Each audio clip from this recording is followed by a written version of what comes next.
Check. Toast. Yep.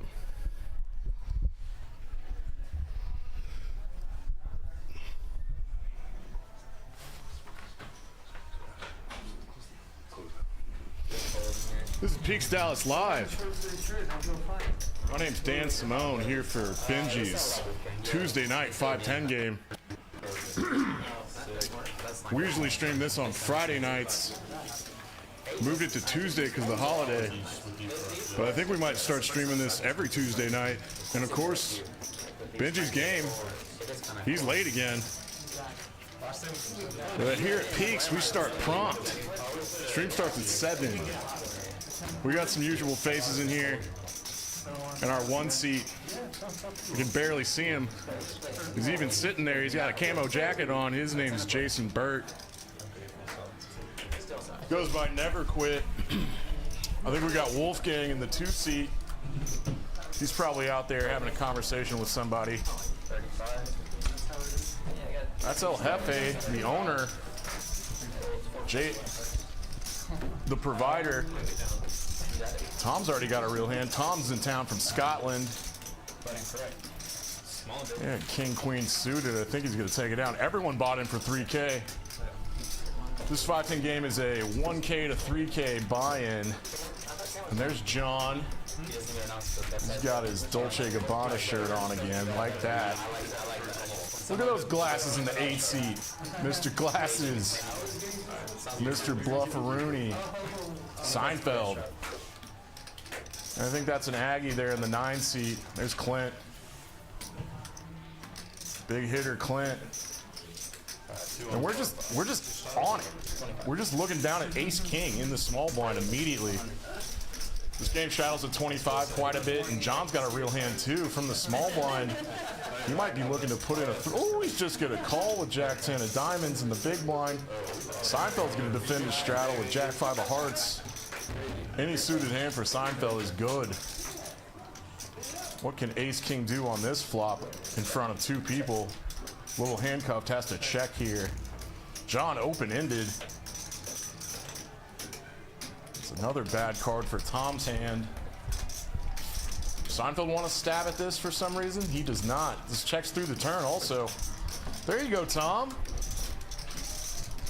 Maybe pick up some value from something here. Might put in a little bet.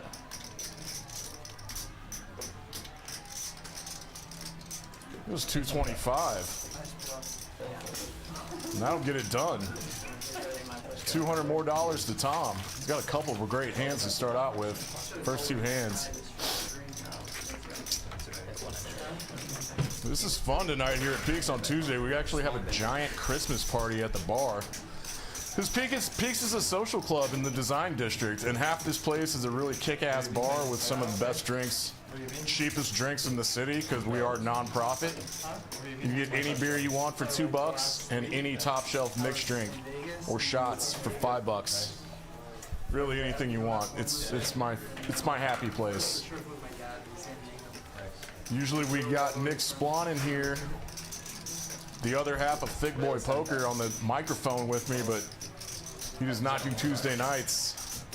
And I'm going to have a special guest joining me here in a bit when he shows up. The old infamous Nick Gola, Frogman, the Predator. Look at this. We got 9s. Going to pop this up from the straddle. This is a big 3-bet to 425.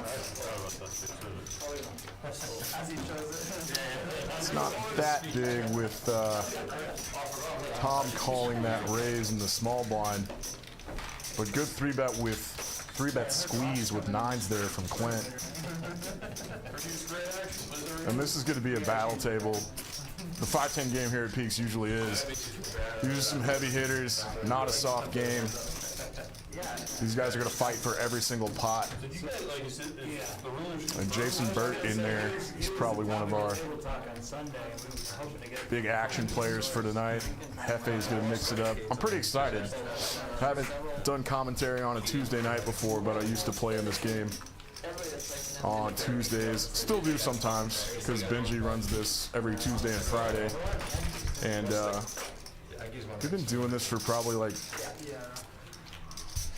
Maybe coming up on 6 months even.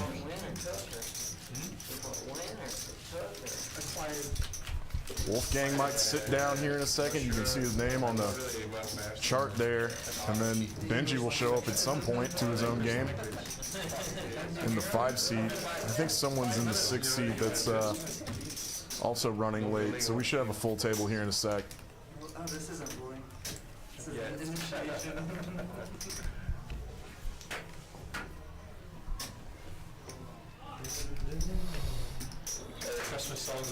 No straddle from Hefe. He's under the gun. Nice suited connector, 9-8. Pops it to 30. Never quit defends with a better 8. Diamond draw for Hefe. Backdoor. Ooh, and a gut shot. This is a nice little combo draw. He's going to go small here on a board like this. Never quit's going to float with 2 overs. It's a pretty sticky defend with 10-8 offsuit. He does not believe that Hefe connected with that board very well, but he did. Now it's going up to 75%. And this is probably the exit sign for never quit, and it is. Man, double gutted with the flush draw. It's a nice turn.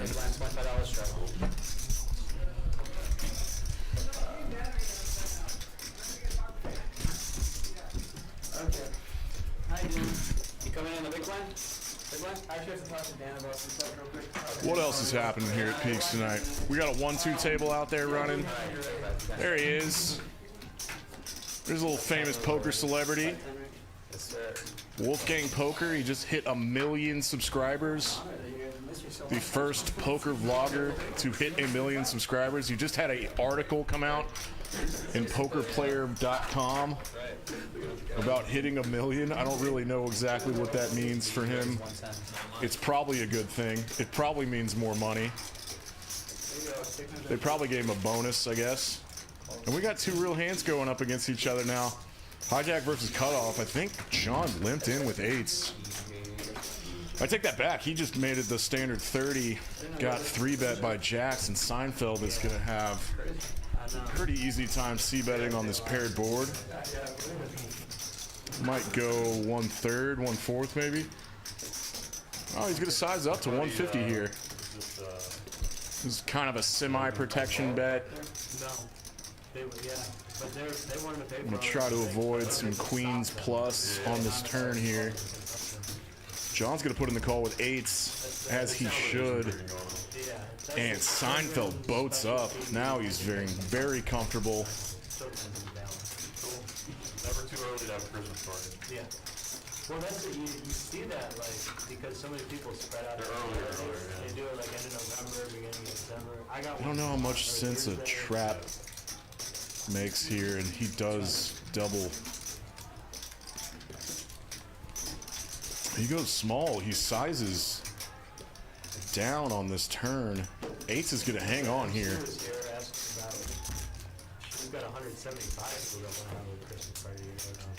Seinfeld loves that card.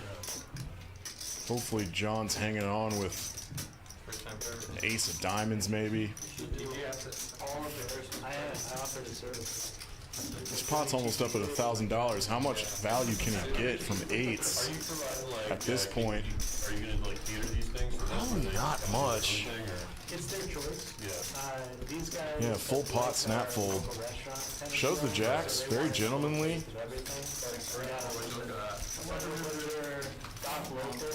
And John's stuck a little bit early.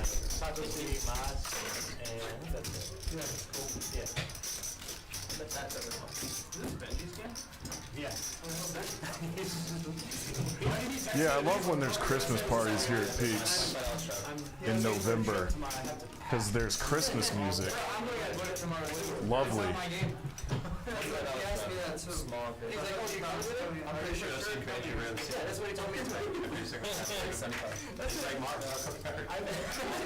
John is staying aggressive here on the gun +1 with ace-3 offsuit.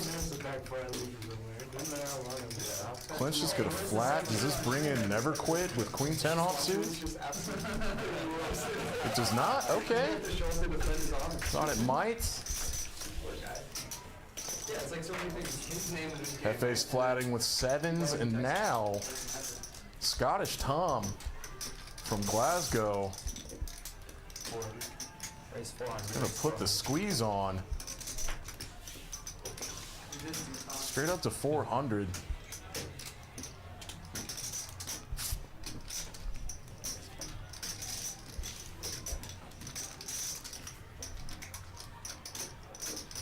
Nice squeeze spot for sure. King Jack offsuit's at the bottom of his squeezing range, I assume. Could be very wrong about this, and Hefe is going to hang around with 7s. Hopefully he's recognizing that Tom is in a squeeze spot opportunity. 7s is going to have to stay real brave here. This pot's already bloated as hell. I assume this is going to be 1/3. Yeah, he goes 300.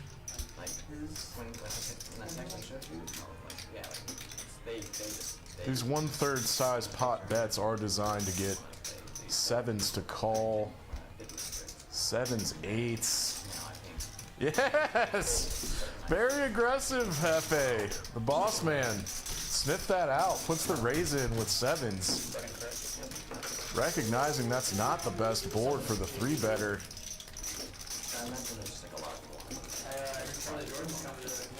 Oh, that made me very happy.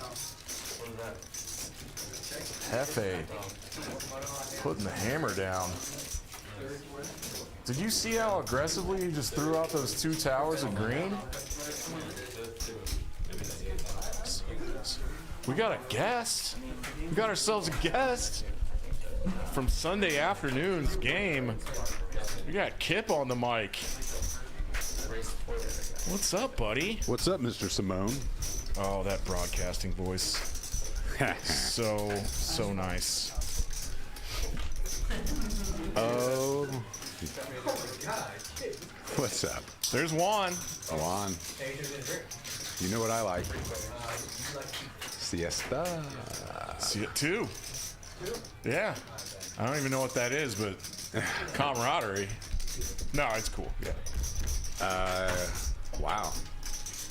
Good to be here. More action going. Got a little sidetracked. What are we looking at? Pair of 8s folded. Never Quit's gonna put the aggression on with that turn bet. With nothing? With With just a a draw? gut shot. Yeah. That's impressive. It's called a bluff.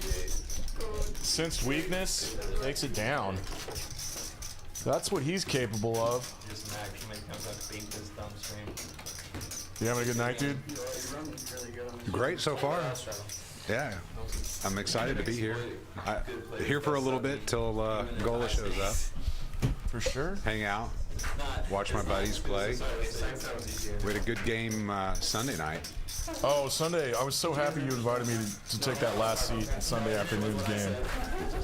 Yeah, anybody watching, Kip here runs a Sunday afternoon 1-2-5 game with one hand of PLO that gets really fun. And I got pretty lucky. I think I was stuck like $900 in an hour and then ended up winning 500. You did good. I did not do so well. I dumped off a grand between 3 and 7. It's your game, though. It is my game. I have to donate every once in a while. I mean, it's not often, but I have to. Every now and then. You've been doing well on the Sunday night 2-5 stream, which we also have here at Peaks. I did. Oh, that was my first time, and I wasn't very happy with the results. I didn't get a lot of action, but it came down to a couple good hands. Glad I got to be a part of that. Yeah, I had a little too much fun in the booth. You were on having a good Sunday time? by myself, and then I jumped in that game. Like the game after the stream was a ton of fun, and I probably shouldn't have been playing, but I won in that one also. Yeah, no. It's my favorite place. Oh, we got a little 3-way action going. Bunch of different hands. There we go. Gut shots, top pairs. Tom hitting that one. We got top pair for Tom here. He's wolfing the initial razor. He's got a little backdoor action. Long way to go to get there, though. With the spades. I like a small bet from Tom. The gut shot's gonna call. Now it's never quit, and Tom battling it out. Jason usually doesn't stand down. Very brave boy. He's a good friend of mine. Tough player. This 4 is brick. Brings in some 5-6 for straights, but not something that Tom needs to be too scared of. And now a decision for never quit. Tom has one of his outs, and I don't think he had the implied odds. Well, he probably had the implied odds to make a decent amount of money on a river if he binked it, but he only had 3 outs. Wasn't getting the direct pot odds to make that call there. He really only had. Tom and Seinfeld both pretty aggressive. Oh, they'll run some big bluffs. Yeah, I've watched this one a couple of times. I can't play this game. It's above my pay grade. It's 2 totally different games. Like, jumping from 2.5 to 5.10 is like college to pro. Yeah. College basketball to pro basketball. We got some fun action here. Tom on the button gets 3-bet, and this game is moving quick. I guess because Benji's not here yet. Benji, slow it down. Oh, he likes to think through every single spot he's in. Yeah. Which is good, which is fine. Look at that, Hefe, up 900 already. Yeah, Tom was running that squeeze bluff with King Jack offsuit, and Hefe sniffed it out. With the pocket 7s. That was Picked up impressive. $900.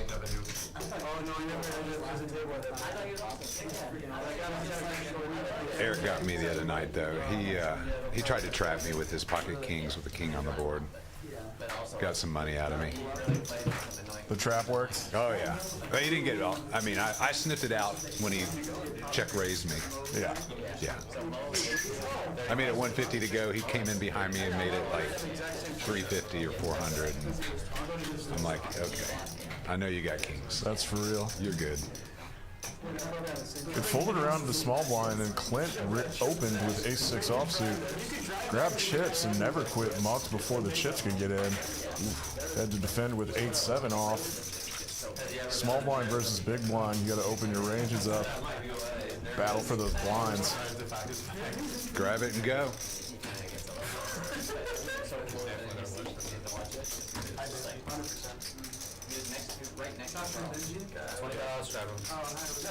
Oh, Christmas music bags really throw me off tonight. It's a little early, right? Look at that already. Never too early. The $50 straddle's on from Tom. This is a man that loves to play bigger. They get the Nick game going? Probably when Benji shows up. Oh, look who stepped into the Cowboys. Just gonna triple it. Tom with Jack 4 offsuit just hands him the money. No action for King. That's always a bummer. Little tilty. Little tilting. Yeah, it's no fun when you get a good pocket pair and you can't get any action. Very disappointing.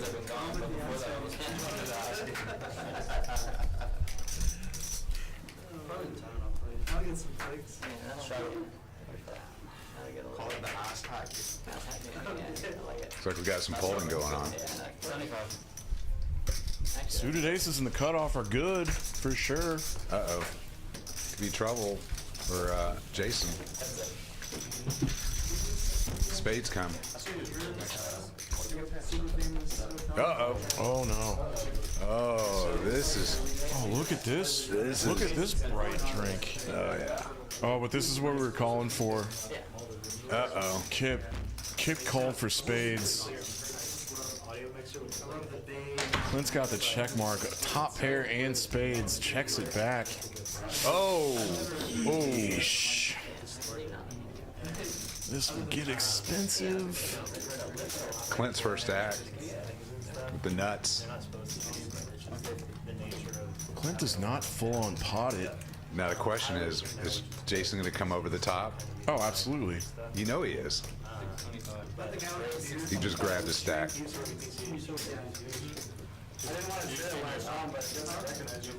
A little more than triples it. Clint has the stone cold nuts. There is a straight flush draw possibility, so he's got the second nuts here. I still don't think he'd be scared of that monster under the bed. It's one single combination. Clint is gonna just rip here. What a terrible, he folds. What a fold, buddy. Wow. Never quit. Didn't even have to think about it. Clint 3-bet rips that river, and Jason knew immediately he was smoked. He was in trouble. Man, what a chant. Didn't even have to think about it. Second nut I'm flush. impressed because a lot of times he would just shove there. Yeah. So what part of your family lives in San Diego? You let it go? That's a big boy fold. Yeah. That does not happen in the 1-2 streets. Right? Right.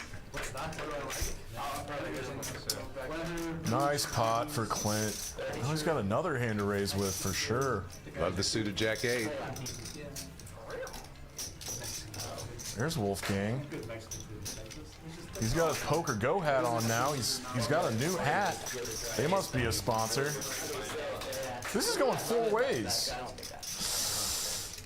Ah, nice. Jack 7 and Jack 8. Good Both flop have for gut Clint. shots. What was it, Clint? Goddammit. I like multi-way checking this a lot. That's every time. Can be behind quite a bit. Hefe's King 10, King Queen. Was There he goes. pretty nice. Little feeler bet. See where he's at. Wolfgang's got clubs. How long does it stay there? I'm going for 1 day. I think he's staying through the weekend because how many 3 ways. Tom with bottom pair on the flop and a gut shot to a 10. Uh-oh, he's grabbing chips. Yes. So is he going? Yes. Maybe he sensed weakness because Clint put out a small bet on the turn. Puts a check, like your gut shot straight draws It looks like a nice place. are really good bluff candidates. It's just. I think it's And now Wolfgang can't go Wolfgang's in away. a spot. He can't go away. saturated. Everybody's raking With the draw? 3 ways. He's getting a price now, and if he hits, It's like hit or miss. he might get paid off by a straight. He's thinking. But I think, He's got to show his camera one more time. I don't understand where a bunch of the Euro guys don't just live there. There it is. Makes Oh, the call. this is a fun hand.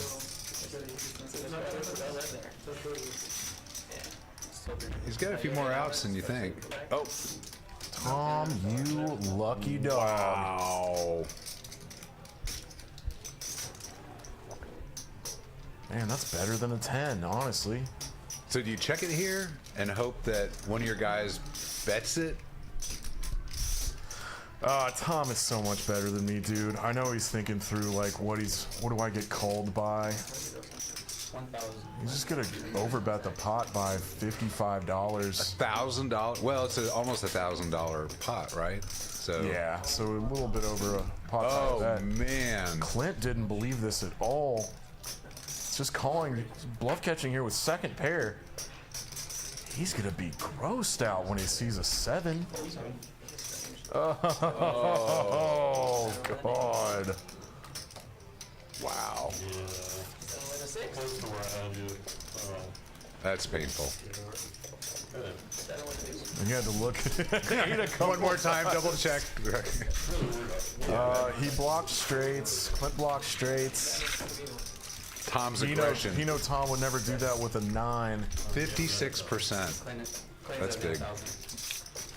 Honestly, I still don't know how that metric is I don't know. calculated in the computer. Sounds interesting. No, it's probably good. I It's know definitely a my good number's thing, probably right? down at the bottom when I play. I'm not the most aggressive. These guys know. I am not to guess it. I love that big bet, polarizing pot-sized bet from Tom. Make it look bluffy. Got called by an 8. Wow. What a dream. I just thought you raised it on the turn, I'm pretty sure. Goes 100 with 8-5. He had 5 outs, man. Look at that. Tom leading at the up a grand now. Money moves around in this game. Oh, I'm sure. Pretty Big heavily. variance. Very big variance. The swings are wild. I mean, I love those weeks when Benji gets crushed for the first hour, goes down like 5K, and then he finishes up 10K. He's a ridiculous kid. That's nutty. No straddle for Clint there. Did he miss it? I don't think so. When it folds you on the button, you gotta open up quite a bit. Off suit, ace-5 is definitely good. And Seinfeld loves pre-flop aggression.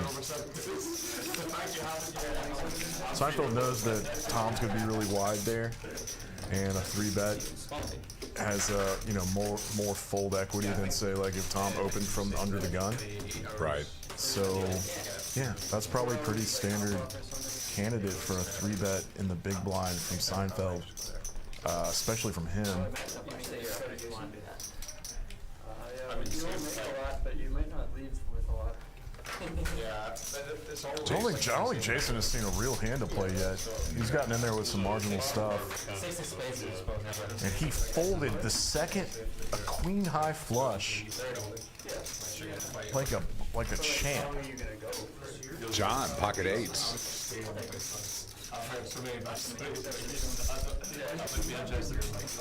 I don't know, John.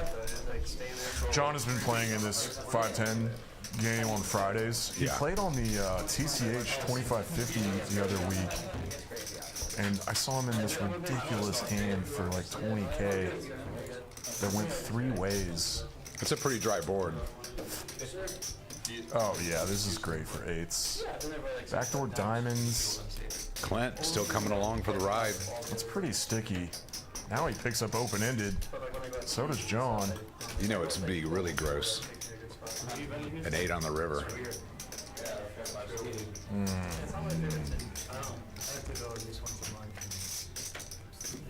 Nope. Straights don't get there, and Clint now is just ace high. They check it down? Oh yeah, 8s is a check back there. He's got showdown value. He's not getting called by much. Then value hoping to get called by like ace-7 maybe. I think I'd throw out a little something.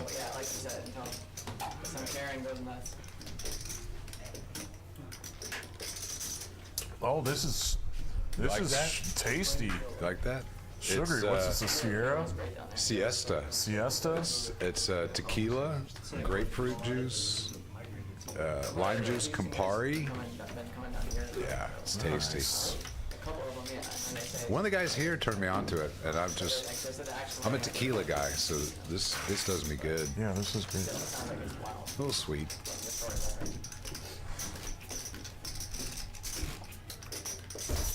Look at that. You see how they do that with a 9-7 of diamonds? A little early with the suited gapper. He puts the raise in and just takes the blinds down. Easy. Easy peasy. We're already 20 hands in. These guys are flying. There is not tanking tonight. Where's Benji? I don't know how he's this late. It is Tuesday. How much can you have going on Tuesday? Right? John's disgusted. He opened ace-king offsuit for 30 and didn't get a single caller. I thought these guys were battling.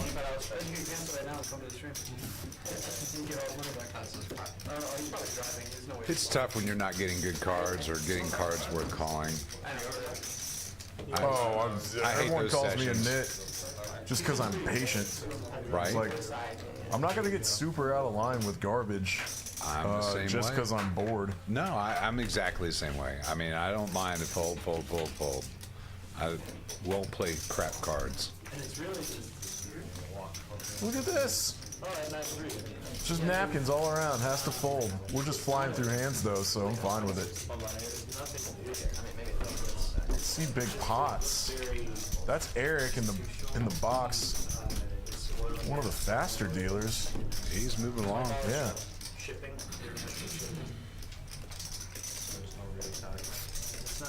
It's not yet ready. All right, what do we got here? Oh, can't see Seinfeld.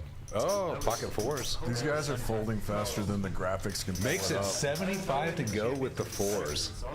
Oh yeah, the $25 straddle was on. Ooh. A lot of people mix in like limping small pocket pairs. That's Under me. the gun? I limp the small pairs, hoping that I hit it on the flop. 5 ways. Who's got what, Kip? I think John's ahead with the 5-9.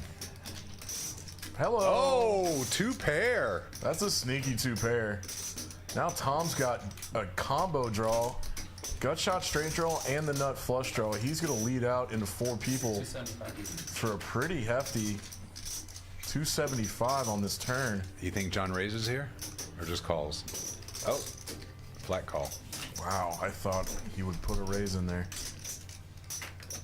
Yeah, I with the 2 pair, you kind of have to. You got to go a little bit, I think. But I guess maybe he's worried about possible flush. There it is. There it is. Tom's rivering again. Wow. You know, he's just sitting there thinking, how much can I get out of this? Oh, all the time. It's probably what Tom's thinking about all the time. You check. You just go. Oh, here. Oh, did I just see an all in? Oh yeah. Wow. He rips and 9-5 snap folds. Yeah. These guys have got reads tonight. He didn't even have to think about that. John just mucked that immediately. 2 pair. That's impressive. Because you got to think with 2 pair, at least take a moment, contemplate a little bit, right? Oh no, John knows what he's doing. He plays way bigger. He's than like us. way up there at the top. One of those guys.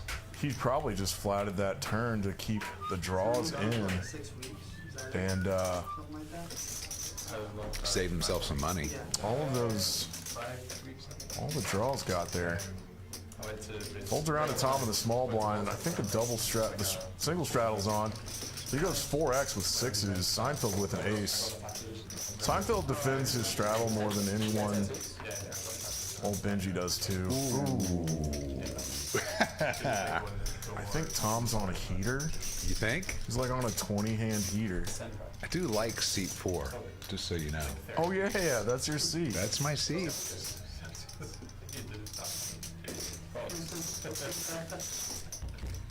Makes a small bet, gets a call. Think he's stringing Seinfeld along a little bit. Seinfeld had backdoor straight stuff. Maybe thought an ace high was still good there on the flop.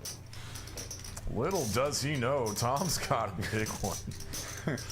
Tom's got the straight Satan. He's dead. Seinfeld is just deader than dead right now.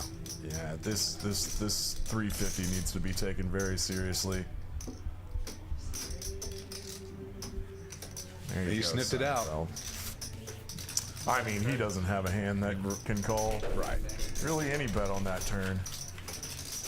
Not for us. I'm liking the action so far. Oh yeah, man. This is a good game.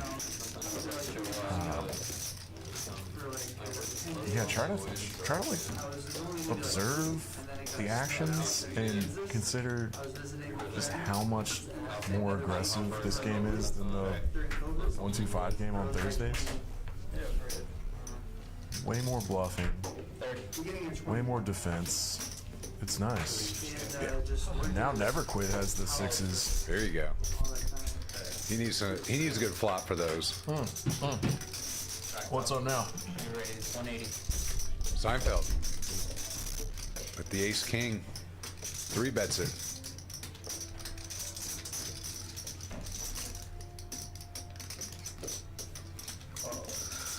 6 is in position, and John's going to hang on with 10-8 offsuit.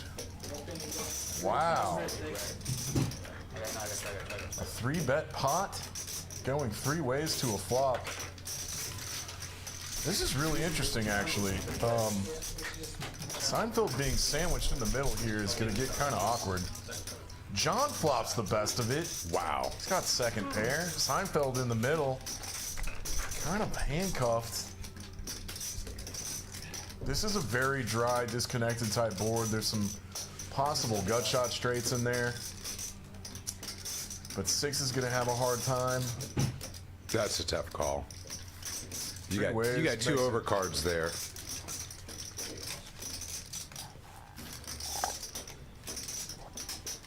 I don't think I could call. Jason Burt knows that Seinfeld's capable of doing this with his entire range. Uh-oh. Oh, he's bringing out the black chips. This is actually pretty astute. This is He got essentially John a min to click. fold. Top pair. Oh, John is second pair. Second pair, sorry. A 3-bet pot, that 10-8 is not very strong relatively. And just with a min click here, this really got to send up alarms for Seinfeld. It's pretty much only Jason Bird at the table that has a min click strategy. This could insert a little bit of confusion for Seinfeld. Wow. I gotta say I'm impressed with Burt. He's a feel guy, man. He will feel out some spots and pull the trigger on some really great plays. Good for him. He needed a good $635 pot there. With 6s. With pocket 6s and 2 overcards. I don't care to play either, to be honest. And he got 1 of the 2 to fold. I know. Damn. I'm impressed. But I've played a lot with Jason. He's an aggressive, and he's a very good player. Uh-oh. Here they go with the Nit. It's time. Nit game is stressful for me. But I've been lucky. I haven't had to pay the tax. What is their tax on this one? $50 or 25 or 50? $50 tax. Yeah. I lost this. Oh, no, never mind. Sham, our sweet boy Sham, lost this 4 out of 5 times the other night. I heard.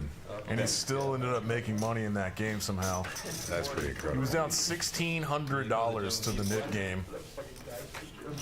I'll never forget that. It's so ridiculous. Jason makes it 40 to go with 10-8 offsuit.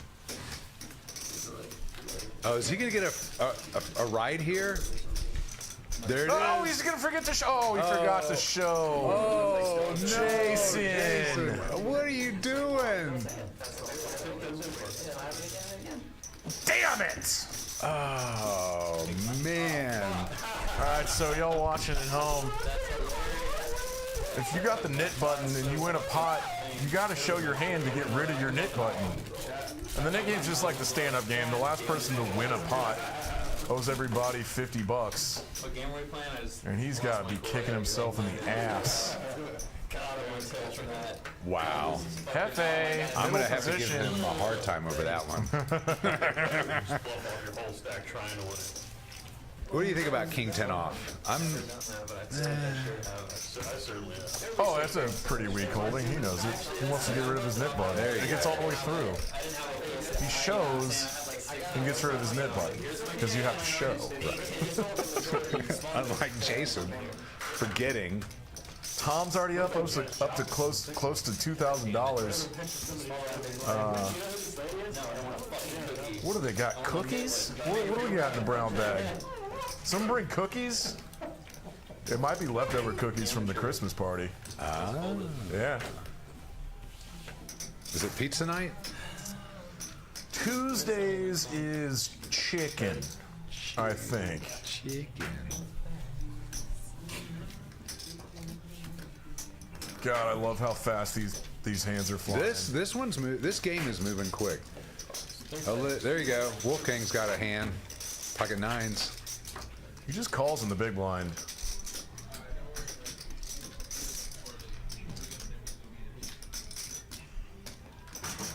You know what his favorite hand is, right?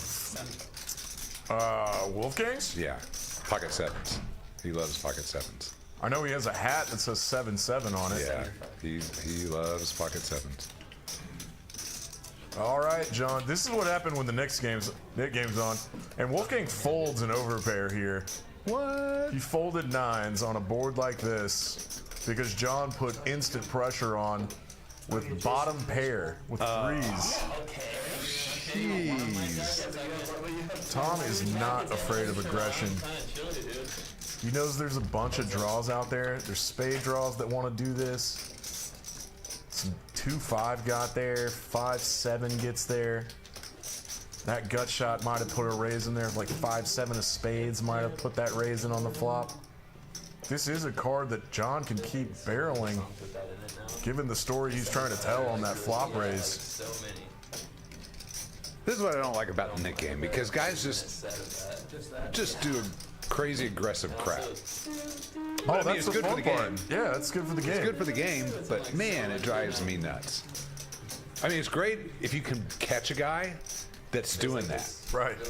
Right? You get it, like, you know, And Tom might be doing hit the that straight right now. on that board or nice set. Then you're like, all right, I know what this guy's doing. He's trying to get rid of his nit button, and I'm going to bust his butt. 375 is a decent price. There's 2 flush draws out there now. Oh, John. What a card. Oh, buddy. Wow. It's almost not fair. That's a great river. The spade draw gets there too. There's now a wheel draw that's out there. 2-5 already had a straight. But now Tom loses to an ace now also. And the ace high flushes could be making bluffs like that on that flop raise. But now that the ace of spades came out, that's a bad card for Tom to try to bluff catch, because a lot of John's bluffs were ace high spades. Like ace 5s that picked up combo draws. And that's a good fold too. And he shows ace 3 and Tom's like, you gotta be kidding me, you hit an ace on the river. I made a great call on the flop, a great call on the turn. That was a nice fat pot. You get bailed out. That was a huge pot for that. Those 2 hands. Seinfeld's. I mean, not Seinfeld. Wolfgang's just. What's the word here? He's Stewing? No, he folded 9s that at the time it was the best hand. But then he avoided losing quite a bit of money to John because John rivered. So he's that probably pretty excited then. He's like going, ooh, I dodged a bullet. Well, 9s There you probably go. shouldn't be calling a flop raise like that He dodged a bullet. with a player behind. Clint's got one of my favorites. I King 9 of spades. I like King 9 or suited king. I'm a big fan of suited king. Yeah, because there's a lot, especially like King 9 or King 10 suited, because a lot of opportunity there. Clint brought in a lot of players. Like 10s or jacks. Wolfgang's got the best of this right now with second pair.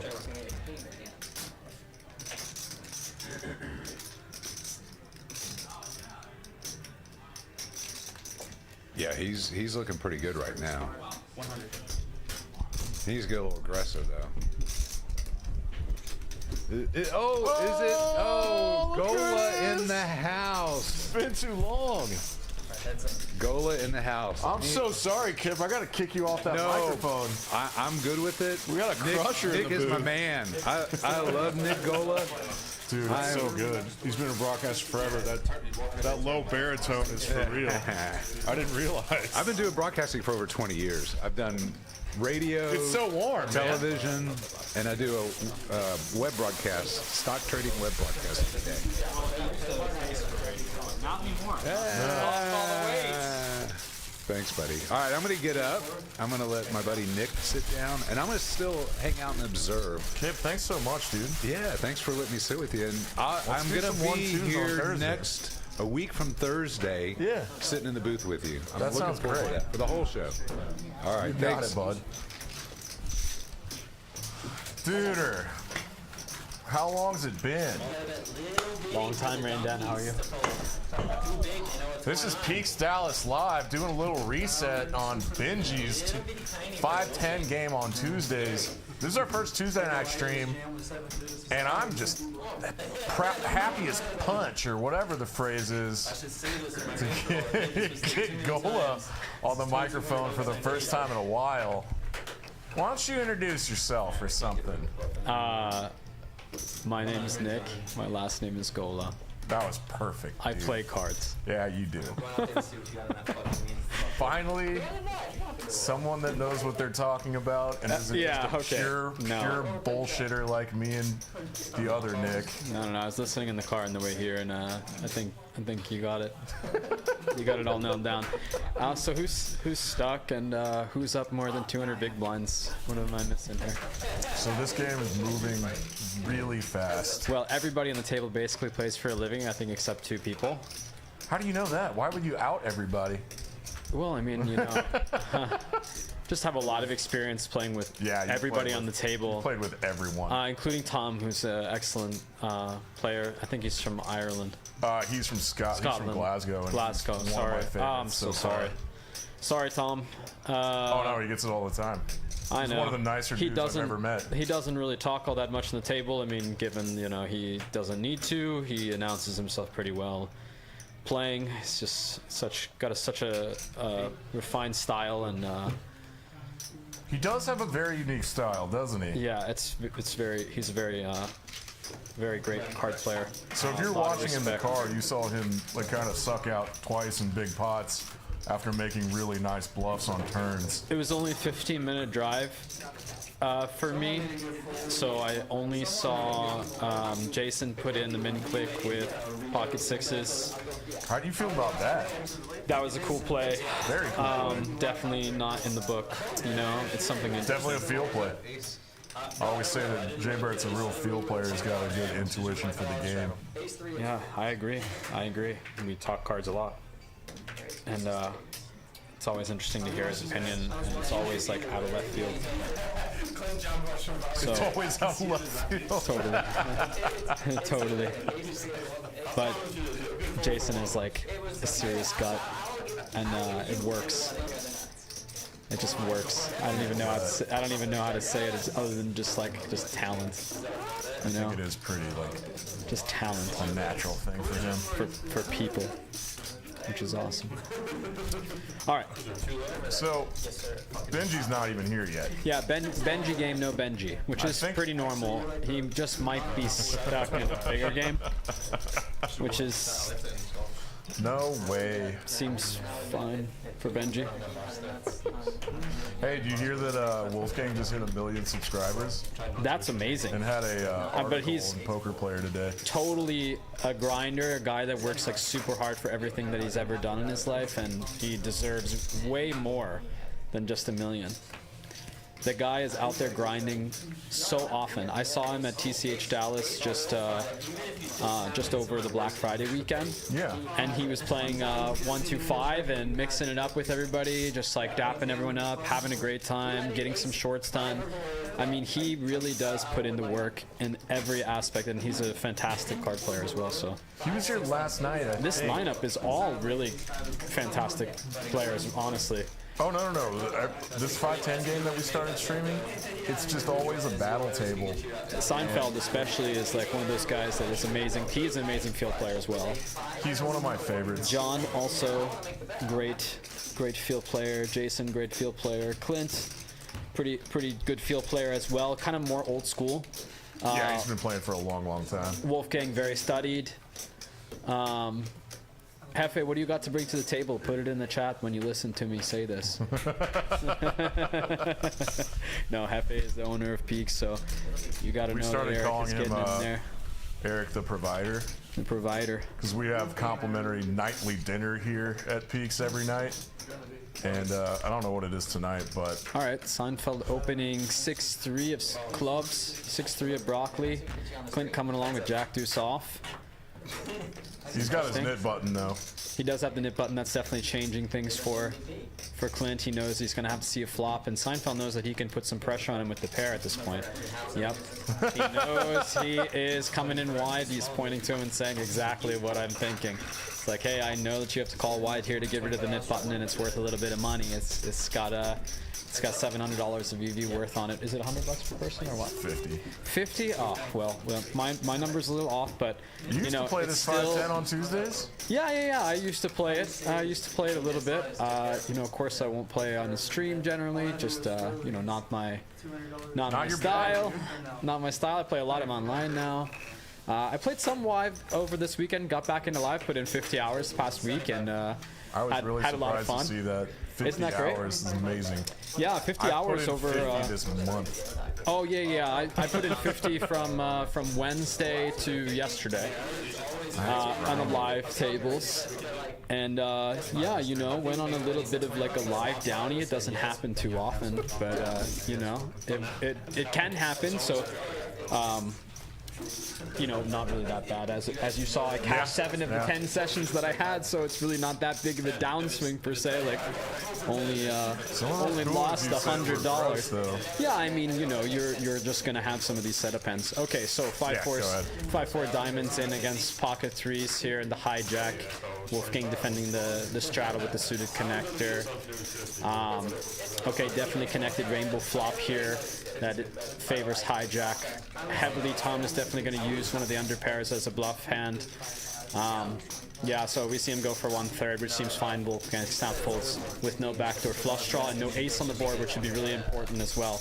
Is that a C-bet 100? Oh yeah, absolutely, definitely. Just a clear as day range bet, even without the blockers or anything like that. Yeah. It makes complete sense, especially use the underpairs and favor the underpairs in this configuration for double barrels. Really? It's definitely like more like theory-oriented thing to do in some scenarios, and against some player types as well. But I think against somebody who is defending the straddle who has their nip button still, does Wolfgang have the nip button? He doesn't. Maybe, or is that Jason's? I can't tell whose nip button that is. Jason won the first nip button. But that'll game hand, and you forgot to show his hand, and so he had to no. All right, Seinfeld with a very clear open. Ace 10 off in the cutoff. Raising it to 75. I guess there's a straddle on right now. Jason with 6-3 of hearts. Definitely a 3-bettable hand against somebody who opens as wide as Seinfeld, but maybe not out of the small blind. I'd probably just fold. Wolfgang comes along. I still don't know whose knit button that is. You see that little yellow dot next to Wolfgang's name? It's Wolfgang's, I guess. Yeah. Okay. All right. He's one of the last two. This lead for 100 into 350. I'm not sure about it, but I'd say it's a good lead because it's going to work. It's going to work this time, never. Actually, Seinfeld might take one off. I would peel one if I'm Seinfeld, and Seinfeld choose against this lead. And also, I generally think these donks are a little bit weaker and sometimes raise them. I know we've talked about that in a bunch of different hand histories that we've done together. So let's see what Jason does here. Okay, he's going to go for another small bet. Kind of milky value-ish bet. It's a really good read on what Seinfeld's hand is, which is a lot of like Broadway cards that connect and also have like a weird gut shot. Also, there's some pair plus gut shots in here as well, like suited kings, like king 6 suited, etc. Even though Jason blocks one of those combos. There's also some hands that make a pair on the turn that decide to float this as well. So here Seinfeld's going to come in for the raise. I mean, this is a board that obviously is going to favor him. There's only, he's not going to get looked up by any pair at this point, and sometimes we'll get a king to fold, and Seinfeld's pretty privy to that. Jason, who's just flatting in the small blind and going for these small bets for two value cut bets, is not really going to have a lot of the strong kings that would decide to call down against a raised pot on the turn and then bomb river. So Seinfeld picking up that nice spot there. I definitely think the value cut bets are like interesting though, and especially as leads from the small blind, even though you shouldn't really have too many calling hands in the small blind and you shouldn't have too many leads in the small blind ever. Define this new term for everybody and me.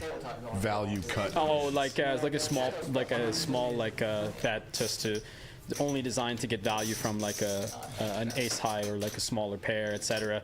You're like basically playing your hand face up. Okay, but we have a big hand here. Yeah, go ahead. Kings against King 8 or Queen 8s rather. These are the two nit buttons going up against each other. Clint's got a real one. Clint's got a real one now. Wow. I don't think this is gonna go further than. No. This is definitely check, and then. Oh wow, Clint does decide to bet small into here. Yeah, it's okay. So nice hand, Clint. No nit button for you, buddy. And Wolfgang loses the first nit game. All right, Wolfgang, pay up, buddy. Only $300 as opposed to the 7. So, God, bit of a discount. Yeah, when you were playing when this game first started, it was $100 bucks a person. Yeah, 150 at the highest. So stupid. It was pretty awesome. I mean, I like to get in there and play a lot of hands, so the nit game doesn't really bother me all that much, but yeah, my tight ass bothered me a lot. Yeah, I was gonna say there's definitely disincentivized a lot of players who. We Wolfgang lost first time around. Yeah. I think he's okay. He's good for it. GG Wolfgang on the first Nits game. I'm interested in what happened here. Clint folding Jack 6 of clubs in the cutoff. It's not like him. Like a dead small blind. All right, Jason with the mystery cards, raising to 75. Oh, I love mystery hands. This could be anything, though. I was going to say Tom probably should defend pretty wide, but I suppose he classes Jason as aggressive enough that he shouldn't, but he wouldn't defend as wide as 10-4 off, but he shouldn't be. Really wide to me. That's pretty wide, but, I didn't see the hand that he woke up with straddle until I said that. Yeah. What's the worst hand that you'd probably defend there against a guy like Jason? Suited computer.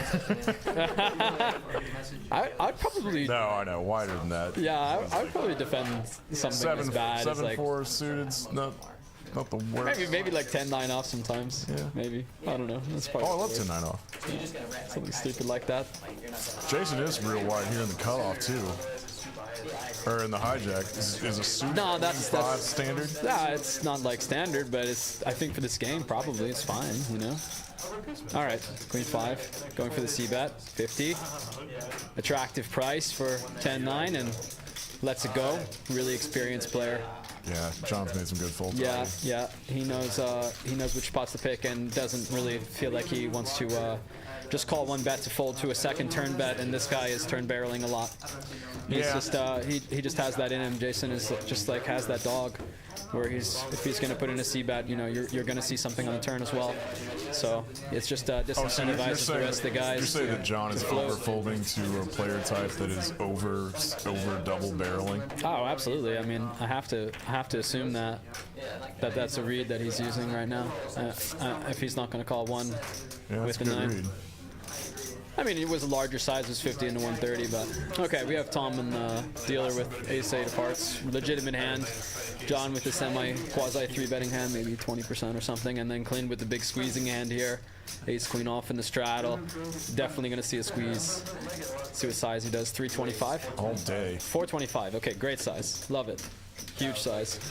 Gonna get ace-8 out of there pretty fast and 10-9. It's nice.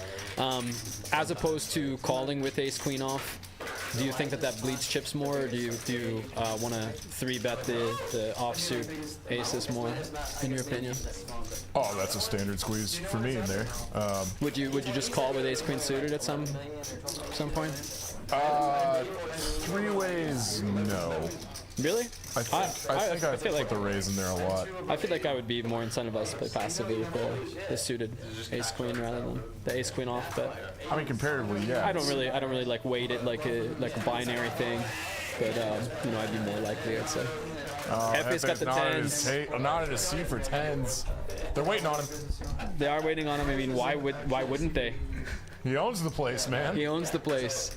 All right, what are we gonna do, Eric? You have to look at your cards first before you play them, even though you got into physical position to play. Did you see the parking lot because of the Christmas party? Yeah, I did. It's like a mess. There's like one car that's parked completely wrong. Oh boy, everyone folds. Sorry, Hefe. Okay, so Wolfgang playing a little more passively today, not PFRing a lot. He hadn't really seen a hand. Yeah, I imagine that. I mean, like, stream hasn't been going on for more than, what, like an hour or so? Oh, dude, yes. I think we're already at like almost 50 hands in an hour. Wow, that's awesome. Really fast. That's good. I mean, it's an just... hour and 10 minutes. And We're going to have the 50 on this one? What do we got? Oh, 10:25 here, and then, I don't know what Hefe is doing. He's putting the 50 on? Or not? No, no 50. guess not. Oh, yes, 50. No 50. Okay. What are we doing? Minnie Mouse bucket hats, like the ones that he wears. Okay, King Queen off. Pretty standard open, right? Uh-huh. He's gonna 75? Only Nits fold this and under the gun +1. I don't know, you have to ask Sham about that. Ace-5 suited, are we gonna... Do it! Squeezing it or just calling? Okay, yeah, I like defending more. Seems very reasonable with a shorter stack like Wolfgang's. I just realized how short he was. What happened? What's going on? I don't know if that's a mistake. I gotta see a stack again. All right, King on the turn. He just gets there. Yeah, he is that short, guys. It looks like it's about 690, 700. I think playing short stacked in a game like this that gets kind of like a little bit highway crazy gambly pre-flop is completely fine. It's definitely an interesting adjustment. Maybe not one that would get you like super invited back to private games, but like in a public game like this at peaks where you can show up, you know, definitely do it. Wolfgang played with like half the Buffalo. Wolfgang just like, yeah, I was gonna say, he just played a huge game in Houston with a bunch of guys of interest and was in there for like 30K, so can't imagine why he wouldn't. No max buy on this table. No, this table, this lineup is tough. I would probably do the same thing as Wolfgang right now. Yeah, I would. Yeah, I would. Yeah, I would. Hefe with the same hand under the gun now. I think it's a smart thing to do. It looks like he's put some more chips on the table too, for what it's worth. All right, Ace King. They're waiting for him. This is trouble. It's trouble for Hefe. Hefe, in my experience, is pretty sticky. And He is. I think that Seinfeld is gonna. Oh well, I guess he chooses a little bit of a smaller size. Hefe does not like to fold on stream. But we have Jason in there also cold calling with Ace-8 of clubs. So we're gonna go three ways. 5-10-10. Hits nobody. Super dry, disconnected, paired board. I think this favors Jason the most if you want to even make an argument for it, but not even really. Say it's so neutral that it's the most neutral and dry board that you can get. It's a great turn for Ace King. Which Jason is going to go ahead and rep the 10 right now. And he might get it through too. Repping a 10? Or pocket 9s, pocket 8s, Yeah. right? He's got an 8. That would cold call in between. You know? They're one of those middling pocket pairs that has a... And I mean, with Ace King, like, you're either really far ahead or really behind. So, I mean, it's worth a shot. I mean, there's also Queen Jacks in there, which now get there on the river. Yeah. That also make this bet too, so... Anyways, Ace King, I think it is going to go to showdown, and Seinfeld's going to win with the nice read right there. He has one of the hands that he does beat. So there's that. It's a pretty scary river, though. I think if Jason goes one more tag, then he takes it down. Interesting stuff.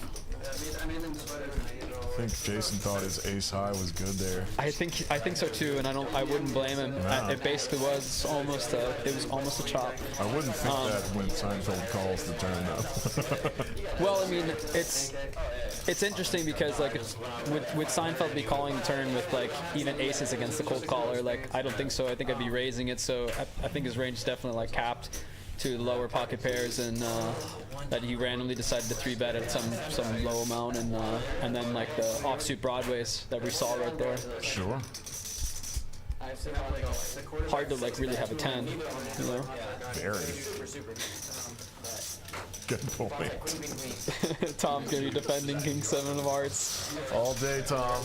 To Clint's buddy. raise from the cutoff. We were quick friends because Ace high. I guess what city he was from based on his accent. A7-4, Clint gonna go for 1 with air. No backdoor hope. Tom doesn't fold a 7 here ever. No way, not happening. Not like this. Okay, nine Come on on. the turn. 9 on the turn. Clint gets there. Then he surprised me. Checks back. Really nice play. Like that. Showdown value. I for bet you he's sure. going to go for one more. You think so? We're going to see probably maybe either like I think that Tom can lead at some amount, but it's probably a punt to lead. Really? It's an This is a interesting block play. for 25? Yeah, and you know, if you face these min bets, you basically just treat them as a check, in my opinion. And that's exactly what Clint does, and he puts in like what a real bet is in this scenario. And I think Tom is going to end up calling it off with the 7. I've heard about this. Just treat it as a check and bet whatever you were gonna bet. I think that's like the you know, Yeah. sort of Standard school of standard, thought. you know, like a normal thing to do. Yeah. It's very orthodox. Yeah, this is a very Hand gets unorthodox hand, but it does get him paid. Yeah, I definitely don't think it's wrong to pay the guy at this in this spot. It's like supposed to be pretty polar, so I think that Clint, if he would go larger, it would put a little bit more pressure on the opponent and would end up getting him to fold. So I think making the adjustment and sizing down just a little bit more after seeing the min bet was a really experienced play. He's an old school player. I definitely think so. He's got He's been playing for like amazing 30 reads. years. Yeah, Goes to he's- Vegas, plays 5'10". Oh yeah, I see Clint everywhere. Everywhere. He's constantly in the mix. Alright, that's a lot of money. I assume. I think that's from Wolfgang. Yep. He's tired of I this. think he's ready to stop filming shorts with red chips and gonna start topping up.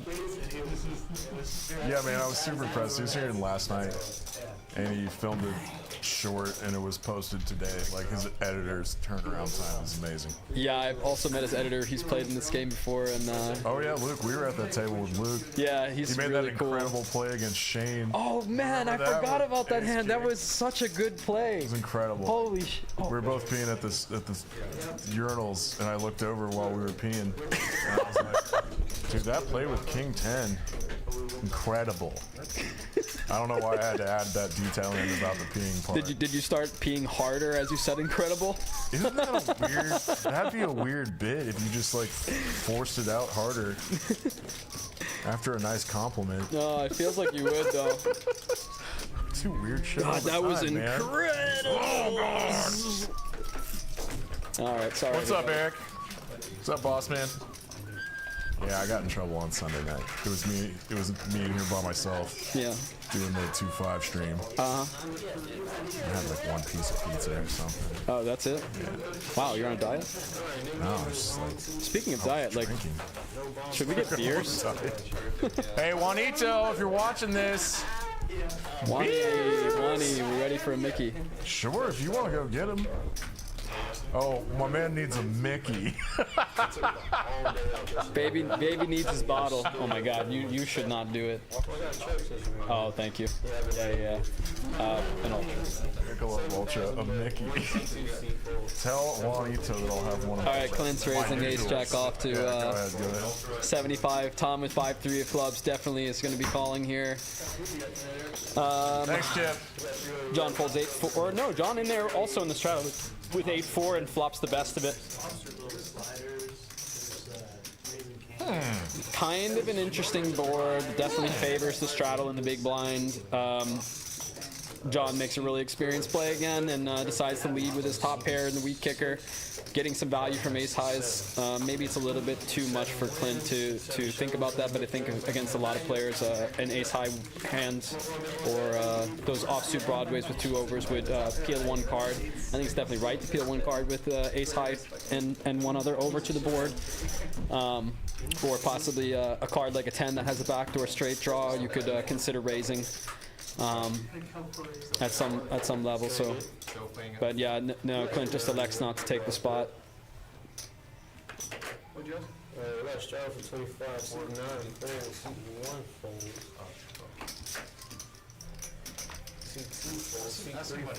Checking out the chat.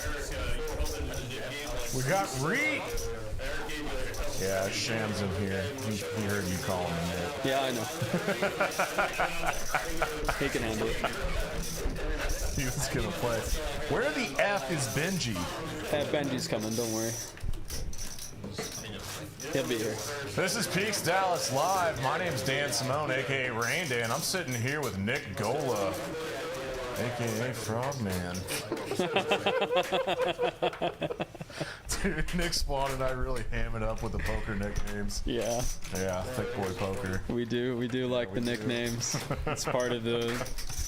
Hey, Jason Burt, he The goes mythos by of the Never game. Quit. He just took all the vowels out and jammed all the consonants together. All right, Clint opening the suited one gapper. Who's the caller here? Under the gun. We got a 3-bet and a call. It's Hefe. Hefe's got a 3-bet in there and then the call. Graphics are catching up. Okay, cool. It happens. Wow, Same with hand. the same hand. Same hand. Same hand, different suit. So These boys are passing around Christmas cookies. I think, oh yep, here's a black flop and it's a straight They both flop straights. for both Amazing. players. Same hands. Hefe does have the free roll here. So Backdoor slight diamonds, equity gross. favorite. Slight equity 2%. favorite. Yeah, just a little bit. A little bit. Just a little bit. You like this raise immediately? Yeah, definitely gonna see a 3-bet maybe from Hefe, and with the flush draw on the board, there's just no messing around. Like we're fast playing for sure. Oh yeah. Yeah, There it is. love it, There it is. love it. Just grabbing stacks. Yeah, just an I love sliding stacks out 2 fingers. an inconsequential amount of chips here. Don't know how much we raise, but it's just sending a signal. And It's Clint is like, gosh, this is music to my ears. This guy's got a set. And we're gonna see an all-in, 4-bet all-in here. Yeah, and a Wow. snap. Let's get it in now. And let's see that the free roll runs Free roll. out. Going twice. Going twice, guys. 2 times for the free roll. Same hand. Chop that. Chop this one. cheese. Chop this run out. Didn't kill any And diamonds. Nope. chop this run out too, guys. We're chopping it up. How tilting must that be? Awful. Gosh. I God, mean, it's so bad. that's so brutal. That's so brutal. look And down at Christmas. Clint opens onto the gun Yeah. with a hand he should never have. Get 3-bet. Get 3-bet flats. by a guy who has a hand he should never have, and then Bing. flats and binks. They're both laughing their asses off. I would be too. It's just so silly. Hey, don't say anything like that. We got kids watching. No, there's a little button that you press before you start the stream that says this is not kid friendly. Oh, okay, good. Yeah. YouTube's all about that. Gosh, what else could we talk about without getting them banned? Oh shit, we can get people banned? Well, I mean, I almost got banned on Sunday. that's the reason why you don't use foul language on the YouTube streams, man. Oh no, I heard about this new rule. Like, but you have to wait for like 15 minutes, and then you can say whatever you want. Okay. Yeah. Okay. Not sure Danielle's gonna love it, but So I feel the pace of the game has slowed like slightly. yeah. Why do you think that is? I don't know. I guess like maybe just people are getting some hands. And you know, we're seeing some more flops. Some people are defending a little bit more in the straddle. It seems like we had John in there defending 8-4 Yeah. offsuit in the straddle. Okay, wow, Eric just on a little bit of a run with cards here. Ace queen off. Tom with a speculative hand, but decides to 3-bet. But don't mind that play. Late versus late. I love Late it. versus late seems Hello. pretty fine. Seinfeld gonna put in a squeeze, I assume, or is he gonna cold? Yeah, there's a squeeze, small squeeze. Wow. Little squeezy, 4-bet, 350. Smaller than I thought it'd be. This is a tougher spot than it seems on paper for those watching at home. For Eric, this is a lot of action after an open, and if you got an ace and a queen right now, it's definitely scary. And Seinfeld does get it done, just happens to act last in this configuration. I'm personally fine folding ace queen off there. I love it. I Yeah? think it's great. I mean, it's just such a tough hand to play post flop. You know, you're either gonna, you know, You either flop well lose a or you huge don't, hand, you can't hang on. Yeah. lose a huge hand in a 4-bet pot, or win a small one. You know what I mean? There's Yeah. just no. Oh, that's a good way to look at it.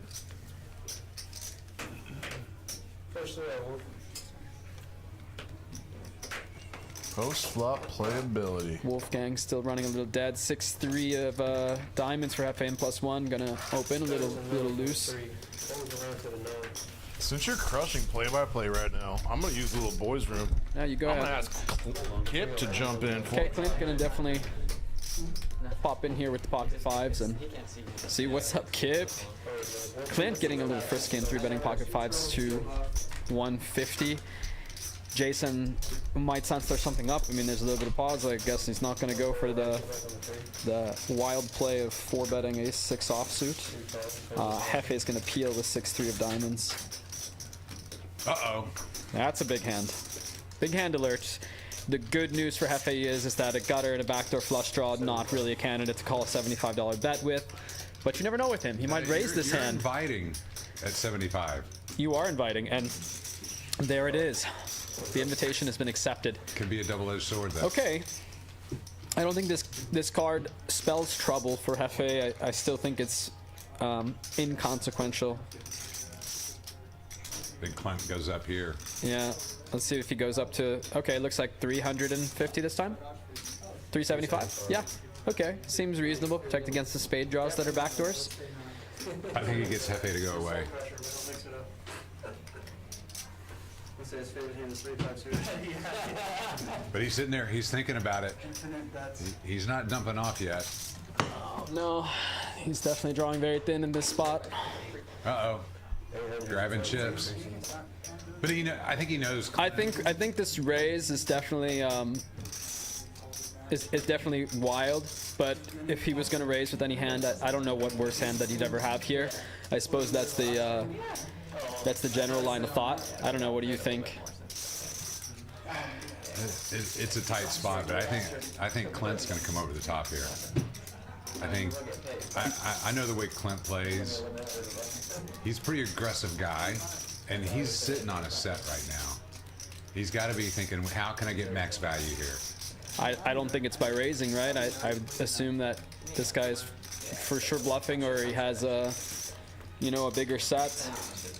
Clint's just gonna call, play it safe for now, and see what he can evaluate on the river. I'm assuming that he is gonna check and let Hefe go after it, and just maybe go into check call mode.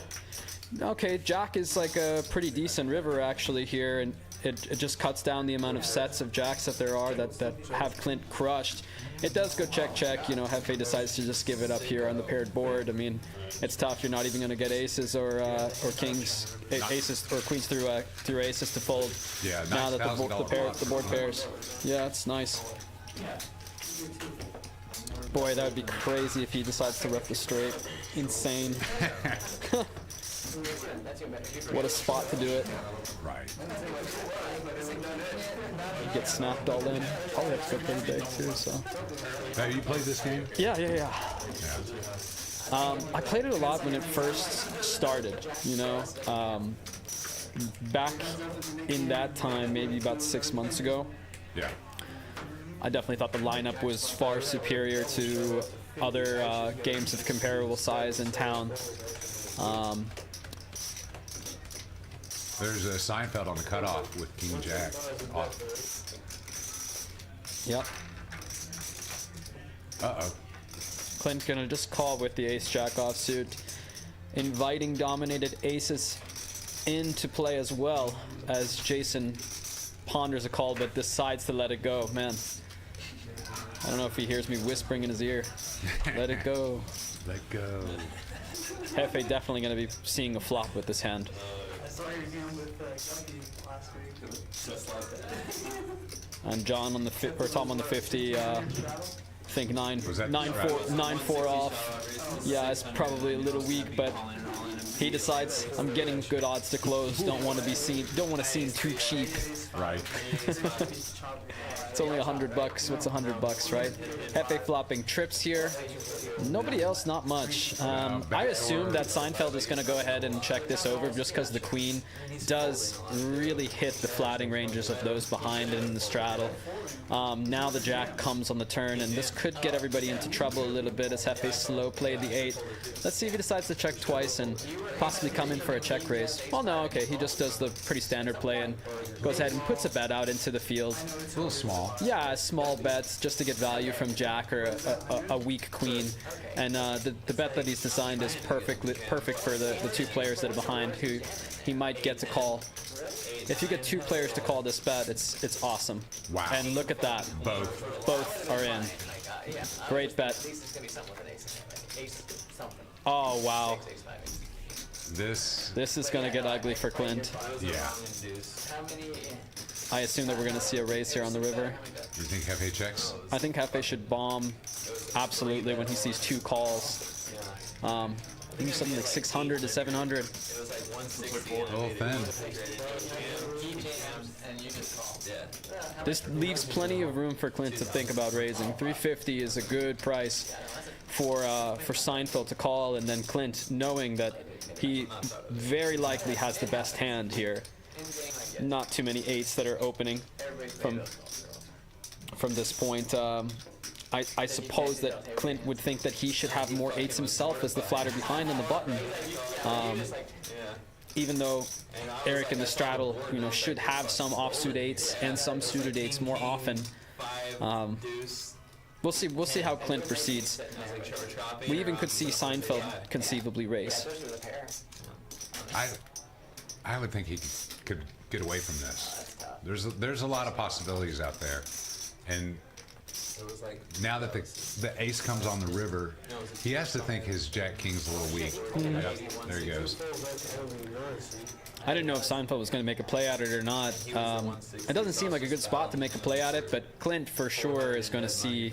Wow. Oh yeah, he does. Makes a great play, great read, and just puts in the call. No value raise. All right, I'm going to get up. Let Danny Boy step back into the spot now that he's refreshed. Good to have you, Kip. Good to chat with you, buddy. Love that voice. God, it's so good. Got another siesta, too. Cheers, bud. Cheers. Oh, yeah. Zeke's Dallas Live. Welcome back, Rain Dan. Thank you. Saw Wolfgang in the bathroom. What do you have to say? He's just running dead, huh? Yeah, he's like, what an exciting stream for you guys in the booth. I'm like, there's been some fun hands that you haven't been in. I'm sorry I mean, you're card dead, dude. It happens. Yeah, we're just hanging out here, dissecting every hand like a frog. Blue frog, man. Where have you been, man? Stupid nicknames. Just working, just grinding. Nothing to say more about it. Playing a lot. Shaman said you were playing a lot of tournaments. Oh man, I have been on a little bit of a tournament kick when I can get the free time. Later, Lick. Three-handed. 3 ways. Big one shot of cut off. Oh, yeah. Ooh, that's fun. Very common configuration. We got 2 pair against second pair, good kicker, and then this straight draw. Clint, the opener from the cutoff, flops bottom 2. That's nice. Clint just running super hot. Super hot. He thought he was running hot the last hand too when he rivered that 2 pair, and sadly Hefe had him. Tom is going to take one off with the backdoor flush draw. And the gut shot. Yep, and the gutter. There it is, combo now. Okay, pretty turn Oh, yeah. for Tom. How often does Tom start running bluffs on that turn? I don't think so, not at all. I mean, now he has tons of equity. It just incentivizes him to check call more often. You don't want to blow yourself off of your new swath of equity where your backdoor flush is for sure good, and you might be able to put a raise in on the river, depending on how much showdown value that you perceive your opponent to have. And in this case, with a bet of 350 and to what was like 500 before. Yeah. I could say for sure that this bet is going to be 2 pair or better on this connected and now wet texture. With Tom having 110 to block a combo of nuts. Not sure how many offsuit combos of 10-9 that Clint would open. So He's getting the right price to call here. yeah, definitely getting the right price. Direct pot And there it is. Bink. And this is for sure going to be a check raise spot too. I think Yeah, it's a great check raise. Let's see if Clint can find the hero check back, which isn't completely out of the realm of question. possibility Yeah, for like definitely Clint, think no. that he could play this conservatively on, like I said, as a wet texture, but he's probably gonna go like 600. Looks like now it's 1,000. It's a lot more meatier than I thought. Tom just snap calls. That was too big of a bet, honestly, for him to decide to raise it all in. So Clint's river bet, he's going for value. value and Value owns himself for 1K. Yeah, Yeah, and you gotta do that to be a winning player. yeah, definitely. I think so. I think this bet's great, and it's tough to make a backdoor flush, but I mean, there's a lot of Tom two pair. did not check raise there because Clint's raise was too big. Well, I think and you're only Clint's getting bet called is quite by large. You're only getting called by bigger Better flushes. Yeah, you know, I now think that straights don't want to play for all the money when there's such a big bet on the river there. I think it's a decent bet by Clint to design a price for his two pairs that includes the lower flushes so that he doesn't lose more on the river by betting, say, like a more standard size, like around 66%, 75% pot, and instead bets the 90 or 85 or whatever it was.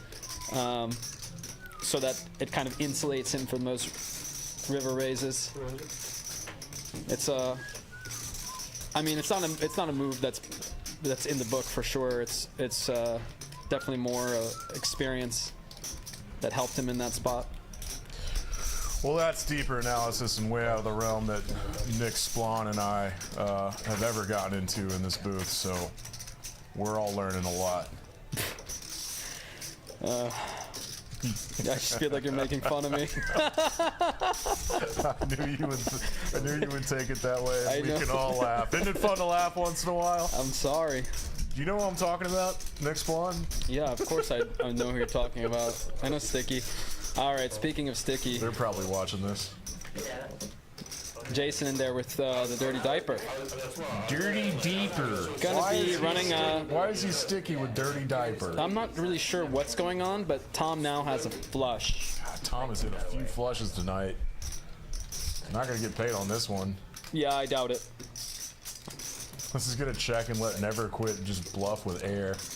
I wouldn't put past Tom. You see that the gland's up, and definitely thinking about what type of size that he would use, or if he would check to side and keep his opponent's bluffs in.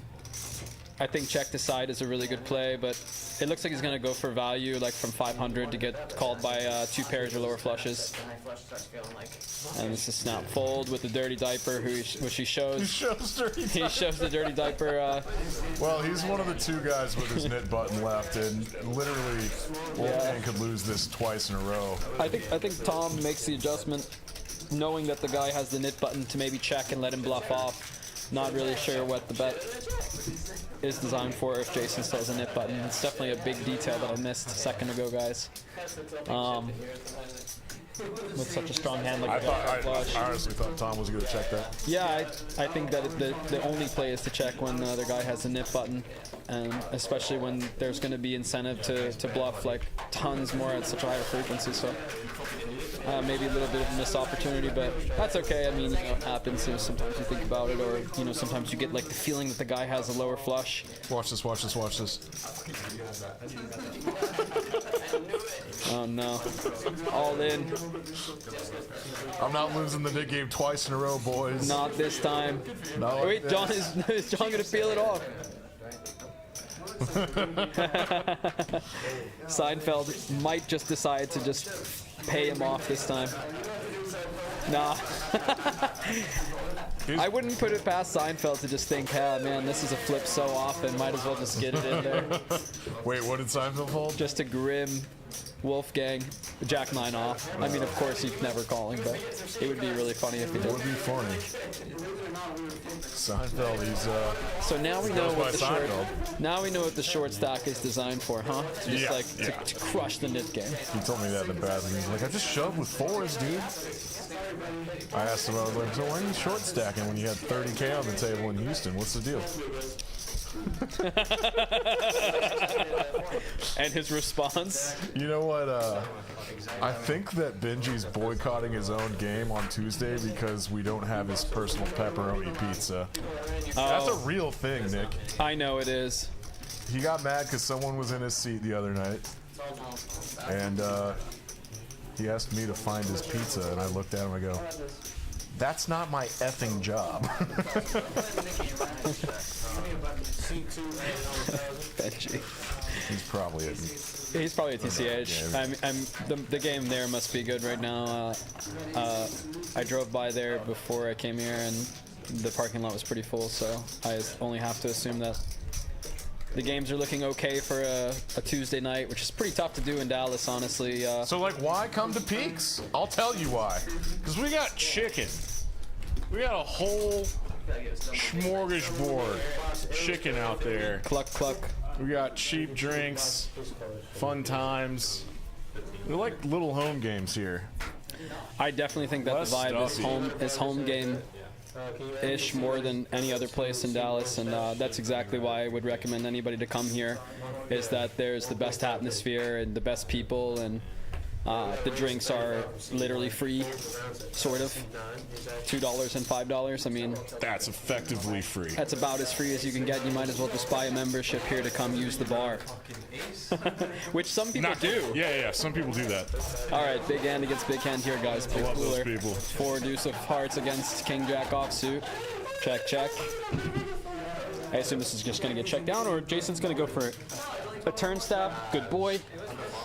Oh, Clint not falling for it. Ooh.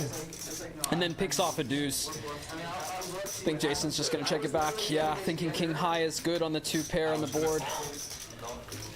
Jason won 1,700 playing 2-5 at TCH earlier this afternoon. He was like, Crusher. I'm gonna run like ass in Crusher. this 5-10 game. Crusher. Do you think that TCH Socials 2-5 game is probably the toughest game in town for Do you know why I've never been there? toughest stake in town? I still have not been to social. You know why? Because I'm here every night. That's where I played with Tom for several hours. Oh no, yeah, he was playing 25-50. Yeah, 10-25 Yeah. and 2-5 at TCH Social. Tom has been in the streets along with a couple of other guys that he's here with, and you know, they're all very solid card players, obviously. I'm so curious about how that works over there. Like, he has a room in Scotland and he's played in London quite a bit, but he says the games are weak. Not weak. No, like, yeah, not I know. soft, They're just but bad. like they're bad games. Yeah. I mean, they're definitely bad games. They're reg infested in Europe. I mean, any live game that you go to in Europe is not going to have many fun players in it unless it's a very specific night for a very special man or woman. But yeah, for most of the time, like, you're basically just trying to stack Uncle Fritz on his birthday for 200 euros or whatever. Speak from experience. You've actually met an Uncle Fritz, haven't you? Like, that's a very specific uncle name. I know. Yeah. I know. Well, anyways, you know, obviously online is the. Is that where these is the kids move. get so good over there? They're just playing online all the time and then come to Get Dallas. so and many hands in, and come you to see Dallas so many to wreck things. these Texas games. Well, I mean, in live poker, the one disadvantage is that you just don't get the volume that you need to in order to know exactly where your game is at. Yeah. And Especially when they can only stay here like 6 weeks at a time. you also don't have like the experience of knowing exactly what you're in for as far as variance is concerned, and what type of swings that you would be encountering. And online, in the volume that you put in online, you experience the whole entire spectrum of these swings, and you already know and can extrapolate that whatever you're doing live is just going to be a tiny sample compared to what type of play that you can put in elsewhere. But it's also really important because it ends up being the biggest hands, right? Because people play bigger live. and they play deeper live, and the softest lineups that you're ever going to be in your life, for sure. So do you think someone like Tom plays these same stakes online over in Scotland? I don't think so. I think Like this would be I'd have huge to online, ask right? him. Yeah, I mean, this is definitely nosebleeds online, and you're in there with basically just crushers. I think there's recreational players that exist at every single level, but I mean, the level where there's the most even mix of professional players and recreational players is probably like the 100 to 500 NL. Region, and you know, once you're getting above that, I think that when you're in the 1K NL area, there's the most professional players, and then when you finally make the jump up to like the 10K and the 50K NL, you That's all of a just sudden get it. Galfon. You all of a sudden get an influx of recreational players that you have that you just don't know where they came from. Wow. Just like, you know, the biggest whales ever, and you know, getting to that level as fast as you can is definitely the meta of the online game these days, and it's tough, and there's a lot of people in your way on the way to the top. You got to step on a lot of other lobsters in the bucket. Or crabs. Is it crabs in the bucket? Crabs in the Okay, bucket, sorry. yeah. Crabs in the bucket. You know, I used to boil crabs for my job in New Orleans. Really? What are you gonna do with that non sequitur? I mean, it's a little connected. Anyway, I mean, we just saw Seinfeld run a pretty hefty bluff with a combo draw. Yeah, that was I loved it. pretty sweet bluff to get the guy off of a second nut flush draw. Reverse that. Seinfeld had the second nut flush draw, and he ran the bluff, and John folded top Oh, pair. sorry. Yeah. I wasn't paying attention. Reverse that. Wait, Anyway. John folded top pair. Yeah, he did. John folded top pair, gut shot to a queen. Multi-street check raise flop. We're gonna have to go back and watch that one later. Well, I guess we'll find out. Neither of us are certain on the details there. No one knows the action. We weren't even looking. The jack. John was on the draw, I think. Well, shit. All right. Well, whatever. See you next time. Go play a little cash before I go home. Good. Good luck, Get in Clint. there. Good luck. Good luck. Those tables out there look great. Just do a little commentary for us. Absolutely, Yeah, thanks Kit. so much, Kit. Thank you. Good luck out there. All right, so 5-10. Where's the straddle? You know what you should come play? What? His game. Kip's game on Sundays has gotten awesome. Yeah, I don't miss a Sunday online, buddy. Oh, that's because the big tournaments. Yeah, never miss a Sunday. Oh, that's good. They're just too good I now. thought Sundays were for church. But, ACR that's just me. and Ignition have just been lighting it up in the tourney streets, and yeah, that's what we've been doing. Just giant guarantees. I mean, not just that, but there's also like multi-day events and stuff, and all the best action comes on Sunday. Check this out. Check this out. What's happening here? We got John opening 7 deuce of clubs to The 7 deuce 30. game is on. It is on. Okay, Clint 3 betting to 10-8. Yay! No nit button. Never Yay! quit. Putting in the 4 bet to 325. Jason Bird. In position. John definitely gonna go ahead and let this go. I don't think he's High the, frequency. I don't think he's the type to just go after this. You know, not in a 4-bet pot. No more. That would be lighting money on fire most of the time. I think so. With the cold 4-bet in there, it's pretty strong. You know, I don't really care what anybody else thinks, and you know, Jason knows better than to cold call a hand like Ace Queen offsuit. Yeah, good on him. Always like putting 4 bets in there. I don't get to do it very often. Had a lot of Ace Queens out here. It's a tough hand to play. One of those overrated hands in poker, in my opinion.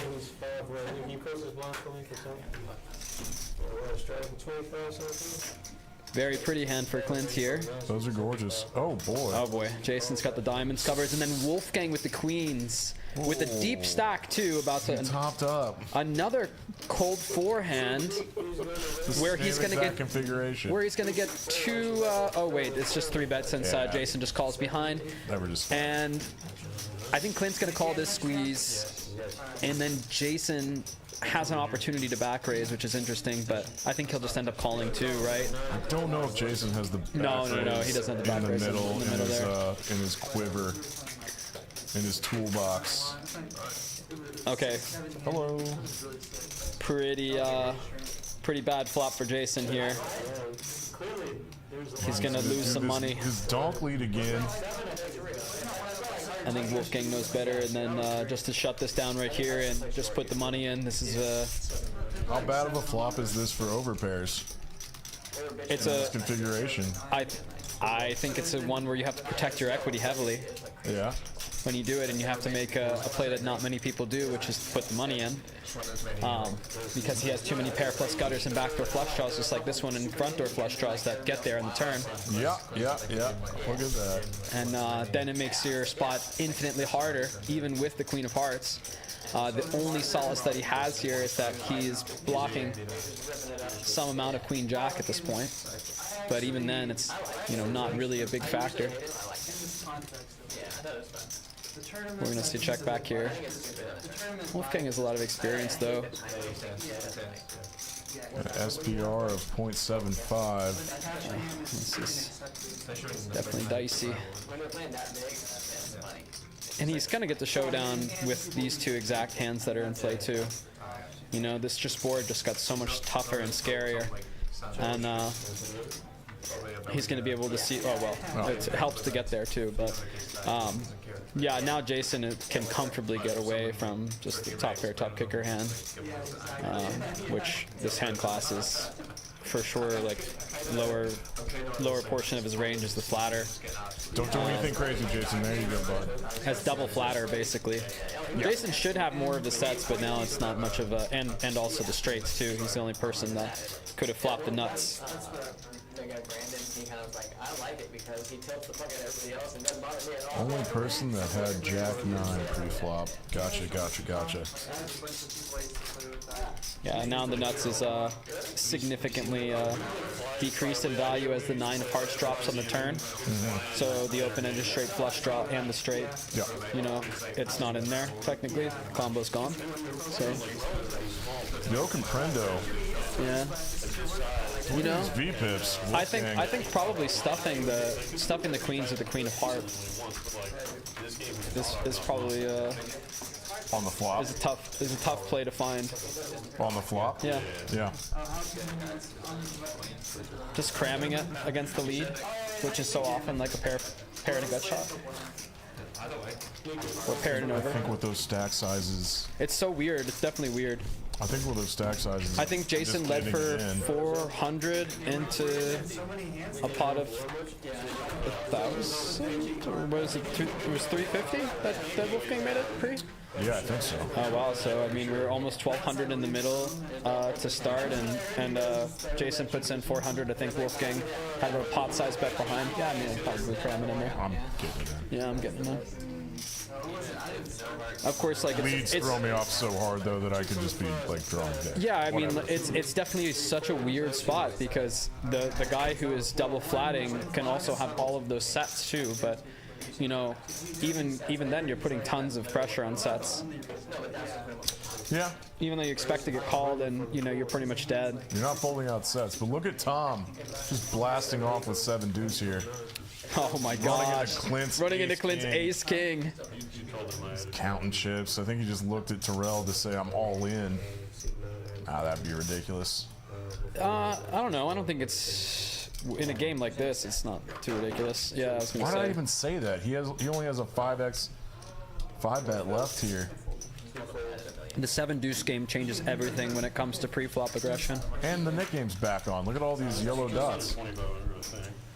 I mean, adding in those 16 combos Of 7 deuce. of 7 deuce Just into makes- the 4-bet range just throws everything into a tizzy where you're jamming jacks even, and it's a play that somehow makes money. It's so weird. I love it, Tom. I love it, buddy. Yeah.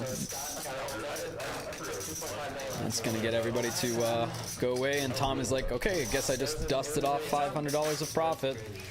Whatever. Hey man, the Nick game was on. I could have made $50 from everybody and flexed on the table. Clint running good in the Nit game. Just immediately getting rid of his button. Oh, 800 bucks of dead money. I mean, what a stupid spot too, and like Amazing. just seeing all this action and just waking up with ace king off. It's just such a dumb spot. You just gotta wonder if you're gonna get coolered in this absurd situation. Jason Burt, decent hand. Yeah, I mean, really standard under the gun open here. Okay, going to 50 with no straddle. Min raise? Is there no straddle on this hand? I don't It think so. doesn't look like it. Okay, so 5x open. Hefe gonna call and hijack. Tom gonna. No, Hefe's 3-betting to 150. Oh, Hefe putting in a 3-bet. Nice play. Like it. You like it with King 10 off? Yeah. Well, I definitely would rather 3-bet than call this hand. Oh, absolutely. Yeah, I'd probably fold. Probably flat it for some amount and then probably 3-bet it most of the time. Okay, so 6-5 jack connects with nobody. Definitely favors Hefe.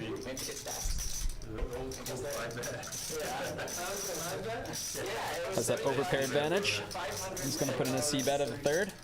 Jason's going to snap it with the backdoor flush drawn and over. Backdoor flush has been initiated. Pretty turn. Some straights get there. Good Check, check, check. back. Got a white flag. Wow, I mean, that's just way OP, way OP. I actually don't even know what to do. I guess check and let the other guy bet at this point with the one-liner. just I think crushing if everything. Hefe has 7x, then in his range, in his 3-betting range, or you think that he's 3-betting 7-8 a lot or 7-9 a lot, which we have seen him do. Right, we've seen some showdowns where he gets a showdown in a 3-bet hand with a suited 1-gapper. How do you And he's remember middle that hand. shit? I mean, we just watched it happen. I'm not that drunk yet. Yeah, I mean, I feel like if he has that read, then it's probably a slam dunk check. But yeah, I mean, lead is completely fine, standard hand. I've seen a few backdoor flushes not get paid off. I mean, it's kind of tough to get paid off with a flush unless the guy has a flush. Is that really the world we live in? I think in this lineup, yeah, definitely. I mean, these guys are just really experienced. They've just seen a lot of stuff in the trenches. Hefe folding king 6 of diamonds. It's not like him. Is he okay? Does anybody need to go check his pulse? Do we have a pulse monitor on these things yet? He's very serious in these games, dude. Okay. He's got his hat down. Yeah, he does have a pretty serious look about him nowadays. He's not in his golf clothes like I'm in my tennis clothes. His little son. Yeah, I mean, I've just been playing some ball. Okay, 5 many- deuce queen there's too rainbow many- in a 4-way. There's too many suck hands in this for me to care. Gotta feel like it's okay to put in a bet here in Tom's shoes. He The does. opener, he yeah. does. Yeah, I mean, John is gonna peel one. I guess he's got some plans later for this one, and so does Clint. This With is the so. deuce. This is so knit button dependent on these two flats. It has to be, and maybe Jason can pick up on it as the person who's the only one without the knit button, I believe. No? Yeah, it's definitely too spicy. Tough to start running a bet with that specific combo 4 ways. Yeah, I mean, I feel good with Tom's C-bet. I feel like it's definitely reasonable to bet with a pair and a backdoor straight jaw. God, what a great card for Tom's specific hand. Yeah, it's really nice. Checks here. John picks up clubs. Yeah, John does pick up clubs, checks back, and 3 on the river doesn't really change anything. It's pretty inconsequential. I think the reason that Tom doesn't go for the second bet is because even though he has John behind, like we know that he has nothing, I think he's flatting like a significant portion of Queen X in the cutoff or in these late position hands to like hijack open. You think so? So yeah, I mean it just kind of like Yeah, he Queen doesn't kind of have a lot hits of him a raises little bit with, more like, than decent queens, yeah. than say Clint. You know what I mean? Yeah. Clint will like peel with those, you know, pair and backdoor flush draw hands or pair and backdoor straight draw hands. He'll sometimes have a queen, and that's like the top of his range, which, you know, should in theory be raising a certain amount of the time. But I don't know. Sometimes sets of deuces as well. I mean, it's not like he has no hands. Actually, the flatter could be in there with those hands as well. So it's kind of just like it's a strange texture to play. It kind of hits everybody in a little weird way, in very unique ways, really. But yeah, Tom with the overpair advantage is a big deal. Very interesting. Yeah, Clint, okay, opening with 150. The $50 straddle is on. Yeah. Yeah, $50 straddle is on this one. Jason calling in the small blind. Tom in there, he's not cheap. He's here to play, guys. Queen jack off. Not cheap. He's not cheap. Okay, 996. I think this favors Tom the most. I mean, like definitely more of an instance of 9x. Maybe it's like a little bit. He's doing it again, folks. Never quit, never quits donking. Yeah, and He never quits donking. what 9x hands do you even have in the small blind at this point? I mean, not really. I feel like the offsuit broadways and the smaller pocket pairs. Maybe like something. If you have like some offsuit aces, yeah, I guess then it makes a heck of a lot of sense to put in a bet here. I don't know. I think I would check raise a 9.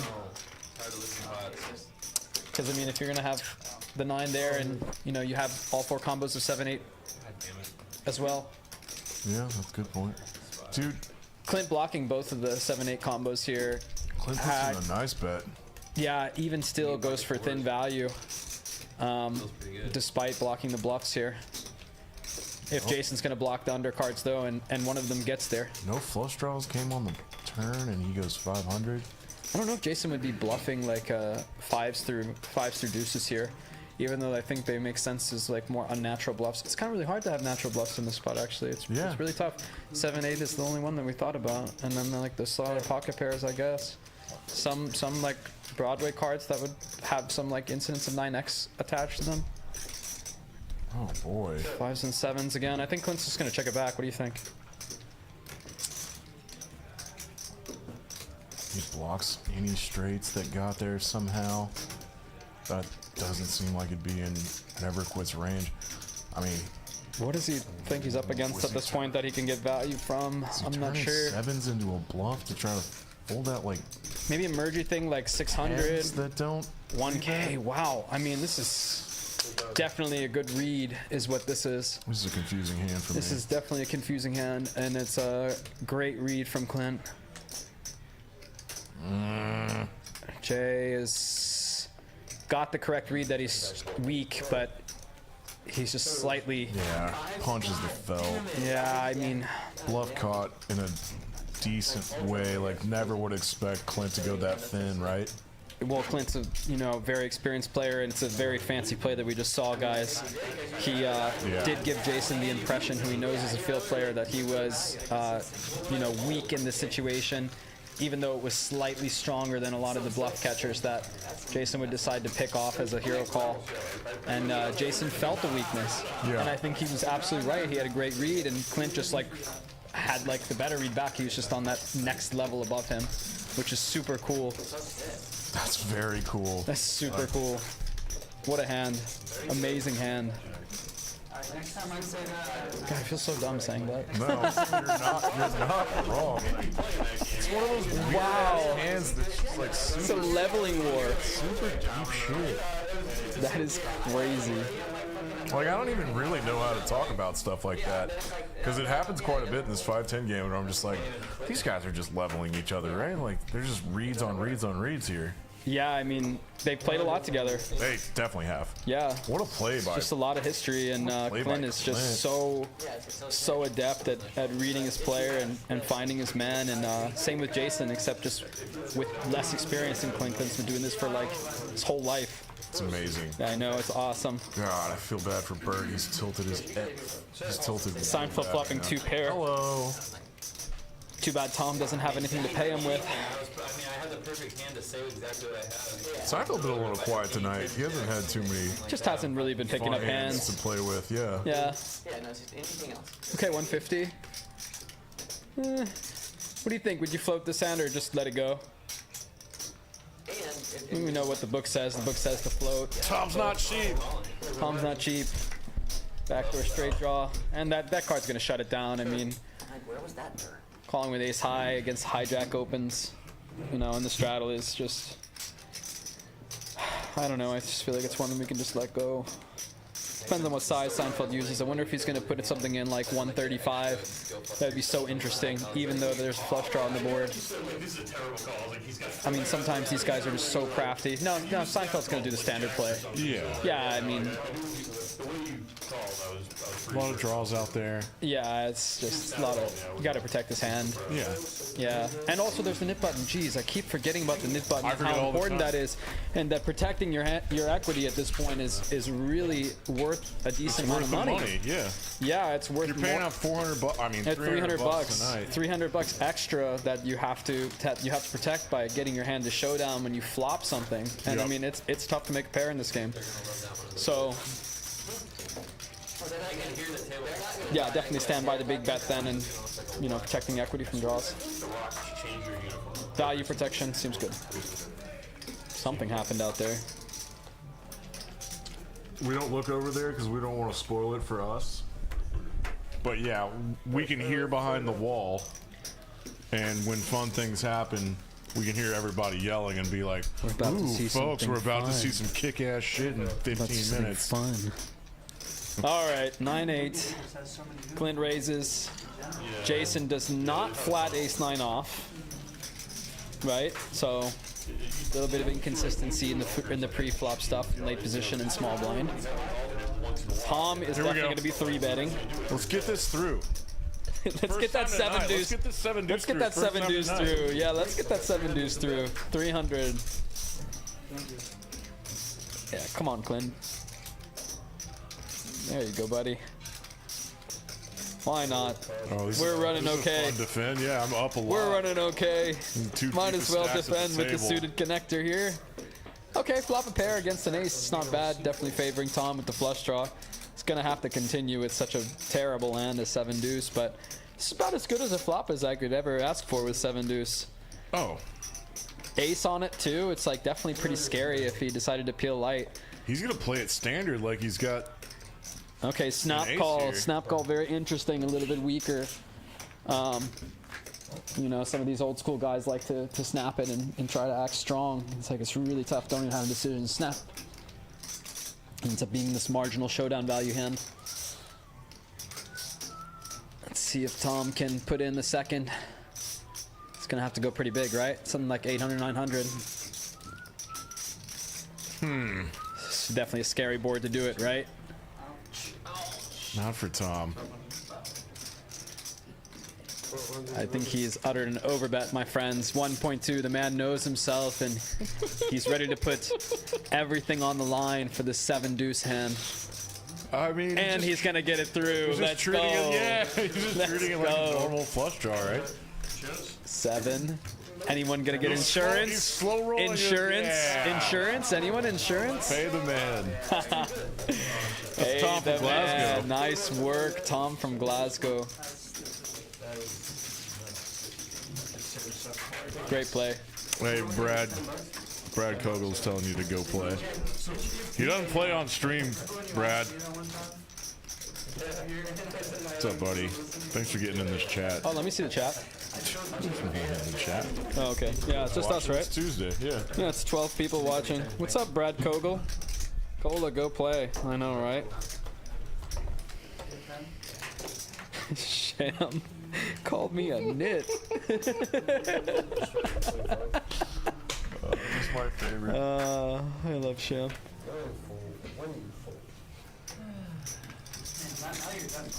Yeah, first stream on Tuesdays.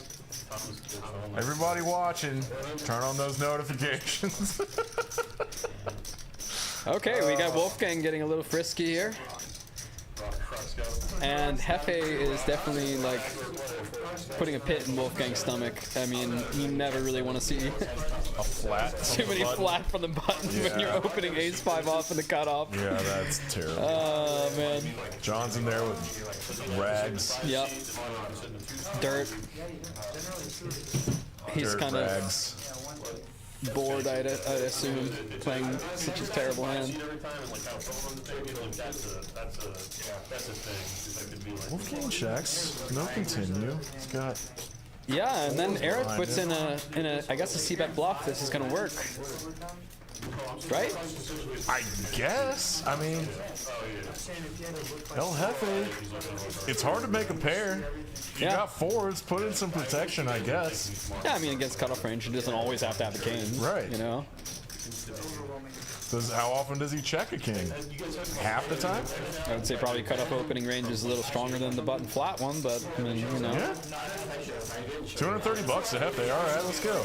He's like up a decent amount, I think. Could be wrong, I suppose. I don't know. Maybe people actually, I probably am wrong about that. We're going to give a disclaimer out, folks. I'm wrong a lot of the time. Goal is wrong less amount of the time. But I'm wrong a lot. I'm wrong a lot. Hand 66 with flying. This is amazing. Actually, I was watching Game of Gold with one of my friends the other day, and Oh yeah, what's that about? I saw it come up. yeah, it's just like a sit and go, poker after dark sort of a thing. Anyways, there was a hand where I was like, oh man, Maria shouldn't be bluffing this fish. Like, you shouldn't bluff like for stacks into a fish who's like calling so many hands, like calling king 8 off pre-flop and never folding a pair, etc. And then like I went into TCH yesterday, and first hand that I played, I bluffed all in into a guy that's never folded a pair in his life. And it was like my dad? It was like a really funny Dunning-Kruger moment where I texted her. I'm like, hey, I just bluffed. By the way, the thing that I was just criticizing Maria Ho for is like amazing poker player, like way better than me. Oh, I thought you said you texted Maria about No, it. I didn't text Maria about it. Jeez, God, that would be so embarrassing. Maria, if you're listening, which I know you're not, I'm sorry. I don't know why She had an appearance at Poker House, very I think. stupidly. No, it's Kitty. Kitty Well, went to her Poker too, House. but I think I saw her. Anyway, whatever. So you bluffed into my dad the other day? Basically, yeah, I did. I did bluff into Mr. Simone. Actually, you know what? I bluffed into your dad maybe about 17 or 18 times because I just thought that he was like a little bit mubsy. And yeah, he was just like kind of afraid of the word is, but I love monsters under the bed. Okay, that's wow. Who made that up? It's old 2+2 thing. Tom with aces. This is more important. That's amazing. We'll get back to that thought later. 110. Yeah, here we got a hand. Oh no! God, guys. John's not that deep. This could get in. This is why you have a good Eventually. bankroll to play these games, because of these inevitable setup spots. Roadie spots. Mubsy. I think that against this 4-bet with aces, I go ahead and peel, despite being out of position. Yeah, honestly, we don't see a lot of 5-bets in this game at all. And I mean, with the stack sizes and being it, cutoff versus button, it's just a kind of a little bit strong to 5-bet when there hasn't been a 5-bet put in. And I don't know, like I think that the edge is negligible post flop,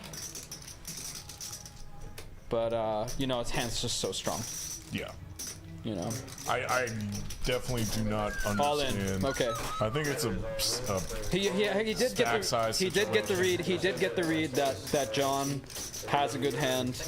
Tom, way more experienced player than myself, figured it out really quick that this guy wants to run it, and he was right, and he put it in.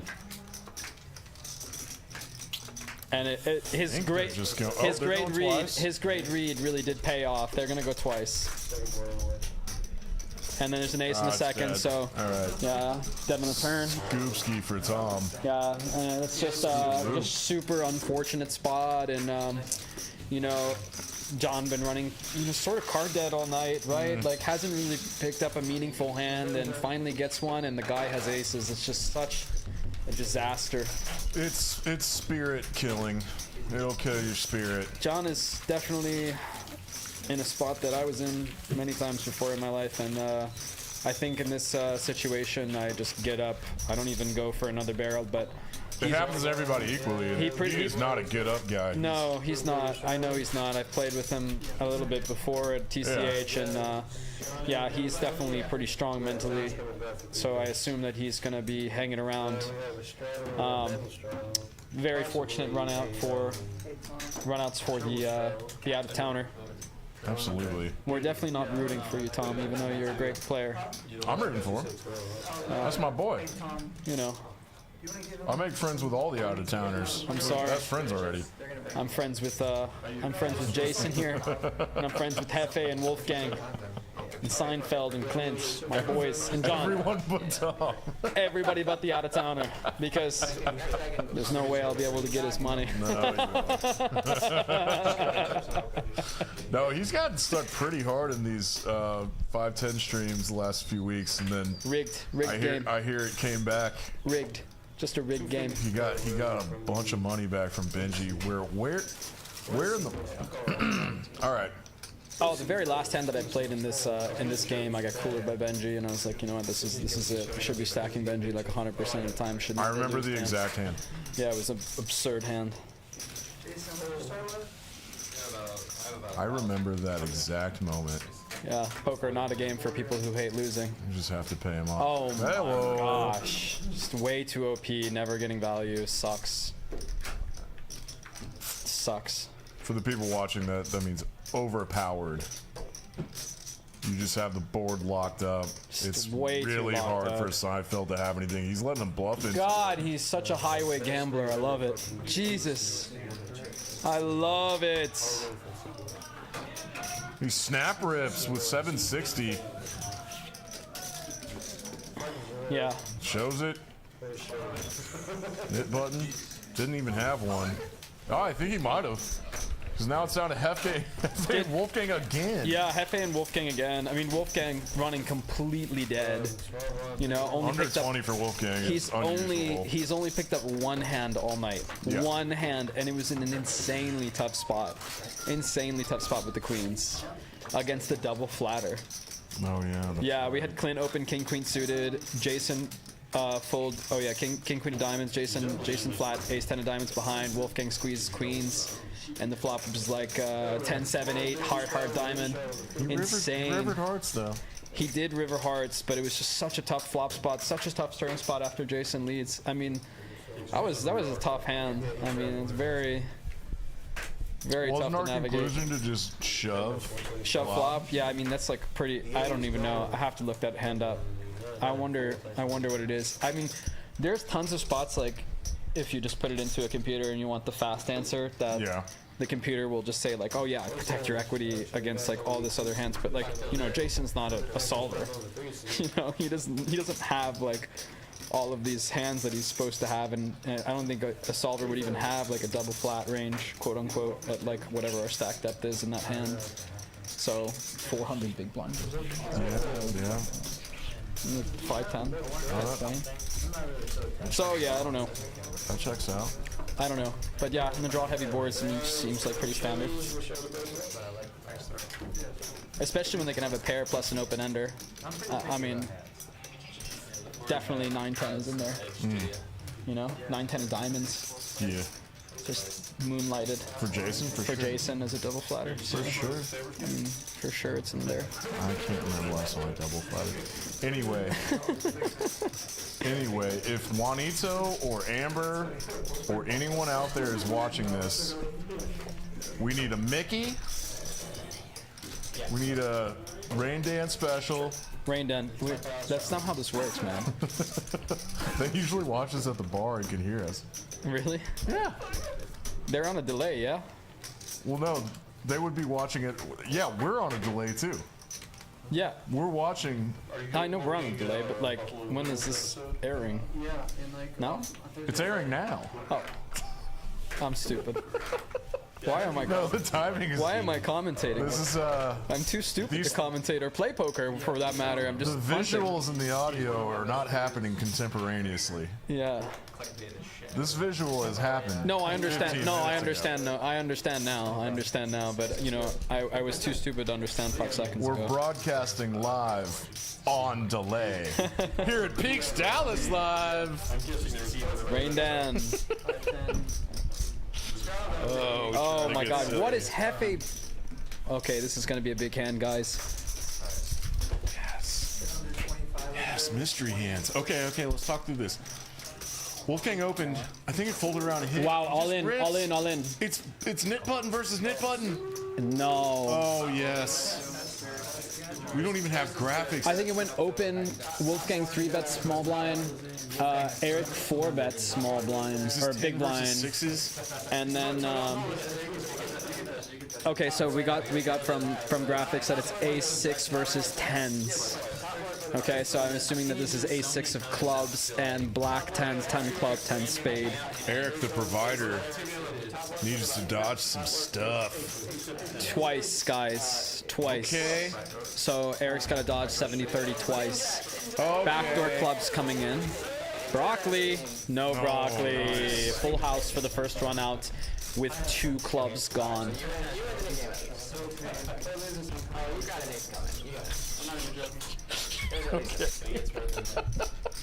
All right. 7 deuce 5. Okay, so no flush possibility on this. Oh. That is a low card, Yeah.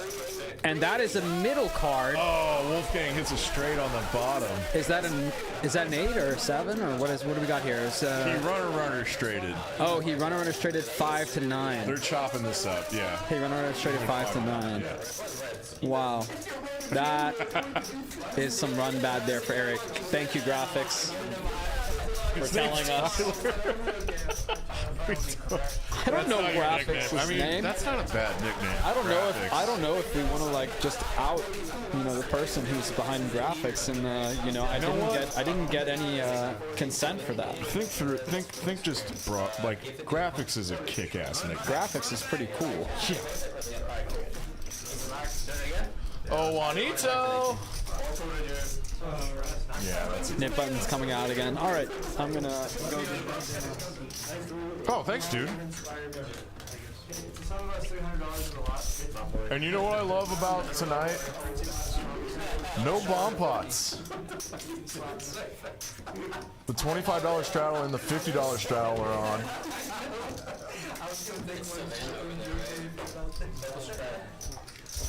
I think right now it's just the new girl. I don't know her name. Yeah, I think it's just her. No, I saw her. Okay. 50,000 struggle.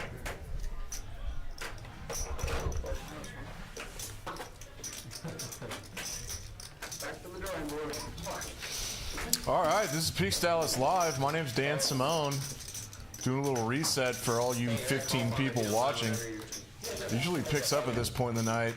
I'm gonna look at the chat soon. If anyone wants me to read anything or has a question or just wants to talk shit, put it on your keyboard and we'll read it.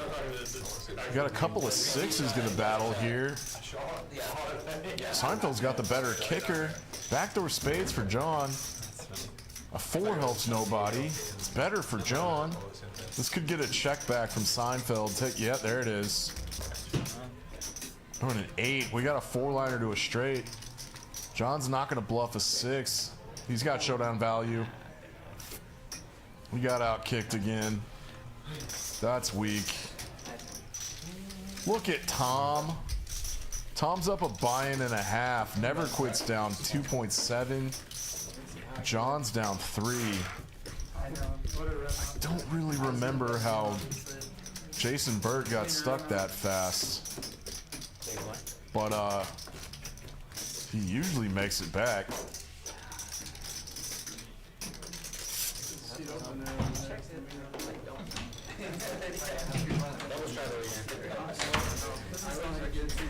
Okay, Jinx on the way. Jason told me that Nice. I need to see some sort of weird line that he took, or something that he was telling me about. I don't know what he was telling me about. Hey, so no one turn this off because something kick-ass is gonna happen in 10 minutes. Yeah, so I mean, Brad Kogel, if you're out there, our one viewer of the stream, don't turn it off yet, buddy. He's such a sweet boy. He watches all these and he comments. My sweetheart. Okay, Oh, Hefe, here we go. 3-betting. Clint calling in the straddle with queen 10 off. Okay, 10-4-8. Everybody's got a piece. Hey, look at this guy.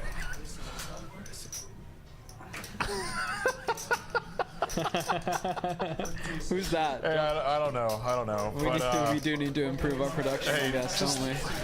be more specific. Yeah, what should Tell we do us to, what. to Tell us improve? how. I mean, Jonathan Rios, like, we love constructive criticism. we have the money to improve. You just need to tell us We what. could do anything you want us to. Like, we're not offended by this. Tell us what can get better. Yeah, I mean, like, you know, we super have these guys punting, you know, It's probably the room mics, to be honest with you. tens of thousands of dollars in a week. I Look mean, at this. We could figure it out. What's Clint doing? Something cool. I love this. This is thin. The thinnest. Is he just making reads tonight? I think he's just making reads tonight. Pair plus backdoor flush draw, backdoor straight draw 2. I don't know, man. This is definitely a dicey spot for week 10. And John's already been hammered, right? He's down 3. I think that's what Clint is picking up on, is that maybe he has something, and you know, he's already called once, so he's giving him a decent price to just peel when he's already tilted. Okay. Wow, and Clint just like, Let's see a good turn.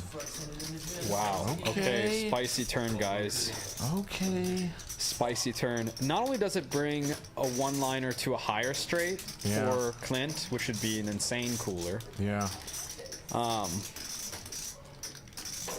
but it brings the bottom end too. We get the 6 drop. It's definitely interesting too. I see Clint checking this back, honestly. Yeah, and I can't really see Clint firing it again. I mean, he's already He's looking. he's gotten his value on the first street, right? Well, wow, he just rips it. That's amazing. Mean. It's amazing. Such a bully. Such an Aggie. This is an insanely good play. I would never make myself. No. What I think he's doing is Getting rid of his nit button. getting rid of his net button and kind of turning a 10 into a bluff. Right? No, he doesn't have to do that. Nah, at I don't all. think so. I think it's a value jam. That's a dumb thing for me to say, because, like, what better? Like, nothing better than Queen 10 folds. I think he just is Two just pairs- gonna get. two pairs He's doesn't just gonna fold. get a worse hand to fold in this scenario. Yeah, 2 pairs don't fold. I guess. Oh, the drinks are in. The diamonds can't call here. Good diamonds. No. You just immediately fold out the draw. It's like, Yeah. you know, they just don't have them. But I mean, that's kind of what like this whole equity protection play is about. Is just get rid of the nit button and fold out like the massive amount of pair plus draw and diamond hands that are here. That Yeah, so this Call the isn't a raising value turn. bet. He's not hoping to get called. I'm It's not sure purely what it is. protection. It's just all protection, and Yeah. I guess What do you get I called guess by it's Jack protection. 10? I guess it's protection and value. I mean, really. Get called by Jack 10?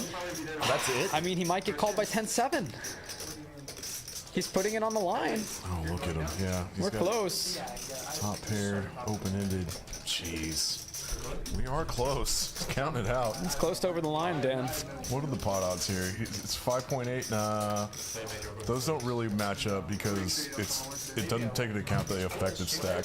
I kind of wish they would. He fix puts that. it in anyways. It doesn't Wow. matter what the effective stack is. He's in there with 15%, a massive dog, and Clint's made a hell of a play. This is ridiculous. It is amazing to get called in this spot. Wow. Oof, that was a sweat. That was a sweat. God, they're going twice. Wow, 5-5. It's And it's just such a tough night for John. And once again, Clint makes an outstanding read to make himself seem weaker. And How does he do and this? to be perceived as weak by Another worst live, pair. like another live pro, basically, and gets max value. This is incredible poker. Incredible poker. Yeah. I mean, that's an insane hand. Amazingly done. Nice work, Clint. If that is actually what, if Clint made a read like that and put in anyway, incredible play, Clint. Fucking old school asshole. Bully. He knows I love him. It's amazing. So sick. So sick.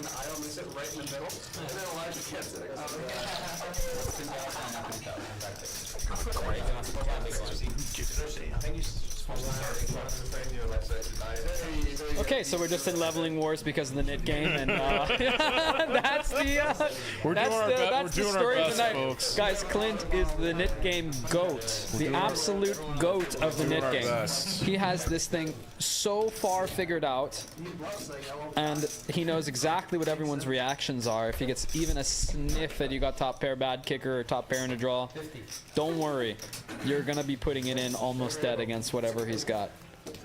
Incredible. He did this to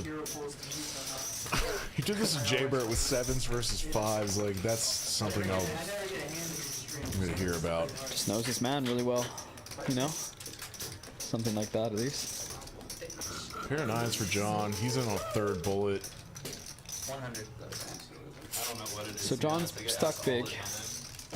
He's in there with the 9. Trying to pull down for Seinfeld. Jason's got a jack or queen. Oh, jack, queen 10. Sorry. 2 overs in the gut shot. Little Hold'em As well wrap. as the betting lead as well. Can't forget the betting lead, but he does rescind it. Inconsequential river. I don't think that Jason's going to be betting this one. Oh, wow, he did bet it, and he got it through. Wow, it's a great bluff. It's a great Forgot bluff. to show his cards again. Actually, in this situation, as somebody who's as active as Jason, it might be a good idea not to show that one. Not to get rid of your nit button and No, twice. no, maybe he just forgot. They're giving him hell for not showing again. Is that the hand you think Jason was talking about? That stop and go? I mean, that's bluff a pretty nice play.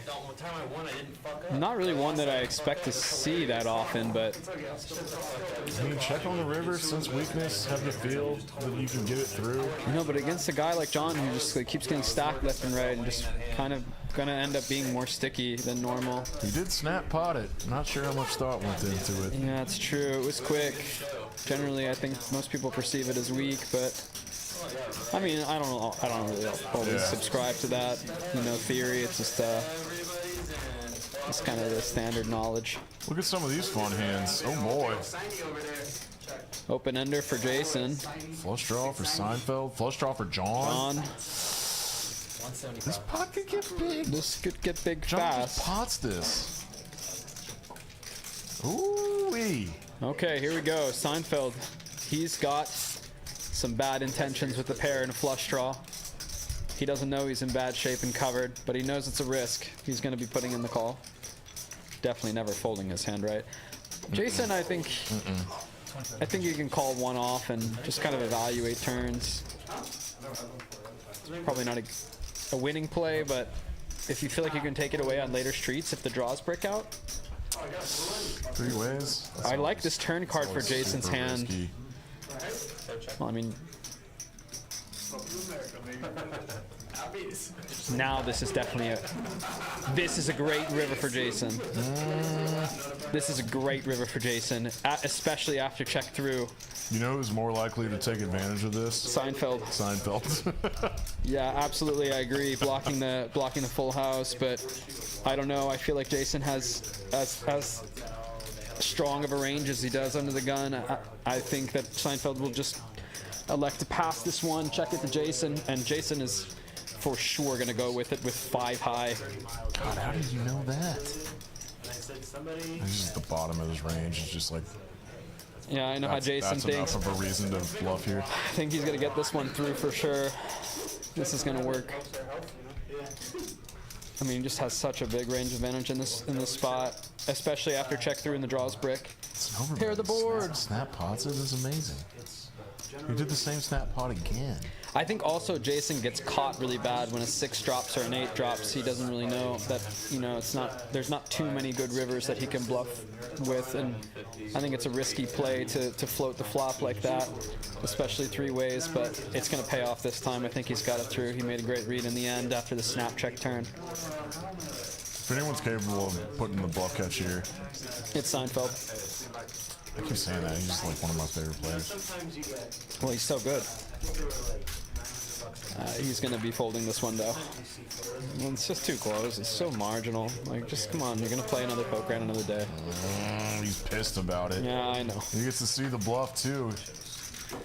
Did Jason not show his cards again? Okay, yeah, he did. He forgot to show his cards the first hand he won. Thank God he showed his cards. That's the hand. That's the hand he was talking about when you were out asking for drinks. Oh, it might be the hand that he's talking about. That was a really great play. That is a great play. I love that one. That's definitely what bluff the night. Say right. I'd have to think through it. Definitely dicey, like totally weird. 3 ways, the pot that big? Yeah, probably bluff the night.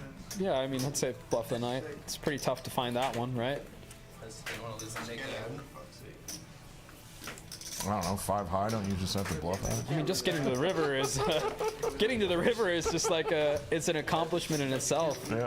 All right, Seinfeld with ace jack of diamonds, going to be raising. See what he makes it. 150. And Seinfeld is the dealer, by the way, so he does have position. Hefe lets it go, though. Opening 6-5 off. Getting a little bit out of line there. The provider. Eric the provider. Yep. So what parts of the stream do we have to improve now? Did we get a reply Oh, let's check this from out. our consultant? I mean, it's 100% the room audio. Like, we know that.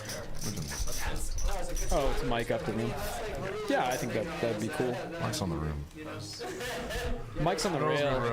No good right now. Mike's on the Let's rail. see, here we go. Fun. Big Ten's playing on Thursday. What's up, dude? Let's start with the audio quality. Better lighting and clearly recording quality. The audio on the table is saturated. You as casters need to be more isolated. I like it. Yeah, I think that's definitely good. I think a soundproofing of this room would be really good. I mean, like, we can hear the chips rattle from the room, but not much else. Maybe if somebody screams. That's No, they can hear everything. Like, Scott Armstrong will be out in the main room, and he'll yell about something, and then people can hear it on the street. It's ridiculous. Oh, Yeah, this guy knows what he's talking about. okay. Well, man, What do you maybe- have for dinner? And what did I have for dinner? Nothing. Okay. Not chicken. I thought I smelled chicken. Michelob Ultra. Some Mickeys. I don't, because you're from Sweden, I don't think you know this term.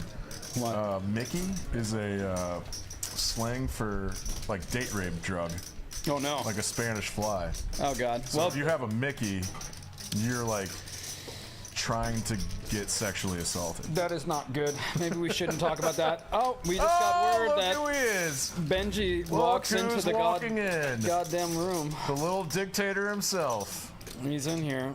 Mr. Pepperoni Pizza. Did he get his pepperoni pizza or not? No, it's chicken tonight. There's no pepperoni pizza. I mean, they ordered it for him anyways, right? Damn, they probably did. All right, Benji's in for, I assume, is going to be 3K. So we'll be seeing him sit down very, very shortly, guys. Oh, look at this! Wolfgang in there with the flush.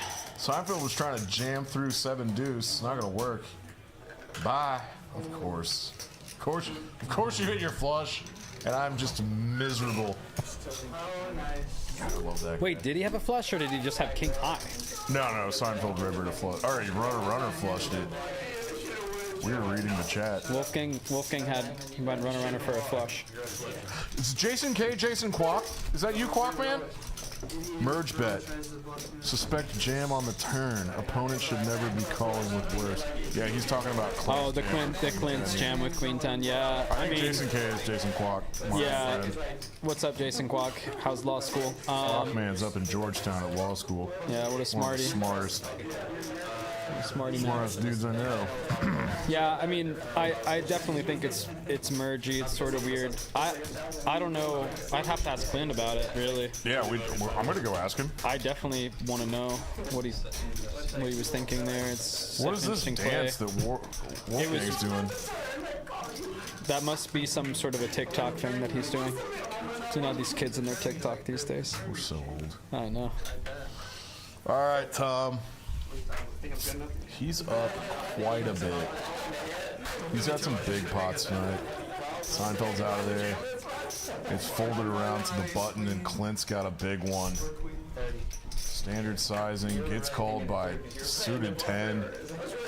Wolfgang doesn't. Wolfgang out of there with the suited hand. Not a defender. Yeah, he's like, I'm getting up to do more dances. Gotta get back to his charts, I guess. Yep. Big charts guy. How do we feel about this super dry flop? C-bet 100. Yeah. Range bet. Yeah.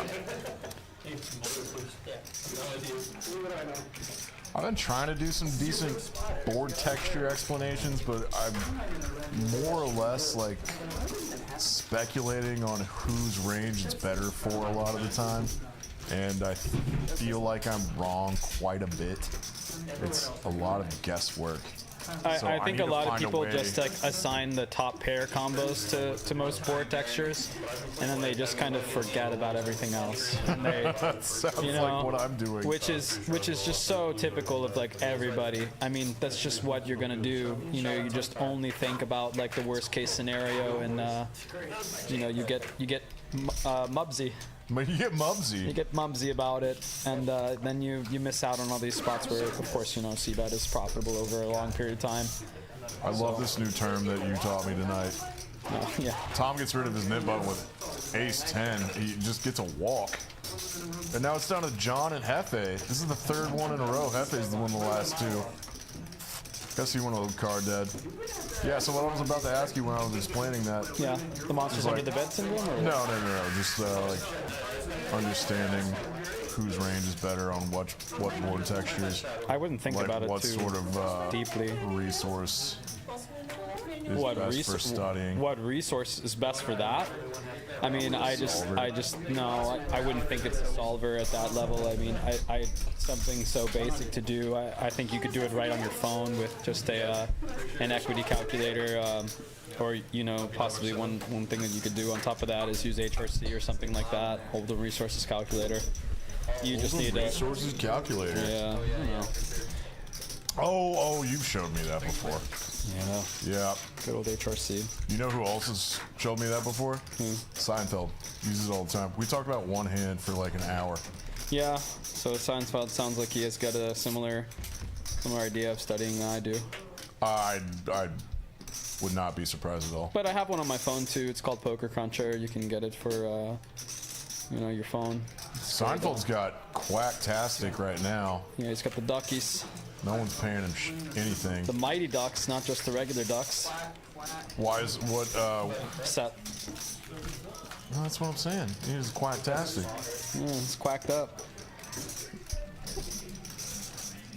And now we're quacked up.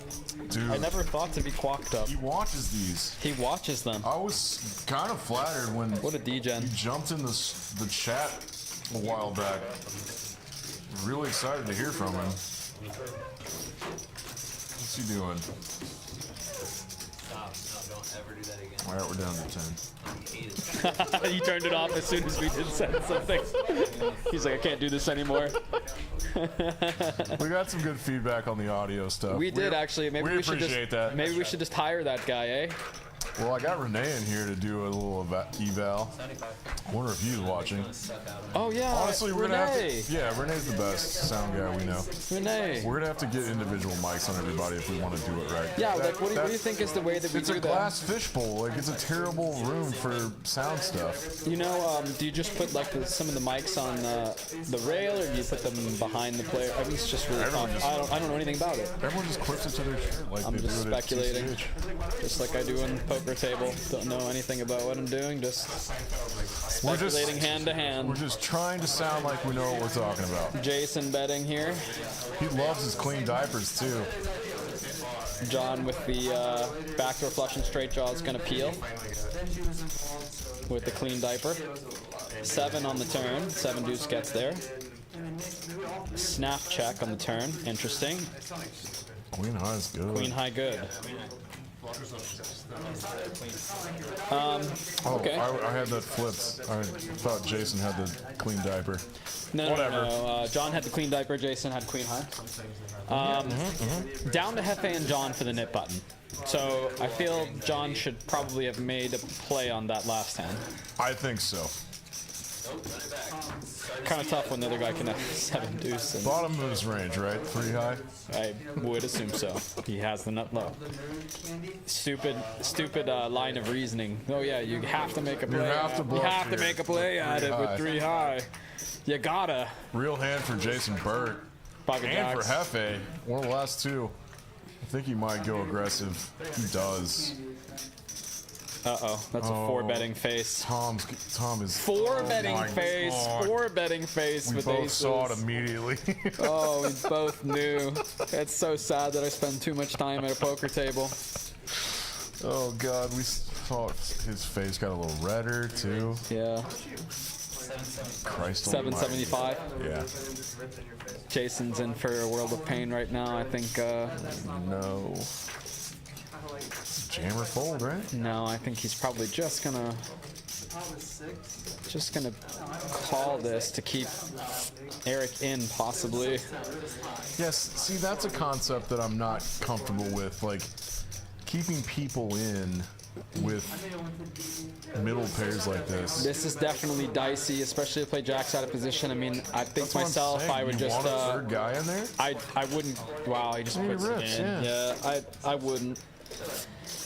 Have I done it before? Yes. Would I do it a lot? No. Right. I just think that the cold 4 bets is not often ace king. It's just not often ace king enough. Even in the 7 deuce game format, like I used to be of the You don't think variety Tom where- is ace king? And there's a jack in the window. God, in the window. I think this is once. No. 4? No. 10. Okay. Oh, okay. Twice. They're going twice. All right. Well, I could have sworn Jay Bert's like a one-time guy most of the time. yeah, I think so. I mean, but with the snap call, if a guy offers to run it twice, assume you oblige. You take that into consideration, the snap calling. Snap calling the 5 bet rip? Yeah, I think so. Dumb question, huh? Yeah, they chop up Eric's money here. Yeah, that's definitely Totally a bad fine. result for Tom, who Really wakes wanted up with the aces in such a dreamy spot. It's almost like too dreamy. Dreamy. So dreamy. Mr. Sandman. God. I was like, there's no way he has ace king again. Yeah, you can't have this twice in 7.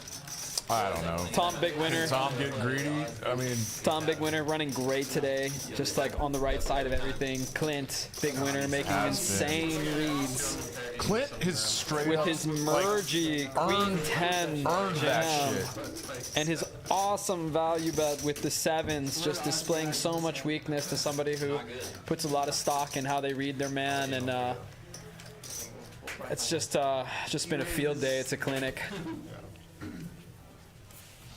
You know he plays in the 2 5s on Sunday now and just runs over the table. Yeah, I can imagine that. 30 from Wolfgang with ace queen off. Legitimate hand again. You know, Wolfgang's only gotten 3 hands tonight, but he's made the best out of each one. Hefe getting rid of his nit button, running into Tom again. Tom is in here with a hand that could possibly get coolered, but, you know, it'd be tough to see a queen. There's only 2 left. Tough to see a king, too. What do you think? I think it's going to be red ace high. I think Wolfgang's going to get his ace. Seinfeld. Yeah. I think you're right. What's John's got his 10 high red. John's got his He's got his 5 nit paired button. up. He paired a 5. Yep, he's in the lead with the worst 5 in the deck. 5-3 off. 150. Okay, seems reasonable position. Seems nice. Wolfgang quickly relinquishes into the field. Wonder if You got 2 players behind. Hefe is going to make a play at it just to float. Okay. Backdoor and hearts, I Tom guess. with the backdoor club and straight draw. 2 overs, 2. 2 overs as well. There's a lot of possibilities. I feel like it's a good spot to raise. Yeah, he just peels it off too. I think he doesn't want to kick Hefe out. Decent turn for Hefe, picking up the nut flush draw. Definitely going to be dicey for all players. I wouldn't be surprised if this just goes check, check, check. Maybe Hefe could start leading. Oh, well, there it is. Okay, I stand corrected there. This is still a nit button move. This is a nit button move and a half. I love this bluff though. Yeah, and Tom. He's bluffing a made flush because he has the king heart blocker. I know you know that, This but like, is a crazy PLO. let's explain that for a second. It's honestly really not even a thing in PLO using the blocker or whatever, but like, yeah, it's just a crazy play that where he blocks the nuts, so you might as well just pretend that he has a made hand at this point and just take it down to the felt and put max pressure in against 2 pairs. Right? Pretty hard to get a set of deuces or a set of 5s off this hand. I don't think there's like a huge incidence of 10s, so that's cut back on the sets. And then also a flush, of course, you're never getting to fold, so what are you really getting to fold other than 2 pair? And 2 pairs are a really strong hand. Tough to bluff opponents off of 2 pair and like tons of lineups, but you know, John's a good pro. You know, Not even sure Hefe's thinking about that. Shows it, wins the nit game. and that's all that matters. At this point, is it called winning when you're the second to last? Like you won the nit game if you're second to last? That's right, man. That's Yeah. right. This is like a pass or fail course in college.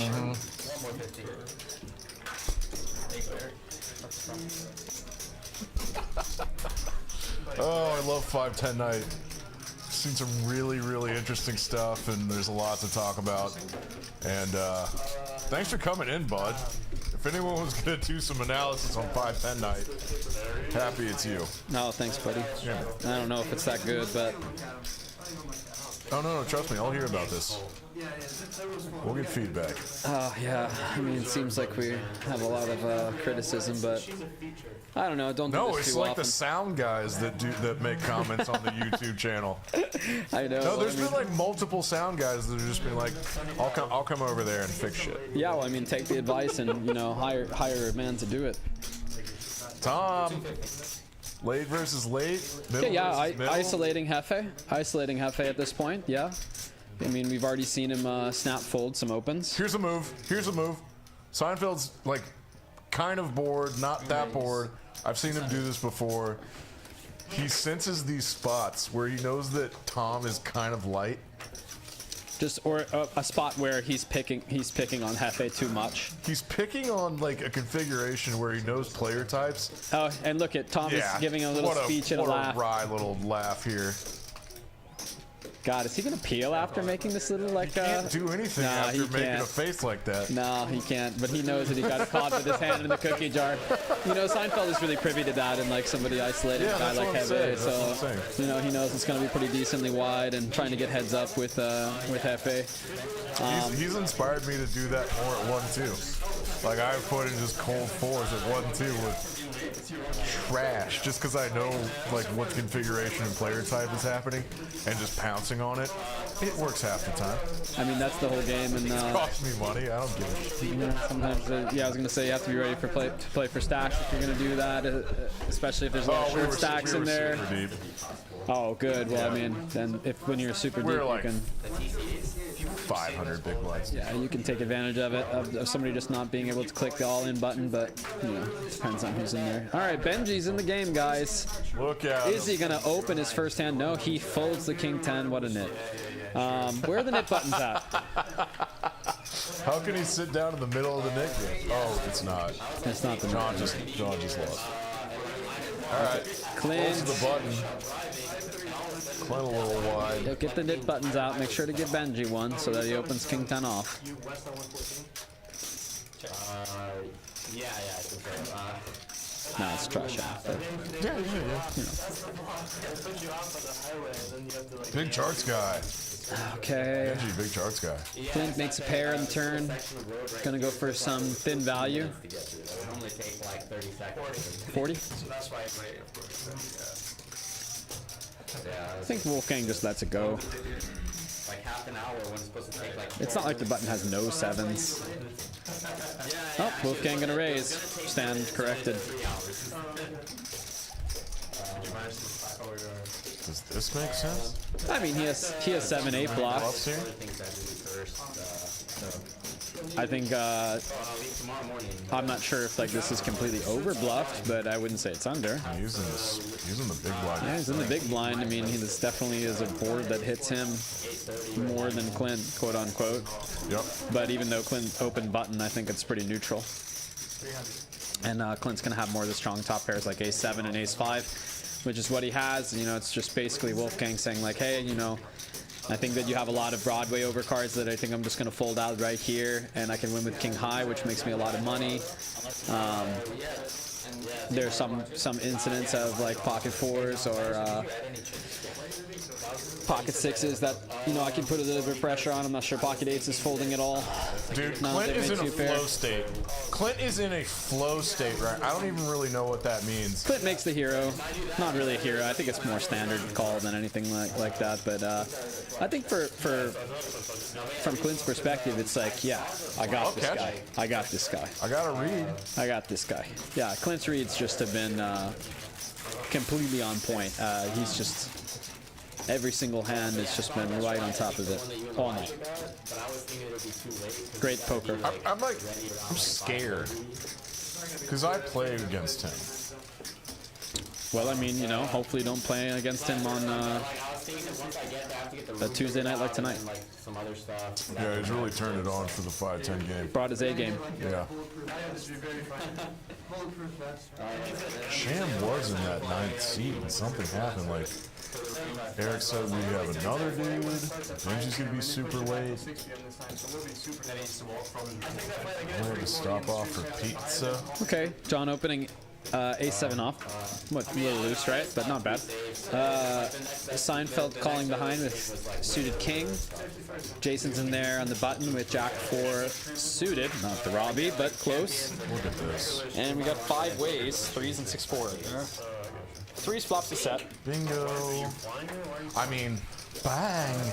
Oh, sorry, bang. Bang. Bang. Insert TikTok graphic here.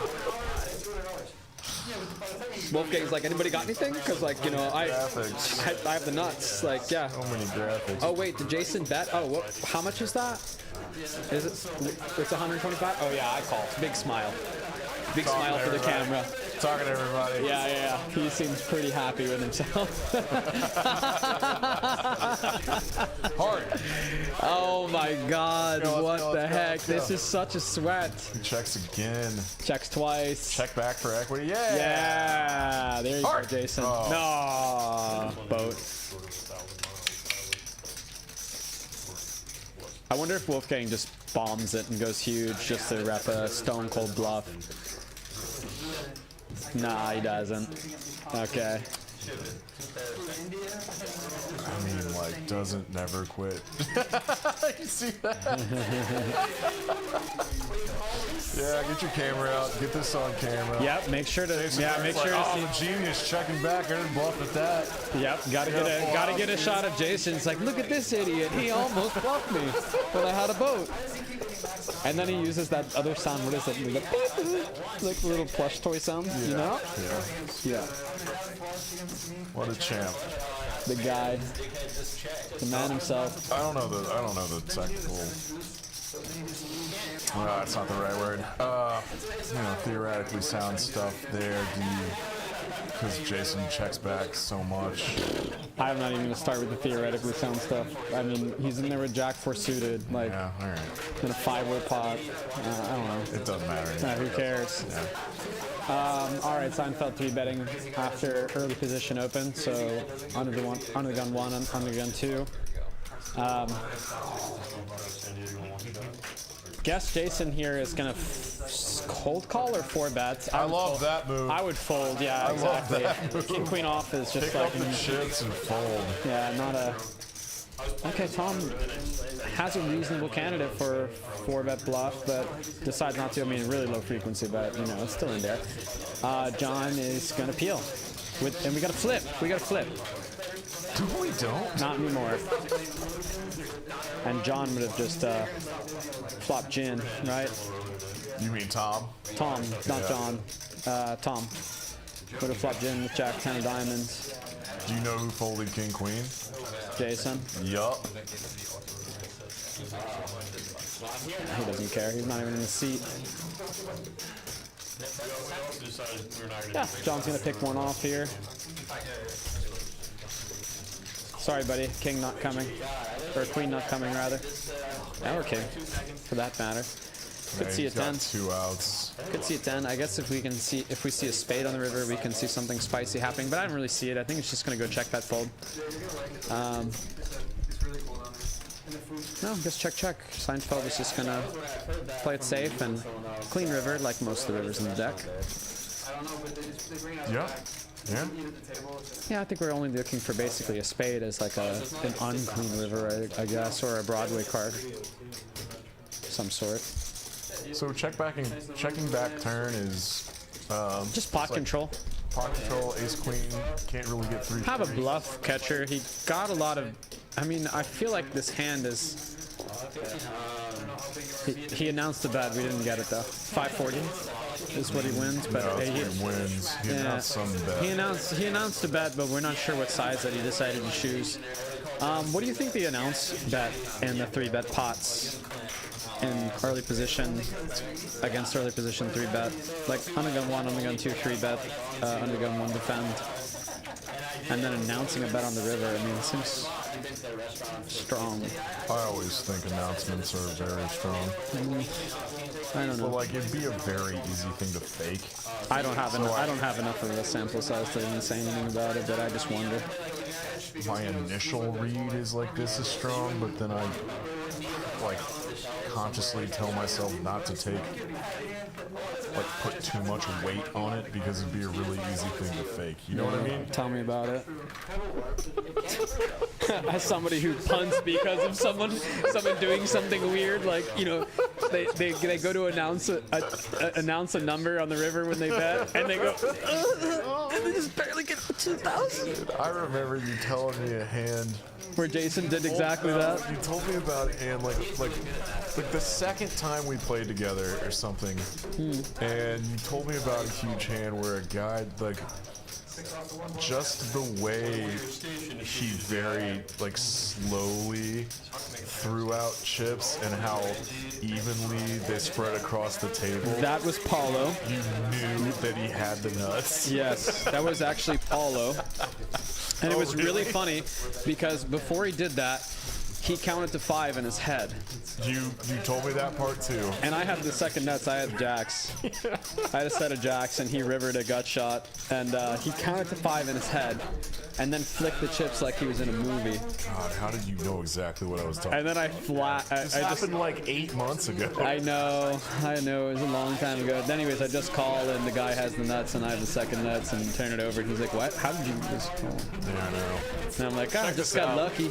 Benji's announcing himself to the table with a 3-bet with ace 10 of hearts. It's a big 3-bet too. Yeah? And Clint, yeah, Clint's like, okay.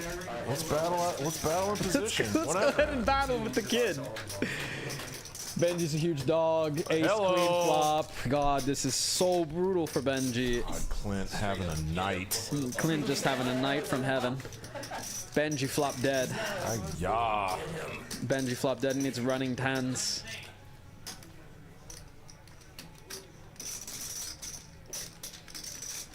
How much we gonna lose here, Benj? How do you play ace queen here? Flat and let this kid who's prone to bluffing a lot bluff into you.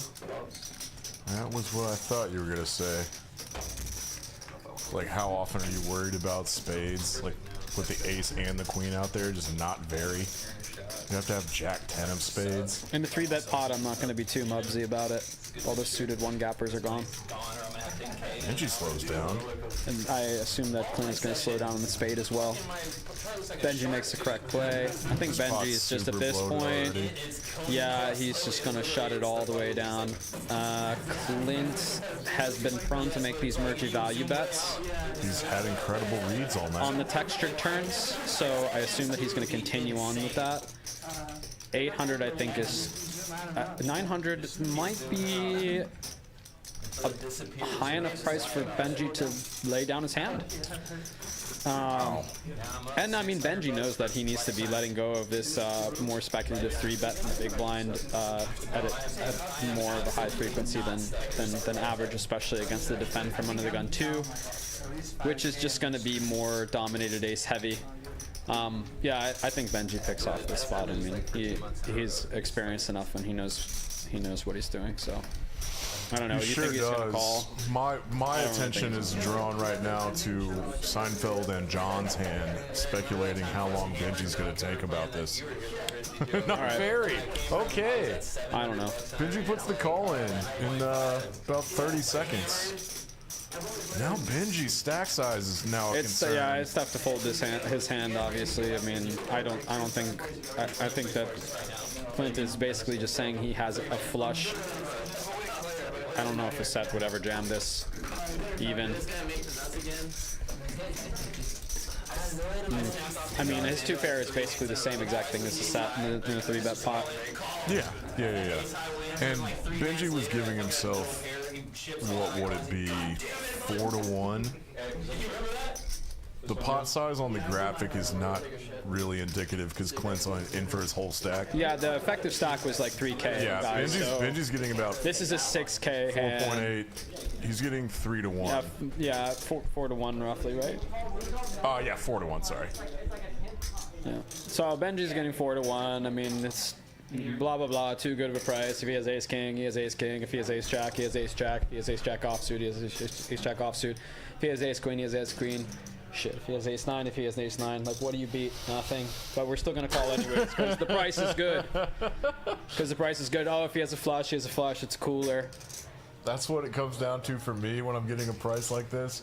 But I play too much 1-2, and these guys know what they're doing. Yeah, I mean, this is a line that just excludes any bluffing whatsoever. So there's no bluffing. There's no bluffing here. This is a line that excludes any bluffing whatsoever. Yeah. Okay. No, that's something for me to think about. What is he gonna bluff? He's gonna. Do you see how everyone left the table? His bluffs got there. Jack 10 of spades. I mean, Benji tanks in every hand. He blocks Jack 10 of hearts, which is one of the hands that Clint would be bluffing. It's super unnatural to bluff Jack 10 of hearts. Like, what are we doing? What are we thinking about Benji? Come on, man. If you're gonna call, you should have called hours ago.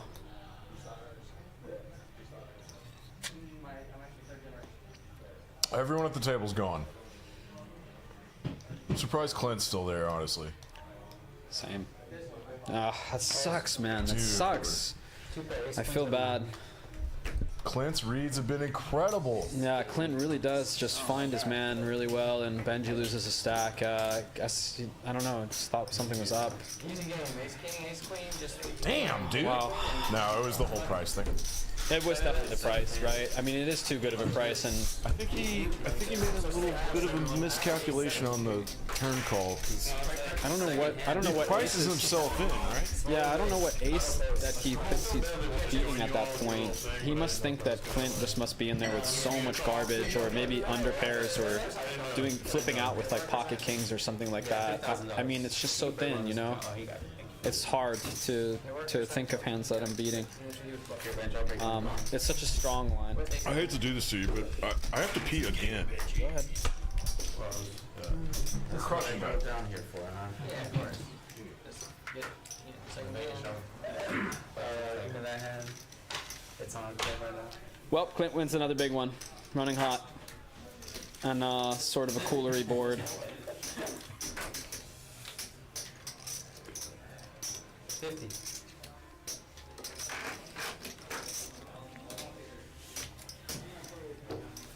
Come on, Benji, you can come back from that. No problem, buddy. Been in this spot before 100 times.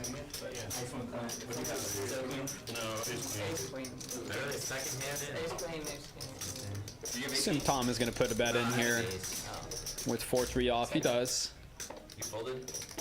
This gets snapped by the 5 and the gutter. And the gutter is there. Okay. This could be interesting. 2 pair against the turn straight. Tom checks back, and the deuce falls on the river. I like that footer. I need that. Great lead here by John. Goes for the overbet. Get called by a hand exactly like Tom has. Such a good read. Just really, really pointed play. Good, it's anti-cancerous stuff. Did you just slow roll and set on me? Yeah, it's the content. Yeah, Tom calls. I'm straight. I made sure to get your face as I was turning it over. You were so excited. Well played. Who knew that the reverse implied odds would really catch him on that one, but ended up costing him an extra $300 in what was a small pot for tonight. A lot smaller than the one we just saw for piles.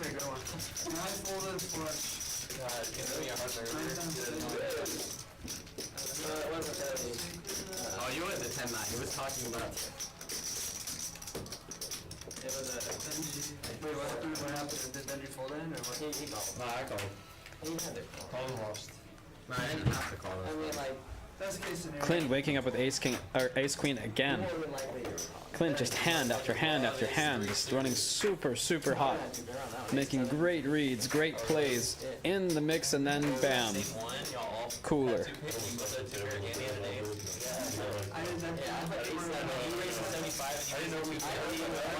Tom puts in the 3-bet to 110. Jack, ace flop, 2 clubs. I folded king, queen. John and Seinfeld fold. Back to Clint. Let's see if he clicks the 4. It's not a good call. It's not if you see him flopping the nuts in action. I think out of position, use a little bit larger of a sizing, playing so deep. Super, super deep in this hand, by the way. Unbelievable. Can this guy make a bad play? Does he know how to make a single bad play? Folding ace queen off to a single raise when the guy has ace king. I'm almost suspicious.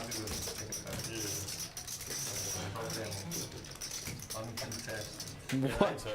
I mean, why not peel and see a flop? I'm speechless, honestly. It's just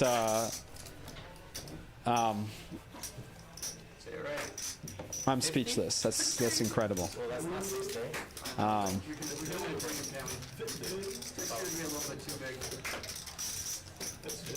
Yeah, nice play, Clint.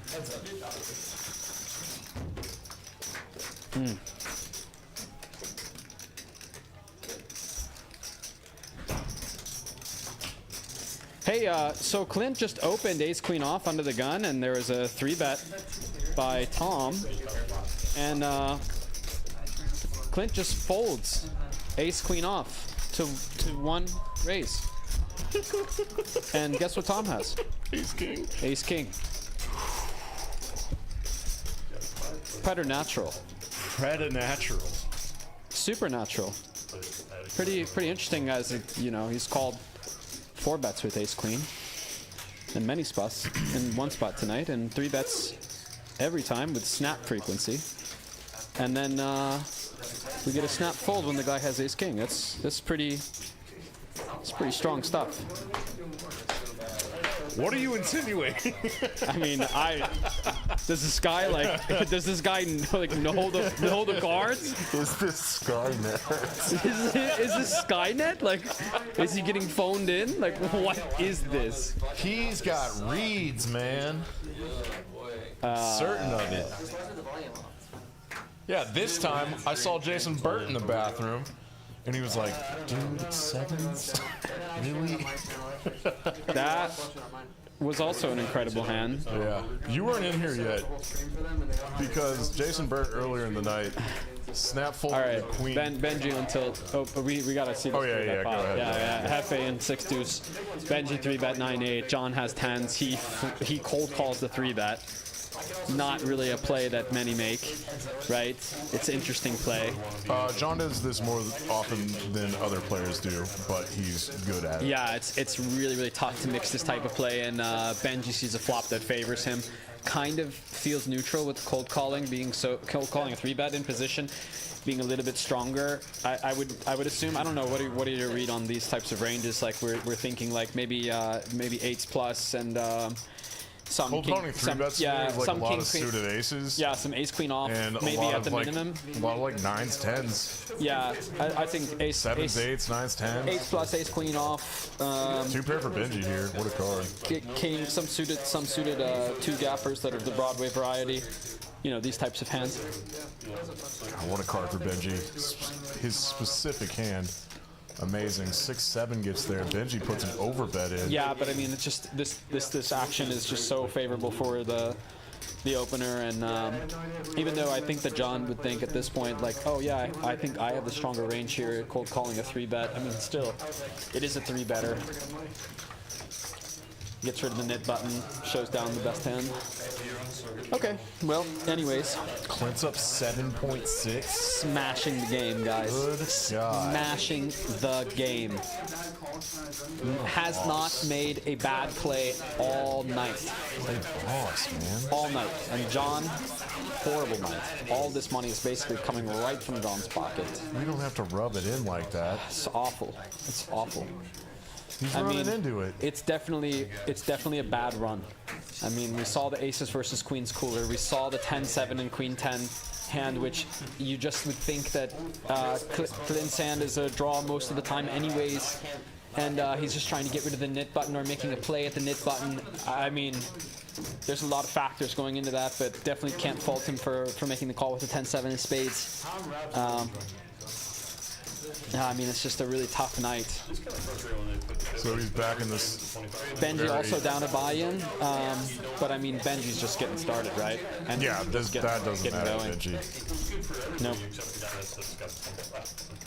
Tom and Hefe up a decent amount. Hefe booking a win today. Still early. And then Jason down 2K. We're already at 100 hands, dude.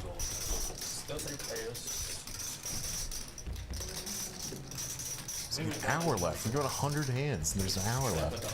Amazing. You're the best. Oh my god, you're awesome. Sorry, we just got drinks delivered, guys.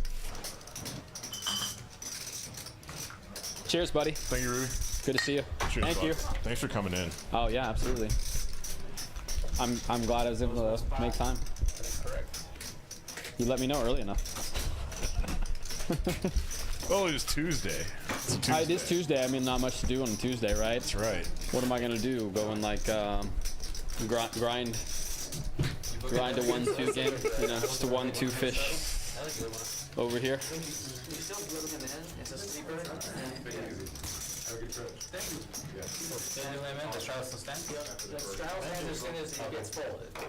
I tried to put in a little 2-5 session earlier today, and A little bit of a misdeal. yeah, that's a misdeal. You play 2-5 with Jaybird? I didn't, not while Jason was there. Like I tried to go a little bit earlier, but didn't really. No, well, I didn't really find the PLO game that I wanted to get into, and you know, just decided to go. Feel ya?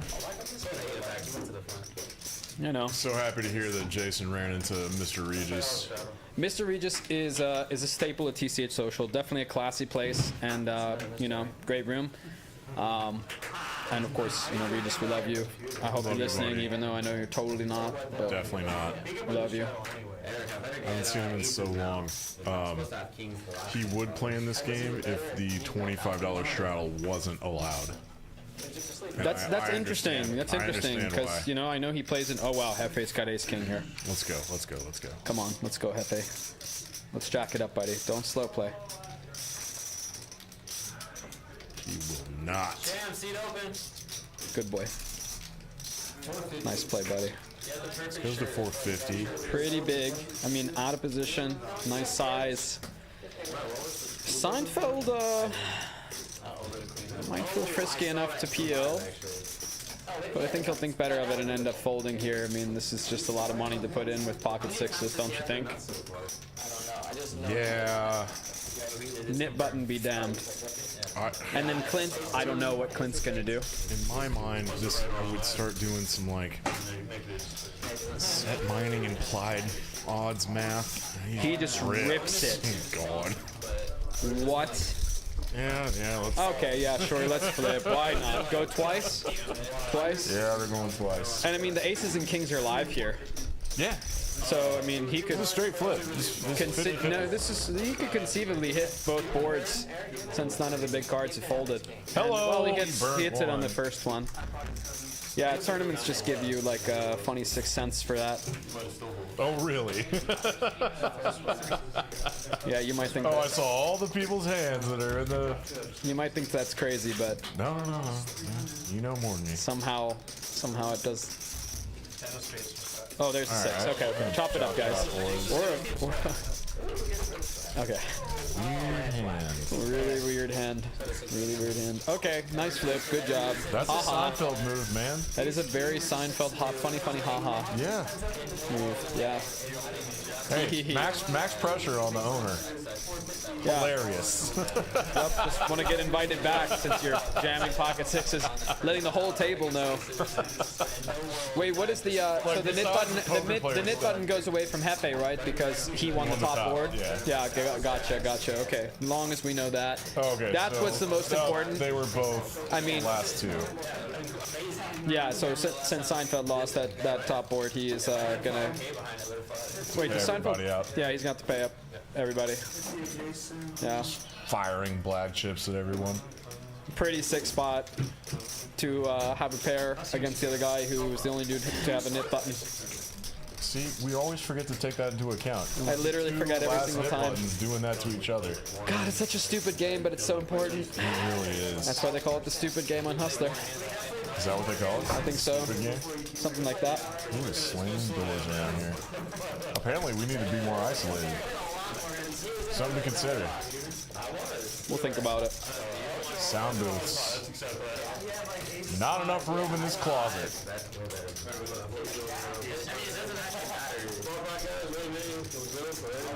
All right, Terrell's back. Or maybe he's been sitting there the whole time. Who knows? Who knows? Oh, this little watch is indicative of a new dealer, right? I absolutely love that this game has just decided we're not doing bomb pots anymore. Right? For a stream?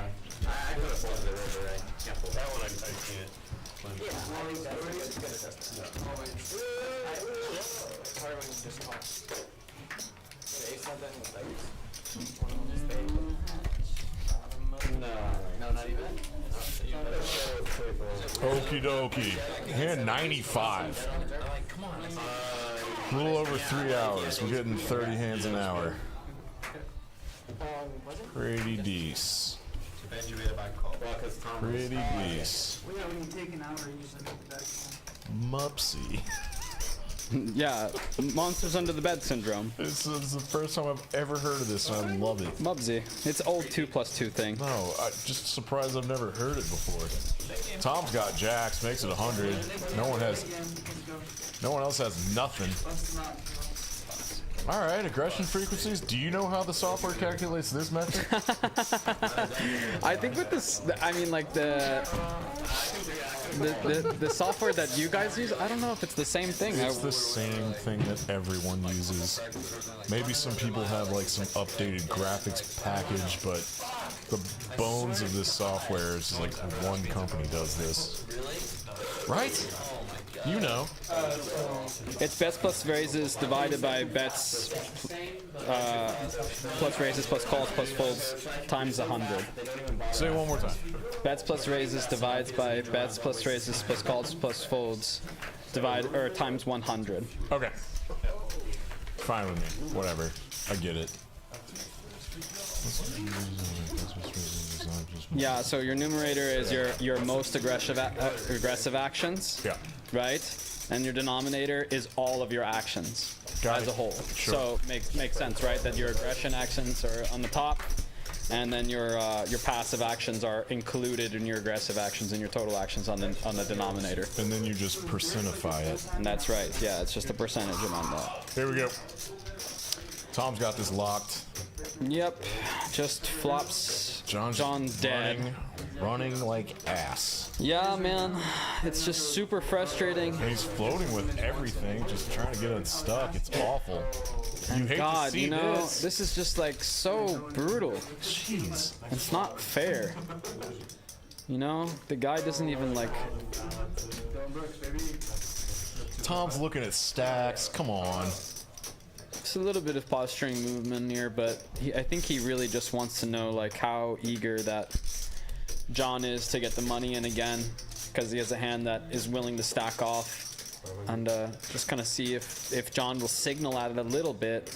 But of course he's like completely nonplussed. He's got nothing to do with this hand. You know, he's still a good poker player underneath the terrible day that he's having. So Absolutely. yeah. They all are, and this is one of the fascinating things about this table to me.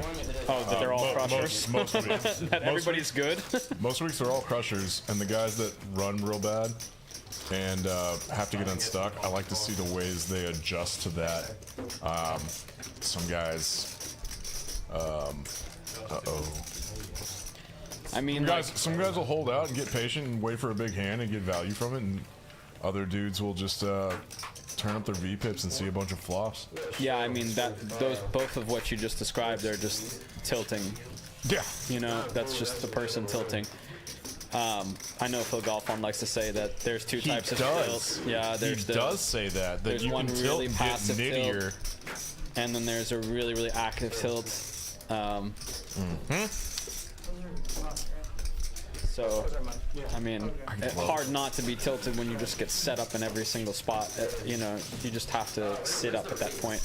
Something about Galfon, dude. I watch everything he says.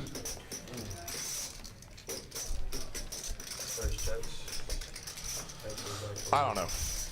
Galfon to me is, we don't have to say this here, but like, just the way he talks about stuff is tip top. He's a really smart guy. Just a sweetheart. Yeah. All right, that was kind of a know-nothing hand. Yep, okay, so nothing happened there. Nit game still on. Clint, mass. Tom, massive. We're looking for a super massive black hole event in this game. Do you know what Where you're we about play, to say? where we play a humongous No. pot for a Camry. It's not a black hole event, which is a new term to me tonight also that I love. But we just turned this into match the stack. No. Yeah. For the guys that started the night, they can match.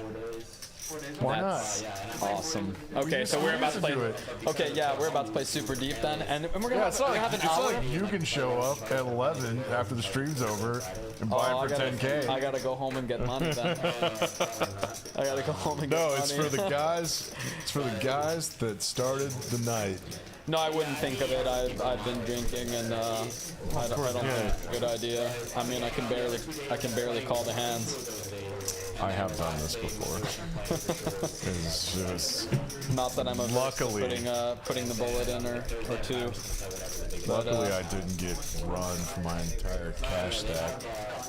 all right, Jason in here gonna be calling with 7-5 off. A little bit He's stuck. little See what I'm cagey. saying? Yeah, he's This stuck. is tilty. It's a little crazy, and Hefe is just gonna say no more, guys. Hey, I love this. I've got a I hand. do not want to deal with Benji or Never Quit. No more Benji and Jason nonsense. Get out of here.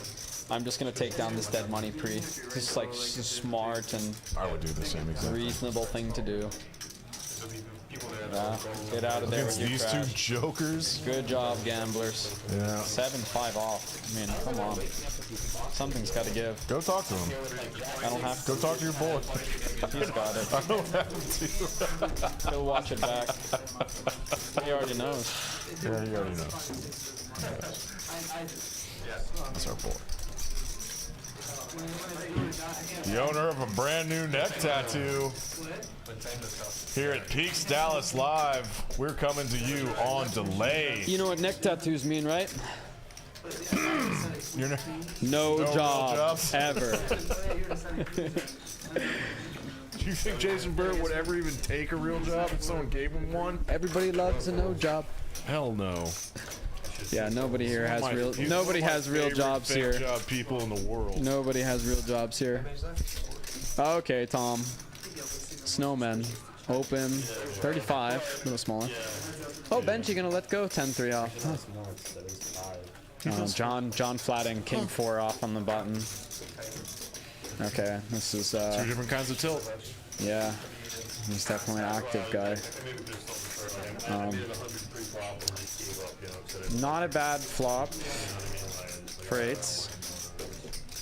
Fast check. You told me that this was quite neutral. It is neutral. Now it's good for 8s. They have an equal amount of flushes, I think, in my opinion. Tom is one of the only players in this pool that will just check down all 3 streets. Well, I mean, he's got a hand that is good at showdown. Yeah. Well, like most people don't, you know? Most people, if you raise pre-flop, you're putting at least one bet somewhere, right? I mean, not on every board. I mean, I'm not. I know you're not. Most people do. It's just overdoing it. That's what I'm saying. But yeah, I mean, in People live like over poker in 3-bet. general, like I think like the standard plays that I've seen most often that are like kind of touted by all the worst training sites is to like bet a lot and bet small, which is, you know, That's what I'm saying. unbelievably short-sighted. And Let's out them. Let's out the worst training sites. No one's watching this. I guess you're right. Nobody's watching this. Crush Live Poker. Fuck. Where I lost. There's one where everything. That's all I got. Sorry, Bart. Oh, sorry. We might send you this.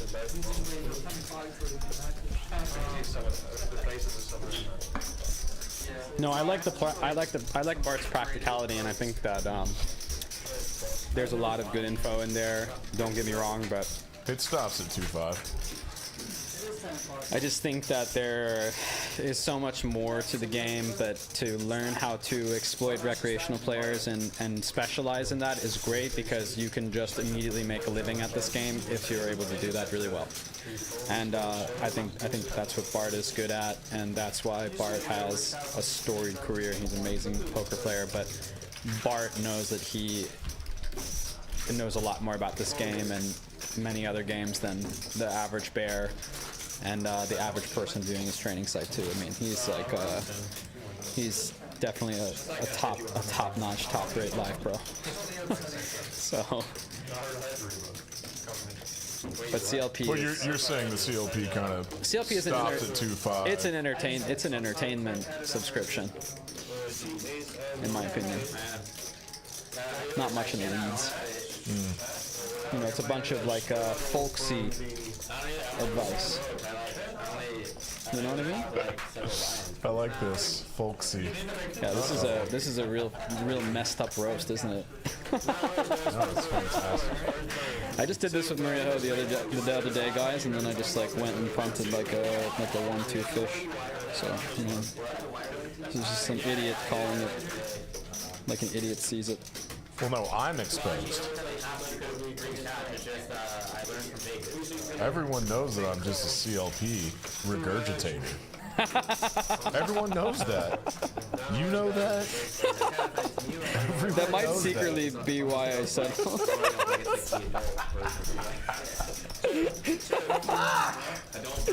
Alright. Just email me. Email me the better sites. Are we? Yeah, man, there's like, you know, some people that will carry like insane amounts of cash with them. Like, it's like, All right, something's happening. Not much though. I mean, John floating one with a hand that's never good, or good very rarely, and then giving it up on the turn, and something that slams his opponent. And I don't know. I guess as the hijack opener, you'd think that you'd have a little bit more of Jack X incidents, but not when the guy's going to be leading into you on a double paired board. Size you're gonna go for here, probably like 125 or something. Get called by ace highs, I guess. Stubborn ace highs, king highs. And he goes with the large size. Snap fold, yeah. I don't know what you're getting value for the large size, other than a jack, right? I mean, like we have a very specific reads for the other player to have a jack on the jack river. I just always get confused about what spots do you make it real bluffy looking and just go big. I don't Try to know. get hero called by stuff. I don't know. It seems to happen seemingly randomly. No, it doesn't really happen randomly. I mean, like, No, in the spots that I've observed in the 5-10, like I can't really decipher what indicators make them go super big to make it look bluffy to get bluff caught by stuff when they just have like super nut value, like thick value. I mean, this is like. I know this is like. Do we really want to get into like the physics of all this? Like, it's just you know. I'm telling you, I don't know. It's just beating a dead horse. That's what I'm saying. If I you know, go into all this stupid. No, we'll do it next time, dude. We'll do it next time. Yeah, this is really dumb, and there's a lot of BS that goes into like the theory of why a solver does what it does against another solver, but and you know how that would happen when like you know box searching situations and what kind of equity distribution that you have over your range and what type of distribution that your opponent's range is, and you know whether it's inelastic or elastic. Do you want to hear all this stuff? Because I mean, it's really, really out there. I have an economics degree. I love elasticity. Yeah, well, you don't go, really, Seinfeld. if you know anything about economics, then you know that elasticity is, you know, basically tailored to the utility of the person that you're playing against. I live off noodles. So, Hey, check this out. this is an interesting one. We've got a cold caller from the button. Yeah, never quit flats, man. This is. I'm not sure I would cold call in this situation. And Clint with ace 5 of diamonds as the 3-better in the cutoff That classic against the 3-bet hijack bluff, open, man. and then Seinfeld getting a little bit suspicious. Oh, this is one you gotta think through for sure. Yeah, I think I like his play just to flat and play multi-way with Jason and Clint both in there, and just keep in those dominated aces, right? You don't want to raise them out. It turns out to backfire against him. You know, I think I'd like a bet from Clint. 3 ways in the middle. Oh, the pump fake. Yeah, You see what Clint gave him did? the pump fake. Got the bet in from the open-ended straight draw. In which case, what you give up is Seinfeld. Doesn't Jason have the Yeah, Jason has the open-ender. advantage here? Flop texture wise? I think it's more towards the 3-better. I guess Jason has. I think Jason and Clint both have sets here, right? I mean, Jax was 3-betting. Tens is 3-betting. I can't imagine that Deuces is cold calling. Like, you know, these types of hands. I think Jack 10 is cold calling, so I guess there's more 2 pairs that block sets, and then Clint has the overpairs too. I mean, I think overall, like, Clint's range is strongest. I think Seinfeld knows that really he knows that his range is the strongest, and he might as well just like move people off hands in his situation, in his seat. He rips. He I rips like it. just going with it here. Yeah, and he's just gonna flip for it. Well, not really flip for it. 730. Oh man, this can't be an easy call. I would say that Seinfeld is just gonna tank fold it. It's not an easy call, even though it's a min click essentially. Gutter and 2 overs. I mean, you are in pretty rough shape even against the pair. But you don't actually turn it in unless they come ask for it. Yeah, I mean, he's kind of giving it the win. It's like, oh, might as well, you know? I've seen him do. What is it? I mean, it's another, like, 1,200 to call, so Yeah, it's not... he's getting a price. Yeah, it's a great price. Call 1,200 to win 5.4? feels okay. I mean, it's tough to like figure out what this guy's range is. Cold calling on the button. He ends up putting it in. Yeah, sure. Why not? Oh, bummer, Jay Bird. Sorry, Jay Bird. You're getting stacked, buddy. No, he's gonna eke this out. I think they're going twice. He's gonna eat it out. What did I say? Eke this out? Eke this out. 9. Wow, they're going twice. There's one. Okay, there's one for the Jay Bird. That's a brick. That's a brick. Chop it up. Chop Clint's money up. Natural order for live poker. You know, you'll only get to see maybe 20 or 30 hands an hour at the most, and this game has been playing pretty quick, actually, in my opinion. Yeah, really fast. Because most of the players are really experienced. If you play at the lower stakes, then it's going to take even longer, and that's just the way that it is. Yeah, it really does. God, it takes forever. Right now, I mean, that plays in, I don't play as much as you guys. The jam's perfect. Why are there still cookies on the table? Benji. Come on, bud. Benji every time. Well, I mean, I think it's just a must. It's the kids. Kids need cookies. Benji's a hell of a card player for a kid. He might watch us back. But last week he tanked so hard 2 hands in a row that we almost caught up with the delay. Oh my god. And everyone left the table and we had to clock him. Like we had to send the floor over in his own game. That's so sad. And Did they at least give him a slice? oh yeah, he can't. Like I walked out of the room just to go to the bathroom or something, and I hear behind me. He goes, "Hey Dan," and I looked at him. I was like, "Don't you effing ask me what I think you're about to ask me." And he was gonna ask me where his pizza was. I was like, "That's not my fucking job, bitch." I love Benji. I Benji. thought it was more funny than offensive Oh, because I was God, kidding that's too. so Like, good.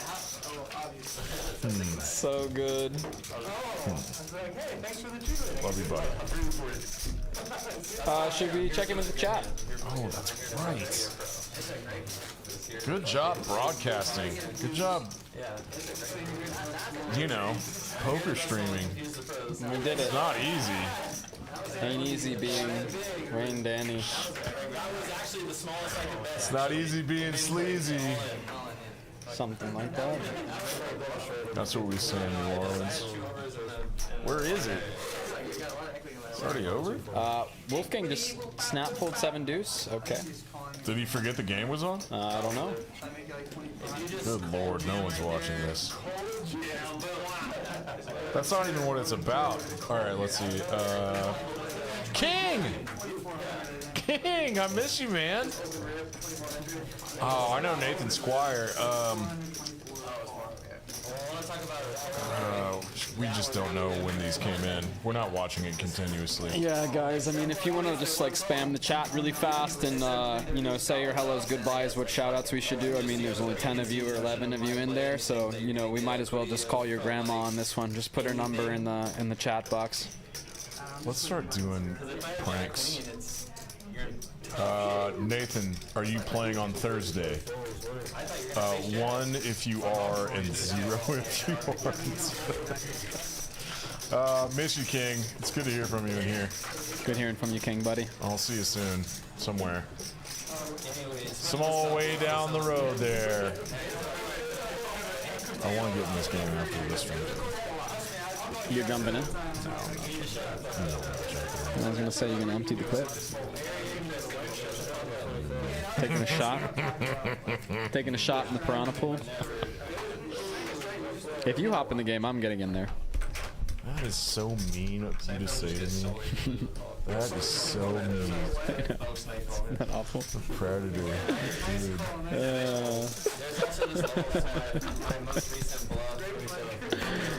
Oh, man. Oh, old times, huh? Yeah, We haven't played against each other in like 6 months. I know, it's been a while. I haven't actually been playing all that much live. I mean, either, man. I'm doing a lot of this, a lot of band stuff, and I think I played like 40 hours this month. Oh, yeah. I have to, What? I gotta show you something. What do you got? I think I got a Brad Kogel video of you. Yeah, you probably do. You gave me my show the other night. So nice of him to come out there. Bam. I was like, he doesn't even have any, like, interesting uniform or whatever. He's just got the cargo shorts and the polo he always wears. It's this. I It's have the same- 3 shirts. Wait, that's a new one. Yeah, I got a pink shirt for commentating. I asked for this specifically. Is it the same material as the Yeah, it's pretty. one that It's pretty close. guys? We call him Rain Dan for a reason. He can't wear a shirt without wearing the exact type of fiber.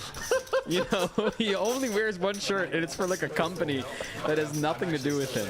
And I was like, is that where you work or something? It's like some sort of like a home building company or whatever, like a property No, I've management never company. worked here. And he's like, yeah, I've actually never worked there. I just really like the polo and got a lot of them, and now it's the only polo. Why did Brad send you that? Actually, that's a decent picture. It's a great picture. I'm actually gonna send it to you. Thanks. It's a really good one. Because Brad told me to go there to go see you. He's such a sweet boy. Oh, we crushed that night too. We crushed it. You did? Every single. You gotta let me know when you go there. I mean, it's not really all that far away from my apartment, so I would come see We you. love that place. They have us there every single month because they love us. It's hard to get on their Perfect spot. their schedule. I mean, there's just like not a lot of room with all of the Spinal Tap cover bands and Twisted Sister cover band and the Cure cover band and what are you covering? Shut up. What are you covering in your band? The 90s. Just the 90s. All of it. Just the 90s, huh? No specialization. You guys are like more of a Everything. kind of a just like a jukebox sort of a. Oh, that's just minimizing. Jukebox. What a.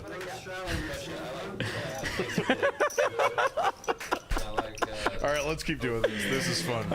Wolfgang's got sixes, guys. He's raising to 30. Tom's gonna be 3-betting with the king Totally queen. forgot we were commentating on poker for a second. Yeah, we had just a couple dead hands there. 3-bet to 110 with king queen of clubs. John not gonna appeal with 10-3 suited, thank God. Like a jukebox situation. All right, Wolfgang, let's get sticky. Let's battle. do it, buddy. Yeah, let's do it. It's Let's do it. Tom. Let's do it. It's Tom. Come on, buddy. Come on, come on. Vlog stuff. Let's go. Let's go. For the vlog. You just perfectly unblock all the value hands, so all right. Here we go. Might as well too. Bang?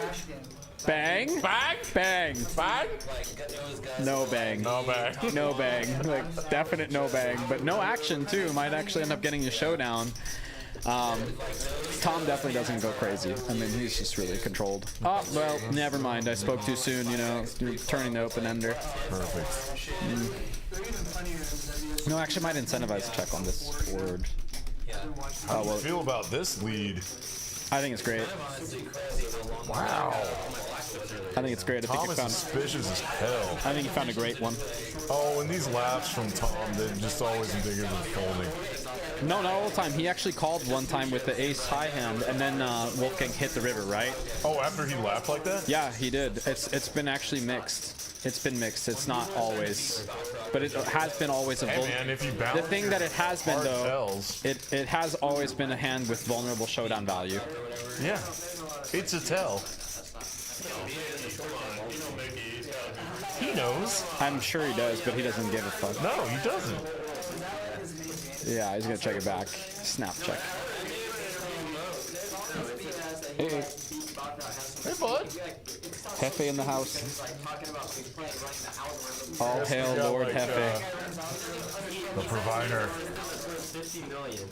Tom, he's laughing. Okay, he's thinking about putting in a bluff. What is he gonna do? What size is he gonna use? Gonna have to be huge. Yeah. But then he decides to anger check. Yeah, it just feels like he wants to go for it because he can sense Wolfgang's weakness. And I mean, he's right, definitely. But you know, just kind of tough to make a play on this type of board, really. And it's just, His play was on Just the would have to go. He would have to play go was on so the turn. big. I think the opening is on the turn short, but like I think when you turn that much equity, it's not really a thing. Especially if you think that if you can call because you have plenty of showdown value and you think you might be good some portion of the time against like a bare diamond draw with a gut shot or whatever, which is totally in there since he has 2 black cards. And then of course there's these small pocket pairs that like they are in there but they shouldn't really be in there. I don't know. It's kind of weird. Thank you, Ruby. Yeah, they just don't want his grungy ass like sitting in a potato. Like I remember him talking about how he was like, one day he was at the casino and he like stands up on the table and starts yelling. Oh, she was asking you. Yeah. No, I mean you're gonna get 2 now. Get yourself a Mickey. And like they're like, no, fuck you. Can't believe you didn't realize. I didn't know that. You guys like You're from Sweden. You wouldn't know that. how are you guys? It's like a term from the 70s. I barely know that. Hey, look at this. Open-ended first. Going on? It's checking through. They just put 100 in and run in it. Oh, okay. Yeah. Why does Never Quit win $5? Oh, the computer doesn't know how to do run it down. Yeah, of course not. Yeah. Okay. Makes sense to me. Sounds great.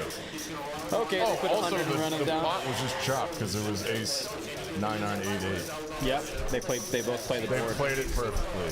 Yep, both play the board. Jack 10, 6-5 off. Same hand.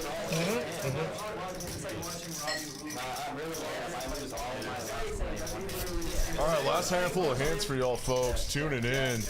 All you sweet old people doing it.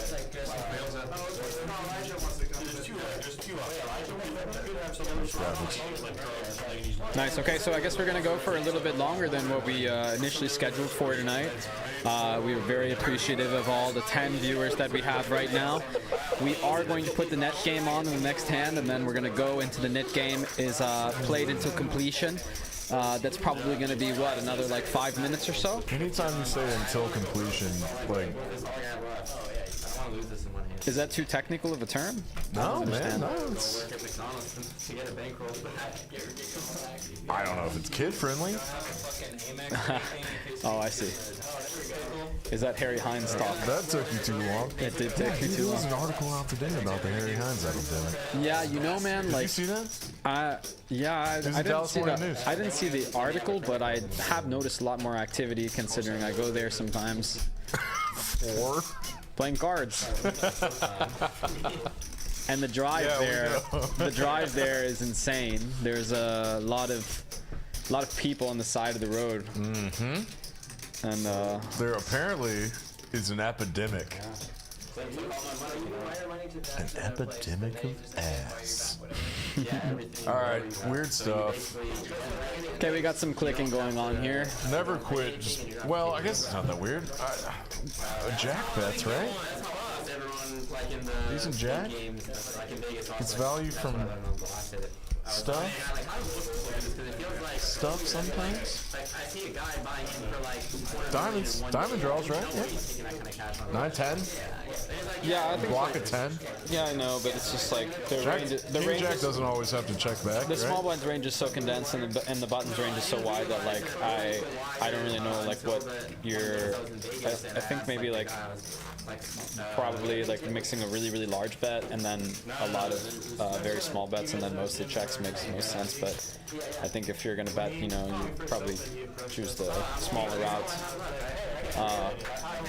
Considering your opponent's range is so wide and they just have so many middling pairs on the type of board. So Well, that's why I asked. That's why I asked. I mean, there's like some sort of incidents too where if you use a small bet, you're kind of forcing your opponent to bluff with some like unnatural hands that you might not generally find a bluff with. But if you think your opponent doesn't have them and can't react well to the small bet, it's just very effective to use. And yeah.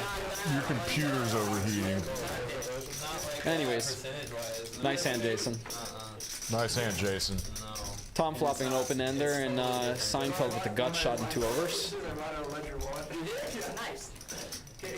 Check. Not the right over. not the right suit for either player. Both have red cards.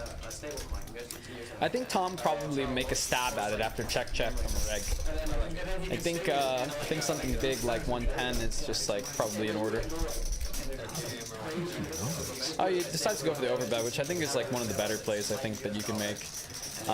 You know, if you just decide to go for these turn stabs, it's good to use a really big size and just be polar immediately.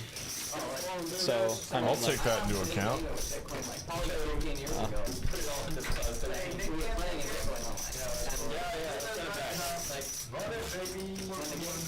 What was I going to ask you? I had something. I forgot.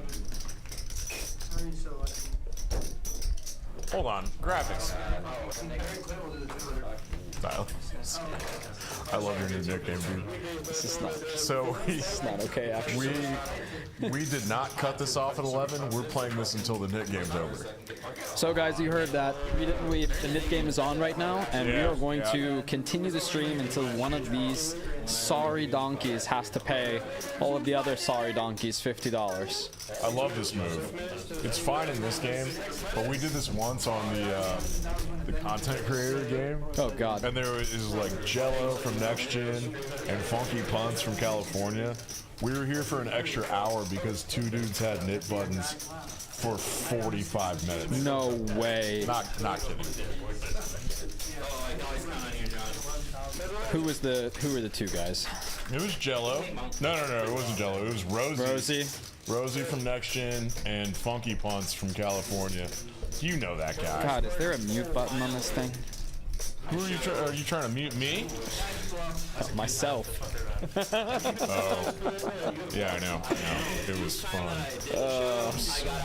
I love Funky.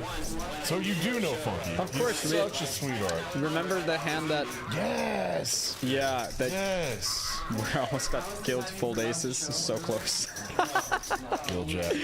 I mean, he's just a kid. Honestly, thought that. He's surprisingly good Oh, he's a great for player. his age. What do you mean? He's great. He's an excellent player. He's like so well. But like, how much can you he's so study well, by 19? Yeah, well, I mean, he's a quick study. I mean, he's super well polished for a guy his age. We played with him a whole night, and that was a year ago. I'm sure he's done nothing but just practice and get better from there. Oh, you're talking about Ducks game on the Thursday night where we had taco. Oh, we were just slamming margaritas, and that was the margarita night. I got it all in with like king queen off and was ahead with like basically in like an 80-20 situation against Sri. That was over a year ago. How do we remember that? Oh man, come on, you know me. I don't forget this crap. I remember that hand against Sri. He plays here on Thursday nights, the 1-2 stream. Oh, that's cool. I've been seeing him around every now and again. I'm happy to see him whenever I do. Hey Sri, what's up? Yeah. He's a champ. Gosh. I haven't seen Jay. I haven't seen Asian Jay in a long time. Hey, oh no, actually, I see Jay quite a bit. Yeah. Yeah, I gave him a few tennis lessons actually. He's been playing with a couple of the guys that I teach, and you know, a couple of the better ones. Like Jay's just a really good athlete and lefty, so definitely a big advantage in tennis. So it's a nice little running good in life thing. Okay, Benji going to be putting in the raise in the small blind with 9-4 clubs, 75. Sure, why not? Get rid of that Nit button when it's folded to you in the small blind. Seinfeld having none of it, gonna 3-bet. No Benji's wide here. And Benji, I think, is going to fold. Seinfeld immediately picks up the read. Benji's like, had to try it.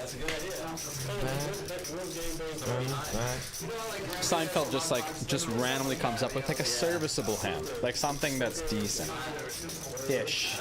Decent enough for this Nit game nonsense. I mean, if it folds to you in the small blind, like, you have to go for it. He's shoving stuff into his 3-bet bluff range more often than anyone. Shoving It's like stuff. this Nit game crap is like, it's like a tournament when you're short and like near the bubble, like you're folding to you in the small blind and like ripping 100% into the guy that you cover. Do you think I have the constitution to handle this stupid ass Nit game? I haven't seen that in this game. On a Tuesday? On a Tuesday? No. There goes Never Quit. He doesn't have his Nit button. You might as well call it a night. Is he still stuck? I assume so. Let's go, Tom. It worked before. Tom had to go 3 straight. He had a triple barrel bluff to get it through last time. All right, Tom's gonna 3-bet aces from cutoff. Pretty much aces, right? Yeah, I mean, just gonna be aces tonight. Yep, John's like, yep, that's aces. Hello. I don't really know what Hefe is gonna do in this situation if he's gonna decide to 4-bet or peel. I think with just a pretty hand like this, he's just peeling 100%, right? This is just a standard call, right? Yeah, Charts it's guy, just a standard call? yeah, it's charts guy standard call. Charts guy standard call. I love this new term. Yeah, charts guy. That's what Nicky says. Big Nicky. Yeah, Big Nick. Yeah, Big Nicky. Pair of 7s for Tom here. Tom can do no wrong tonight. This is why we love poker, guys. For nights like Tom's having. I love sitting down with $14,000 or like a Corolla. Pretty safe for Tom. I actually don't even think it's a Corolla anymore. Nah, those are too expensive now. It's like a very small schooner, like a fishing boat. Are we talking boats? Are you gonna do anything other than like sweatshirts? Maybe a boat payment for some.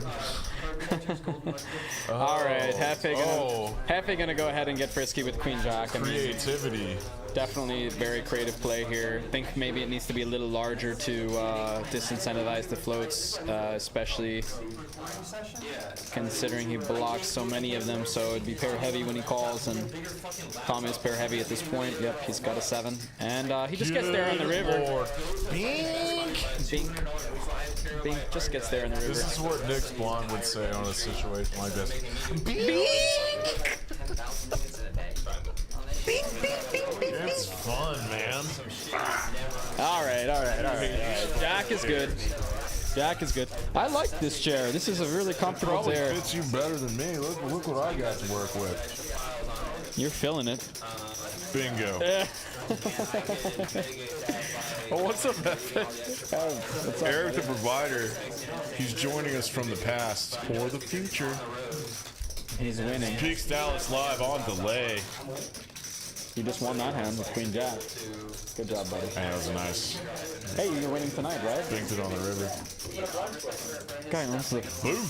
Guy owns the place, and he decides to take the money from the players. It's like, what a guy. Don't say that on the air. He's trying his best to give it away, we promise. Yep. That's what he just told us. Okay, Jason picks up aces and raises to 55. Benji, oh my god, wakes up with a huge hand. Dude, Wait, John actually does I'll tell you later. put it in. Yeah, he puts in the call. He's been doing this a lot. He's been flatting so wide on the button. Super wide. Super He wide. only has $1,000. He's in on his 3rd bullet. He's down 8. What a rough. Oh, he's gonna get in trouble by Hefe for slamming that door. Little graphics there. All right, so Okay. you so people Tom watching, picks it. John's got it locked. And Jason is lighting money on fire. And John is going to, in a calculated manner, call, know that he has the best hand here. And this is a setup now. This has now become a setup. And Jason is going to lose probably another 500. 400, I guess, so a little less than what I would lose. Why would you lose 500 here? I mean, he's just rivered trips, yeah, and there's an all-in. I would probably fold this, and there it is. There's the fold. He's sick. He's sick. Dude. Yeah, I mean, you know, All right, good. good fold. Thank God John picked up like $770. Yeah, I mean, Look at these. Wolfgang, straight break even. What a fun night. There's so many I hope you got cards, some content. so much action. At least he got to pick up that one hand where he has a boat and Jason checks back, you know?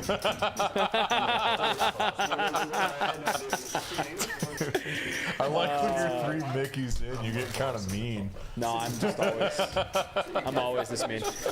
There was one time where I punted like a full stack to Wolfgang, and he like took a short for it, and I was like, oh man, this is gonna get made the fun of out the fuck of it, because like I ripped jacks into aces. And Hold on a second. what? That's really embarrassing.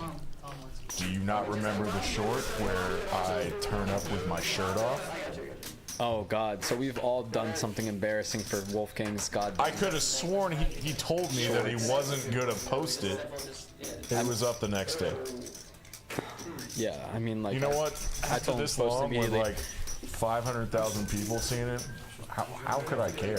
Anyways, in the short comments, which I thought were all really funny, they were like, "How is this guy even playing 510 and punting $2,000?" And it's like, yeah. Aren't the comments hilarious? Sometimes I punt $2,000. Everybody in the comments are so good at poker. Doesn't everybody? Well, I mean, yeah, we're saying that ironically. We're in the booth. We're just Don't think we're that just that- a live Yeah, vocal comment section. exactly. Like big Dunning-Kruger like energy in here as we're drinking. Oh, you're a and, big Dunning guy too. yeah, of course, absolutely. Lord. And we can see all the cards. How Oh about yeah, that? it's so. This game is so easy, guys. Like, Odd, we can see all the cards. can't you see what they're doing? Can't you see like that he has ace king? You can fold to Doesn't just this one. analysis You make can sense just to you can everybody? just fold to 1 3-bet out of position to ace king, or find this crazy mergy jam with queen 10 offsuit against 10-7 suited, or Jam. how about the massive value bet with 7s against 5s, just knowing that the guy sometimes hero calls a little bit and you know basically exactly what he has. Yeah, super, you know what- do you know what- super easy when the cards are up and live, right? Do you know what mergy jam sounds like to me? It just sounds like some breakfast food. No. I was gonna play 5100, but I can't afford it now. Let's get some popcorn for this. What do you? He's making some faces and some hand signals to me, but use your words. We have an audience. We're going to be having an audience. By the way, there's only 2 players with knit buttons left in this game. Yeah, the action flies. This is like the second to last hand, possibly. The action flies. Clint, by far, No one knows what Has been- mergy jam has sounds been like. the player of the night, Mergy jam sounds like. coming up with every play being right. Mergy jam sounds like getting girls pregnant. Yeah, sure, I guess that's it. Hefe, why is the straddle not on? What is going on, bud? Hadn't been doing it. Alrighty. he's reluctantly putting in the raise to 30 with the snowman. Tom just folds king jack offsuit. I could have sworn he 3-bet with that earlier. Yeah, this time Early versus early, yeah, he got punished last time by yeah, Seinfeld. he did. He learned his lesson really fast against Seinfeld, who picks Sure up on did. those really like wide spots just like super well and never passes one up, right? That's what I was saying. Never passes one up. I could have sworn I said that. Jason's in there with the set mining hands. We got Wolfgang in there with trash. Our first Benji in our there first with 6 player trash. flop tonight. And we got 7-7 jack, so Clint flops the best of it with lion's share of equity, 50%. Lion share. Yeah. Look and at Never Quit. never quit with Donking the into dong. 6 people. 6 people with the blockers to the nuts. I guess 6-7 would be the nuts in this. Blockers to the nuts. Great. Dude. 2 combos of 6-7. Look at this. Look at Great. this. Look at this. What is Clint gonna do? Hefe raises with Clint second snap pair. holds. Clint snap folds the jack. So he's not psychic. I think Jaybird puts himself in weird spots too often doing this donk lead stuff. Yeah, but he's really good at taking people to a place where they're uncomfortable, though. And Yeah, no, he's good at it. Hefe doesn't want to be in this situation. Hefe doesn't want to be in this hand. And do you think Jason's done? He's not. And I think Hefe, when Hefe checks here, it's going to be the green flag. This happened twice before tonight. It's going to Where stop. this went He's check, going check, check, check. And oh well, I mean, Eric is picking up on this, and he knows to put some pressure on. Okay, I'm glad. I mean, it would be really cool if it somehow went No, check what raise called lead again. Yeah, what we... No, that would be very kick-ass. Weren't we both expecting him to check back, though? I was expecting him to check back 100%, Yeah. Okay, there's no way they're gonna start with that. but Hefe. Eric knows this man too well. I could be the only one, you know. All these dudes know each other too well. That's what makes this game fun. I'm really interested to hear who the 9 seat was supposed to be. I mean, we got guys like The Clint. 6 seat. Because you know who bought in but then backed out? Sham was supposed to be in this. Nit. He's gonna kill you, man. He's gonna straight up punch you in the face. Why would he do that? He's gonna get He me. wouldn't. I'm just being He'll stack me in a cash game. hyperbolic. I'll see him. Aggressive. Very aggressive. Is Clint somehow gonna lose this Nit game or Benji? Benji, if he loses the Nit game, is just like, this is a shame. Queen 10 of clubs folded. And now he's just gotta peel with this. No, Oh way. no, Come we're on, gonna be here for another Benji. hour. I don't know, man. It's been really fun with you here. It's been great, yeah. Cheers to that. Cheers. Bink. I think this is the last hand of the night because Clint's gonna find a way to. Nope. Graphics is telling me it isn't. Nice. Yeah, Clint and Benji are gonna be going after this. Why is Benji oh, I know why he's clapping. I'm an idiot. Look at those little yellow dots by their names, folks. Clint and Benji, last two with the Nit buttons. By the Lose numbers. The Nit game. By the numbers, Yep, and given go the ahead. positions, Yep. Clint is the favorite right now. Oh, by position. But this hand is a key hand because Clint's in late position and Benji's in the straddle. This might be the last one. This could be it. Don't spoil it. But we kind of need to know for sign-off purposes. This is a broadcast. I don't know if you picked up on this. I'm trying to treat this as like a sport, talking cards, card talk, poker talk. Okay, Seinfeld gonna limp. I think Jason is gonna put in the ISO. Yeah, he does with Queen 10 off. Oh, sweet. Yeah, let's go. Hefe's gonna give up the Queen Jack Hefe off. shut it down. Look. Uh-oh. Sweet. Uh-oh. Aces. Little dictator. Little black aces. He did not have his pepperoni pizza today. 475. The 7-deuce game is on. Seinfeld is like, He's got his hoodie up. He could work for NASA. He's that smart. he's a pretty smart guy. I don't know about calling this though. Dude, how kick-ass would it be to work for NASA? I don't know. I should have gone science. Isn't it like every American kid wants to work for NASA? No. You'd hope so. I thought that was the case. You're not from here. What?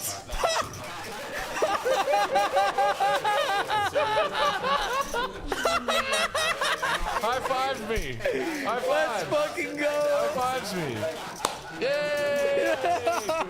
Never quit, never quit, never quit, never quit. Everyone's leaving the table. Yeah! They're all coming back to the table. Fuck you. Shows Queens. Fuck you. What is Seinfeld? He just ripped it just to fuck with What is Benji. Seinfeld saying to him right now? He's like, yeah, fuck that kid Benji. That Benji kid, yeah. Light him up. Keep Oh, him it's with his the Nit game. button. Fuck that dude. This Benji kid's only PFRing 18%. He's getting no cards today. And getting stacked with a good hand and a 3x5. Coolered. Yay. Seinfeld is just holding court right now. I'm gonna need to get table audio at some point soon. Yeah, we need to know what Seinfeld is saying. I need to know what needles are being jabbed into Benji's skull. Yeah, needles are important. Yep. How deep he's going into Benji's ear. Okay. Clint with the clean diaper? The clean diaper. 100. Clint has $10,000. This is the kind of stupid hand that Hefe would peel, but No. He's been he's been folded disciplined tonight. marginals. He's been disciplined tonight. We're all proud of him. Oh, shoot. Benji, what are you doing, bro? Oh shoot. Oh shoot, dude. Oh, no. No. Not like this. No, what's gonna happen here? How is Benji not matched Clint's stack? Oh god. I guess we're gonna just sort of flip for it at this point. Yeah, he doesn't have that much back. I mean, it's like SBR 4, I guess. yeah, I mean, there's there's plenty to play for. Like, we're gonna see a turn. I just meant compared to Clint's stack. Or I think we'll be at SPR like 0.8 on the turn. Oh, yeah, he's just gonna put a raise in here, right? Yeah. Pair plus flush draw with clean diaper. Don't you just go with it? I think in the Nick game you're going with it. What do we got? Yeah, it's pretty big. Yeah, it looks pretty juicy. 725, yeah. Hell yeah. Let's go. Just immediately getting to that 0.5 SPR. Like, That's fantastic. and Clint's just gonna call. I don't know. Do you think he just stuffs it? Could just stuff it. Just like, let's go for it. Yeah, he just stuffs it. Fuck it. Fuck it. Let's run it. Let's flip. Let's flip. Let's flip. Twice. First run out for the Nit game here. Damn! Not that that really matters when we have like a 5K pot, but you know. If Benji loses this. Oh. If Benji loses this, he has to pay from his pocket, guys. First one goes to Clint. That means Benji's got to pay the Nit Oh, no. from his pocket. Nuh-uh. Nuh-uh. I think it's good. Don't do it. Oh, Okay. gosh. Can you imagine how sad that is? Okay. All right, this has been a really fun time. My name's Dan Simone, aka Nick. Randan. That's I'm who? Nick. I'm Nick Gola. Good to hear from everybody in the chat. All 11 of you. Peaks Dan. Dallas Live. We're signing out, and we'll see you on Thursday for the 125 game.